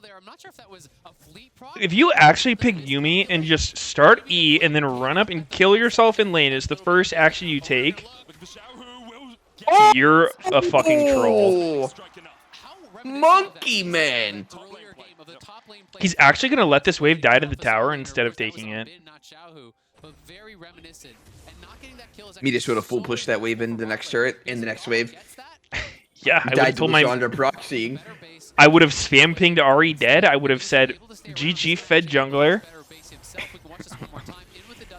Say, what the fuck, bro? How, dude? Like, what? How do you even get W'd as Yumi? Thank God they showed how fucking stupid he looks. Dumbass cat. Little bitch. Yeah, that was pretty good. There was no ping, so he may have walked, close enough. Man, he actually walks back up here. Well, he had to. Faker got jebaited. Wait, he knew Lee Sin was around there too, didn't he? Like, he saw him on Raptors. Oh my god. Oh no. Oh my god, Jace getting killed again for fun? Is there nothing better you can actually pick into fucking Gwen, man? If you're gonna give Gwen, why pick Jace and Kennen into it? Like, what? They're actually troll picking into this champ. Surely there's something better. Anything better. Surely. We talked about how in Game 5s teams can often... Jesus fucking Christ. Cheese and fucking rice, dude. Jesus fucking rice. Actually, yeah, just go Garen. Fuck it. Go fucking Ignite Exhaust Garen. I don't care. I don't fucking care. Gwen wants to fuck around with no flash. You fuck around harder with no flash. Mortal Reminder Rush, Garen. Yep. We're gonna take you on. Absolutely, and you can see something we didn't get to talk about. Gumayusi and Keria both running exhaust, so it is double exhaust in the bottom lane there, which is more atypical. Double eggs. Very, very well, and also going for a very defensive build here. As Wei should just be able to. Tristana jumps in, gets exhausted. The other one exhausts immediately. Very defensive here. Exhaust stays on. Total of 3 seconds. Giga Chad.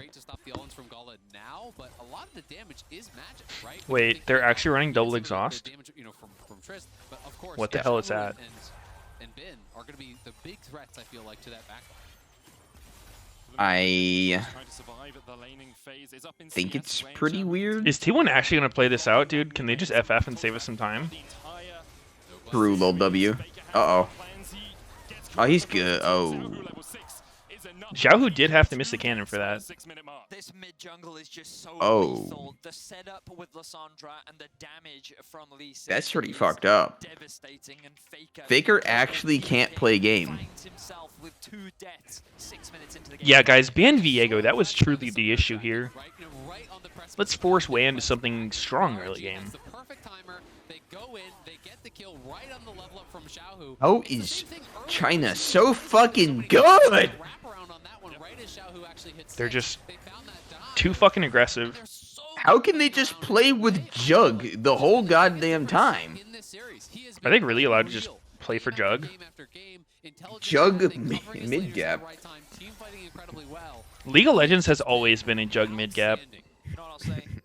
LPL, Lee Sins, I think so. they're just synonymous with one another. If you have a winning Jug mid, what can the other team do? But the thing is, you need your mid laner to play for Jug. That's the difference. Yeah. Jugs who play for mid is a fucking laughing You stock. play for each other. You have It's an Gizzy actual set up, prank. Walk mid for the free kill, and then you push out. Jungler tries to do something like a crab, the enemy jungler, just go kill his dumbass. This early game heavily going in the favor of RNG for now. It's Jug gap. I'm gonna roll swap to mid lane and just only play for my jungler hardcore and just never lose. And this could be a play they look for, but Wei is Spin popping up here stay. in 6 and has ulti. No TP for Xiaohu, shoves in the mid wave. Now he's on his Can't, way. I mean, the they fuck don't is- even have the champions to like guarantee this works. I feel like RNG can outplay this. This looks like trash For who? They're trying to bait his W. They know. for T1. They legit know. They could go maybe. They're just. What are they waiting for? They're waiting for him to get the whole wave. Actually move down, but instead, Xiaohu gets pushed mid. Yeah. So yeah, they're Wow, that was actually- pretty I good. think they were pretty sure that Uh-oh. he was gonna step forward, but he Dude, makes imagine it if they so have far. champions that are modern and can just guaranteed dive them like a top laner with some setup. They literally have Jace, Wukong, Ahri. Like, how are you kill confirming people with that? How is the other team not just going to permanently flash out when they're low? It's played perfectly by Wei. If you Yeah. actually walk over to the tower, you're going to get intercepted on your way over and potentially burst down. So he stays in range that if they go for a dive, he's Holy right there. fuck, it's the Cull gap. Can try and use it. Of course, the zoomies from Yumi do speed Dude, up. yeah, seriously, Renekton top would have been so good there. Hold up, I'm going on the stat site, and I'm looking up Gwyn counters, and I'm going to figure out As well, you know, what they need to pick. Yumi, speed up the Gumi. Game 5 of MSI Finals. Sorry. Singed, My bad. Lilia, Please don't fire me. Fiora. Wow, you do some great counters. Fiora? Sounds legit. I feel like Fiora could definitely work in competitive. I'm a little surprised we don't ever see it. It's something that has been a big point of I think contention Singe is probably the throughout best this in that series. list. Yone? The early game is only going to fall further and further away from them as RNG will leverage this. to- Rengar. Looks like secure the top Teemo. one. Yeah, they're looking to press in on this, and that's so Garen. concerning I think because Garen with it's Ignite is really really just the play. You know, if you are falling down behind, of course, Bin is not the beneficiary. No, I really think The fucking more you can keep Zeus down, Fiora's the faster sleeper he's OP. gonna get She's out. just too hard to play. He's looking in, Oh? Who's able to dodge away, re-engage a possibility. Wait, he ulted the clone. and that was actually the clone. Oh my god. Low W. But again, Bin down towards that bottom That's side. embarrassing. You know, we'll be collecting this farm. My big concern, my big question mark for T1 is how You know, if you does this W as team Wukong with a Yumi on you, you get an really extra strong Yumi on your point? I team. think they It just have clones great her scaling permanently. across the rest of their 4 positions. Oh, And fuck. Jace can be a strong team fighter. It just doesn't really match what Gwen can do in the side lane. That's especially with Ghost. insane.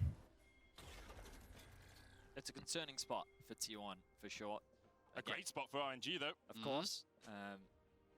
And a reminder, both of these teams currently hold 2 MSI titles. They are fighting for the first team in League of Legends history to be a 3-time MSI holder. And for RNG, this could be The first team in League of Legends history to be a 3 times MSI title holder. So, along the line, a lot of pride Wow, that's a to shocking statistic. I really thought there were so many of those. historic orgs and players. That is what is being said on the broadcast. It is worth Fuck noting, you. know, Zeus walked into mid lane, saw Okay. Gathering Storm take over, so he is at least going scaling runes, so he is going the tier build. It's a here. very cool narrative, Bat Chest. Scaling, you know, then Ooh, look, Lissandra has sweeper, so her Lee Sin can still keep yellow trinket. So that could help to kind of keep him more relevant in the matchup against Bin. You're really looking for the Riftmaker timing. You know, if Bin can get Riftmaker at a good time, Zombie All ward because he too. has Lee Sin. to swing. But I just have to give credit Bin. Like he's been so adept at actually picking up a lot of these farm, you know, utilizing that shroud very, very effectively to kind of get the maximum out of it every single time and just stay really healthy to the point where T1 can't really hammer home any. sort of Well, What if- actually, if Faker was on 0 ping, this tournament would be over. Eggos Bin has been in this sort of position before. World Why? 2020. He was with Sunic. He's just used to 0 ping the whole time. But I mean, why would that make the tournament over? Victories in the last Because he would have won. He would have Probably in won. 10 minutes. A lot of weight on his shoulders to make But sure now that he's gonna fucking lose. he has Oh? catches out Zeus can get the knockback. Bin will just keep him in the area, stop that recall happening. Rift Hell put down in the middle. It's gonna be gold over to Xiaohu and to Wei. You can see that 400 gold lead for Wei in the jungle, but in the mid lane, actually 700. I stopped playing Monster Hunter for this shit? Those early kills that they got on Faker really That's so creating messed True. up, dude. and it does mean RNG gonna go This their second awful straight back 5-game here. close So series. back to their winning ways. You know, what they've So been able to boring. accomplish great I wanted a Frozen Tomb cleanse out of Faker's better build. series. Coming in, Xiaohu does still have the Oh. I wanted a 6-game series. This one is flashed away. That was really fast flash there from Xiaohu, not even getting knocked up by owner.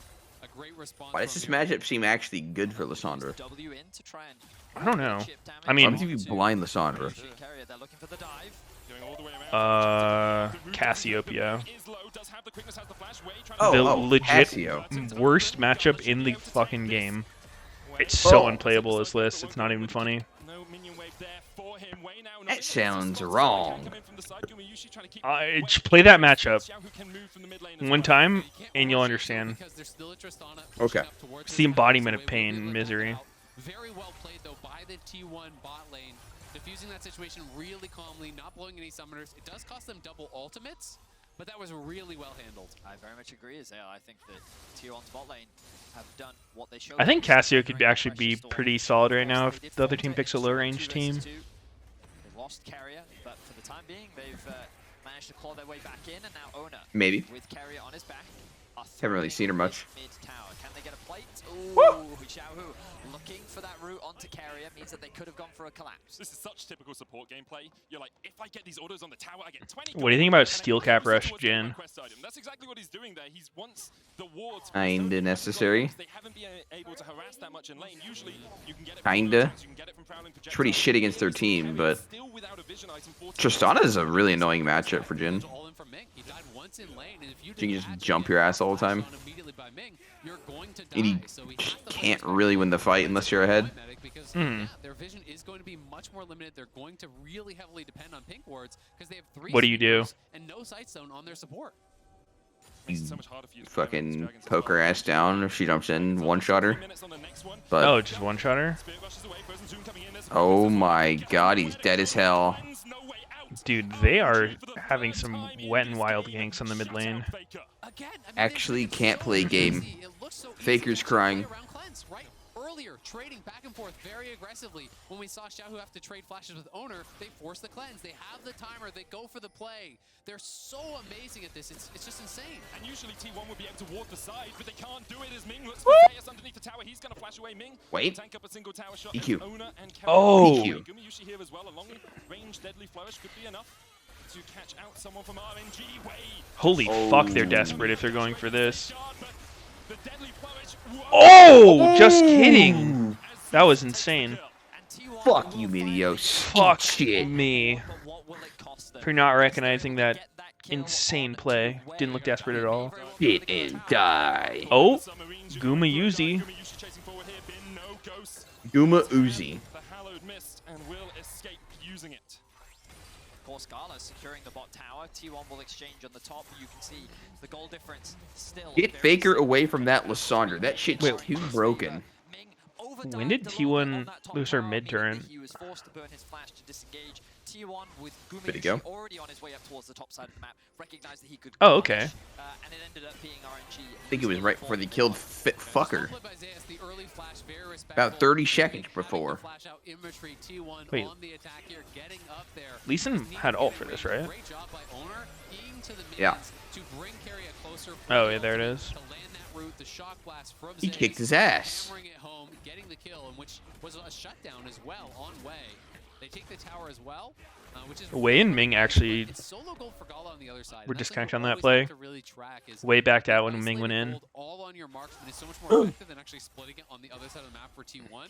And we can see that reflected in the items here. Both of these marksmen, on Mythic plus tier boots, but it's about 900 extra gold worth of stuff on Gala. And look at the armor boots that have been picked up for Gala as well. He recognizes that, you know what, why have I got to be scared of Faker? Who cares if he charms me, you know? Because Oh, here's Yumi. The game. That's why.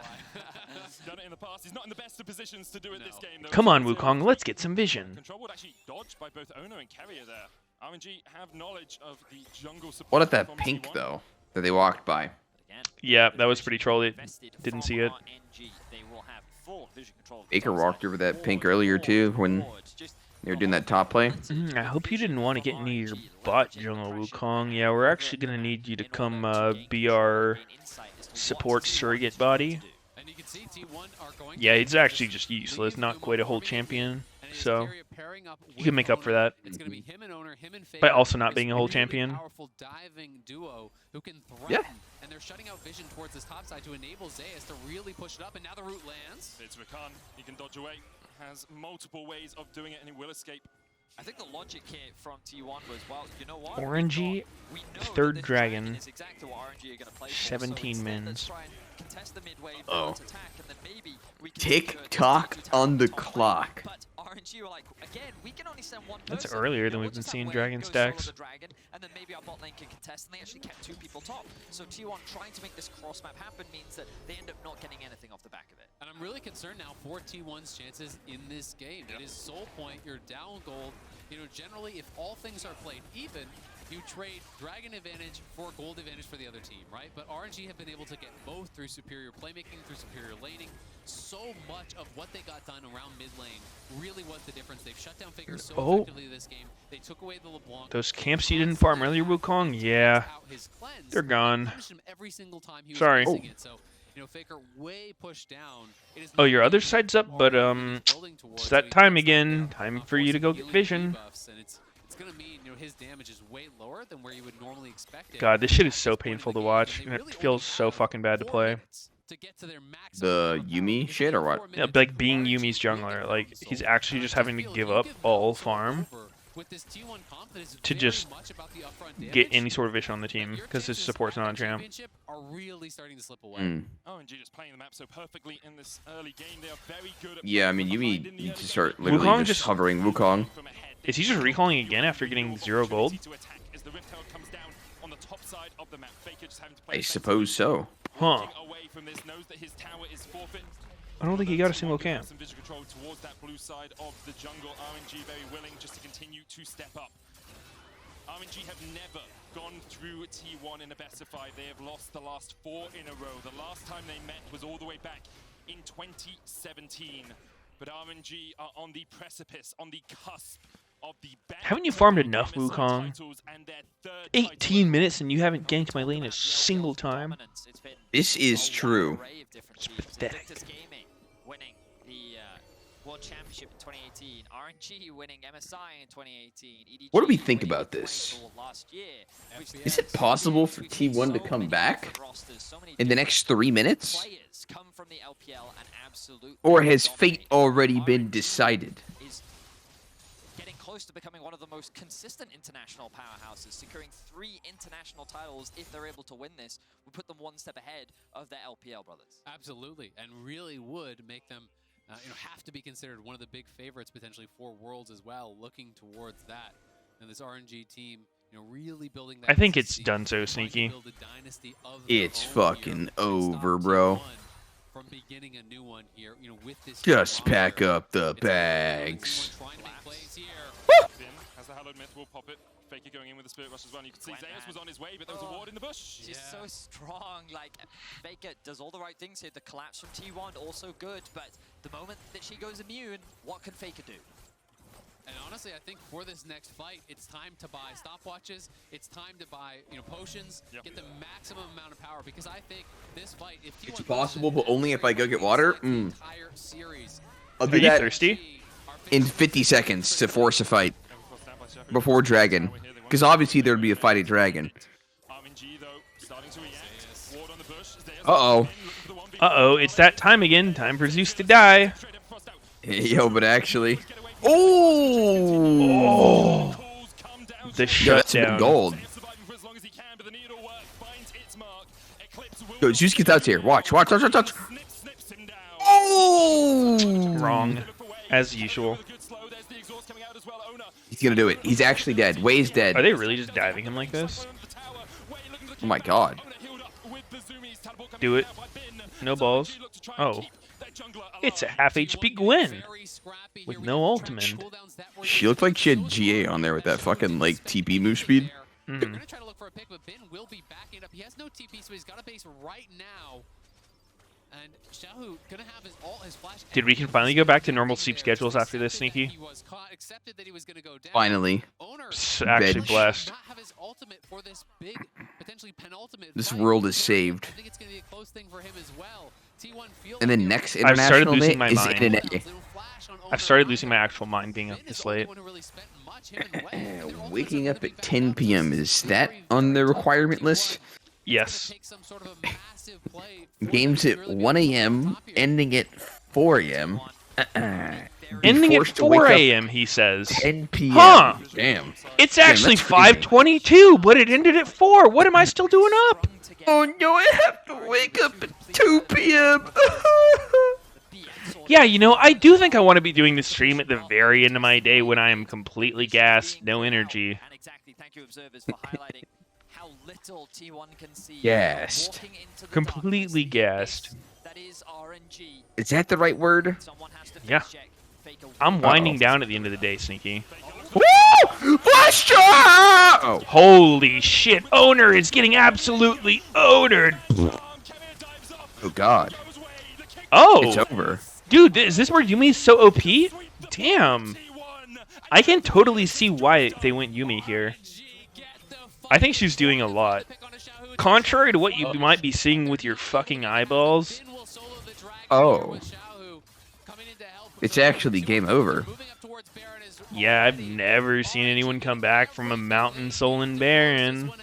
Why the fuck did they pick Jace, bro? This shit's useless. Cause, What dude, the I hell? shit on him in lane. He can't farm versus me. I have him pushy and I have perma prio. I get his poison. He's so bad. I can't let him farm. And I die to every gank and I can't set up dives and I can't do anything later and I'm just a sack of shit, but my stats will look good in lane. Ultimate God Superstar Laner. Oh. There's no way he got that. Meteos. Thanks. How was I good money? It's pretty funny, huh? You know how many fucking times you said way the series? I like how Unar hasn't gotten any XP in the last fucking 10 minutes. It's really cool. I feel so good for him. Maybe you should try farming. Yo, you wanna... This gives me fucking flashbacks to when we were on C9 and I'm playing Vi as our only melee. And Lemon's like, yo, you gotta get the locket while I get Magi's on Janna. It fucking tilted me so hard. I'm like, are you fucking kidding, man? Like, just get it so I can actually be tanky. No, I need Magi's here. It actually, like, no joke. Fucking yeah, I lose my know. mind. The great locket battles. So troll, man. I'm glad they changed that. I'm so glad they changed that. Faker's combo doesn't even get through the Mountain Soul shield right now on Ming. RNG Jai scored here. Oh. Oh God. Oh, actually, Big Wukong angle, and he's fucking gone. They have no damage. Big Wukong spin man. Oh. Oh. Man. It's I just don't over. get. I feel like if you're gonna play this comp that T1 wants to play, like this was kind of like a game 1 comp, like Jace fucking hot dog comp. Why do it against Gwen? Of all the champs you can do this comp against, why Gwen? I feel like she's actually the best against this kind of shit. Yeah, literally. The only champ who actually completely negates it. High five! Oh my We God, just winning won! ceremony. Yeah. Oh, wait, we won? Oh, shit. Puggers. Oh my god, did that guy just kiss him on the cheek? Did he just touch his dick?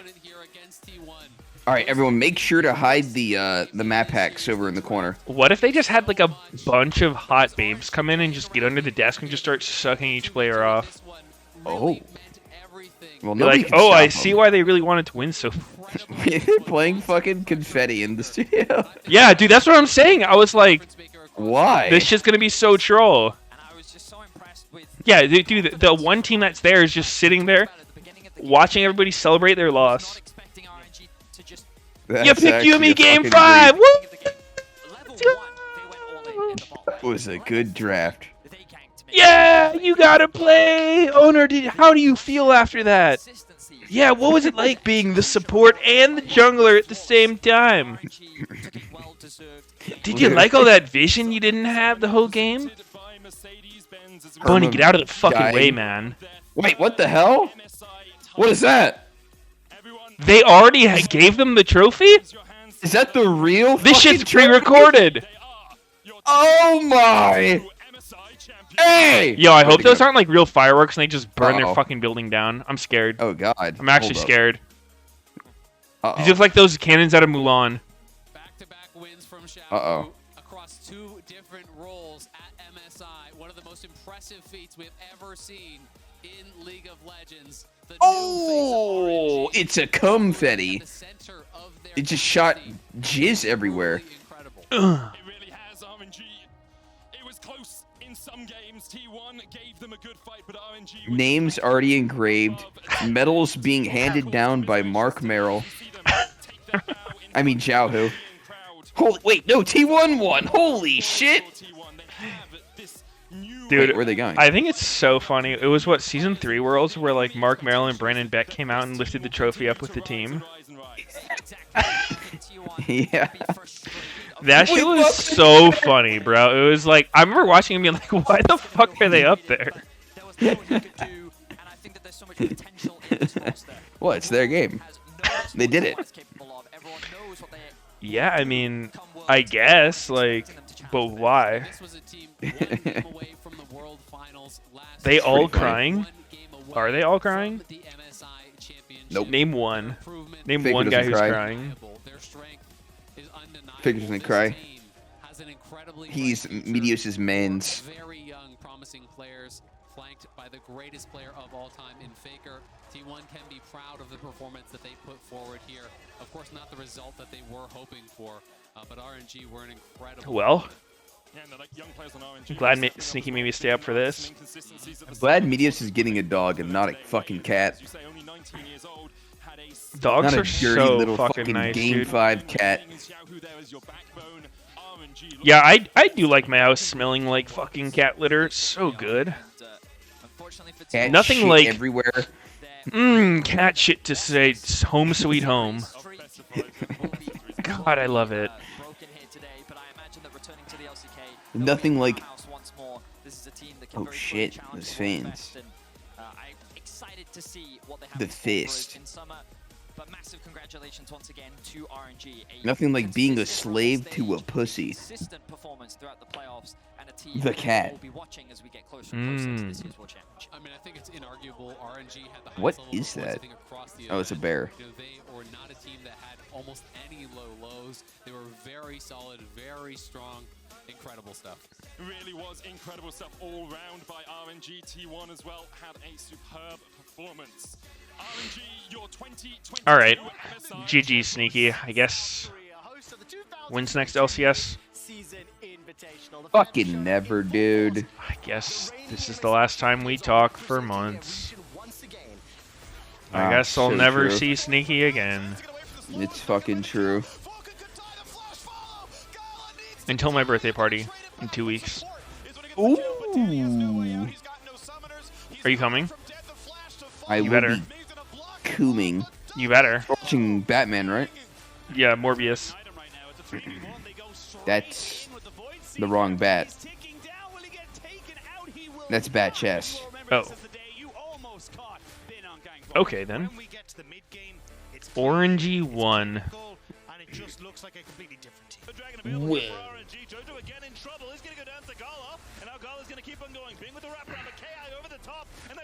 All Are they right then. sure they Sneaky. want to do those like separated screens, like the mini TVs, and fuck the players' faces?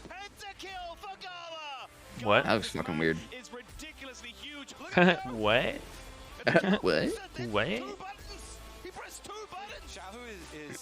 All right. All right. I'll catch you later, Sneaky. GGs. See ya. Peace. All right, stream. That was a good time. Pretty solid games. I'm gonna try to get my sleep schedule back to normal time. I'm not sure how I'm gonna do that just yet, but that is the goal. RNG on the way to their third MSI title. Normal? Like, I actually like waking up in the AM. Like, 9 or 10 a.m. I think is ideal for me. Wake up, fucking go on a walk, get some coffee, We were really impressed with how gym for like 4 or 5 hours, come back. that T1 was willing to take that Ari matchup again because we expect Stream through the whole day and go to sleep at like 8. But the way in which they executed upon that draft was also incredible to see. It's really interesting. Sounds right? legit. Anytime you lose a close series, you're gonna have so many regrets. You're gonna have to think about so many things. Gym for What if 4 or we 5 approach this hours? situation differently? What if we Yeah, pick a different you know. champion? in different situations. I think they're going to be looking back On at like the Jace as an well, and average the day, Jace as the I'd answer say. to the Gwen never felt to me like it got enough done. Yeah. And then the Gwen was just monstrous in the team fights, right? And we even saw just in the way that I think Gumayusi had to play out a lot of those fights that he didn't really feel like he could even enter because there's that threat of the Gwen onto him. Right. And it's one of those things where if you have that pick prepared, like if you had another pick prepared, maybe it could have looked differently, right? And they never had the confidence to go to something like the Jax, which I think could have been a little different dynamic in that matchup at least. And I think something you brought up pretty consistently, Zell, was the way difference. Like, we saw him consistently perform throughout the series, the fact that he was able to find these early game advantages, and him on Viego, and this use of mid-prio, the way in which both junglers tried to leverage the fact that their mid lane was able to generate pressure for them to work off of, was something that we saw back and forth throughout the series. But at the very end, it was Wade that seemed to find. Do you think being away from lane helped RNG? Maybe. I mean, with the solo laners, right? We look it's probably more nerves for T1 being in front of a crowd. Owner, he was playing Viego, and both of the solo lanes from RNG immediately start fighting. I'll probably be back tomorrow denying them the ability to at some point. Easy collapse and get the kill. No more Meteos to LCS. No, I'll still be streaming. Don't worry. Even when he does come to support his jungler, he just has to flash out of there, right? And all these things I think were so well coordinated. It made so. I'll much be sense. back tomorrow. We'll do some solo queue streams. We saw Faker get It'll be cleansed. chill. They're tracking that cooldown constantly. Like the good old days. Always there to repeat and punish. And how big is that for Wei, right? Like you look at last year, and often he was seen as perhaps a weak point of RNG. You're worried? You look at Don't the be. replaced MLXG and Castle, like the names for RNG, the junglers for that team are on top of the world. And today, him and Xiaohu really just made Faker's life a living hell in that mid lane. Like he died 3 times before like the 8-minute mark. It was just domination from the RNG mid jungle. It certainly was, and I think that one of the things I really enjoyed seeing in the series was the battle of the supports. We saw exquisite support play from both Carrier and Mid in this series, and like they really are the Bye, guys. benchmark of what all supports are trying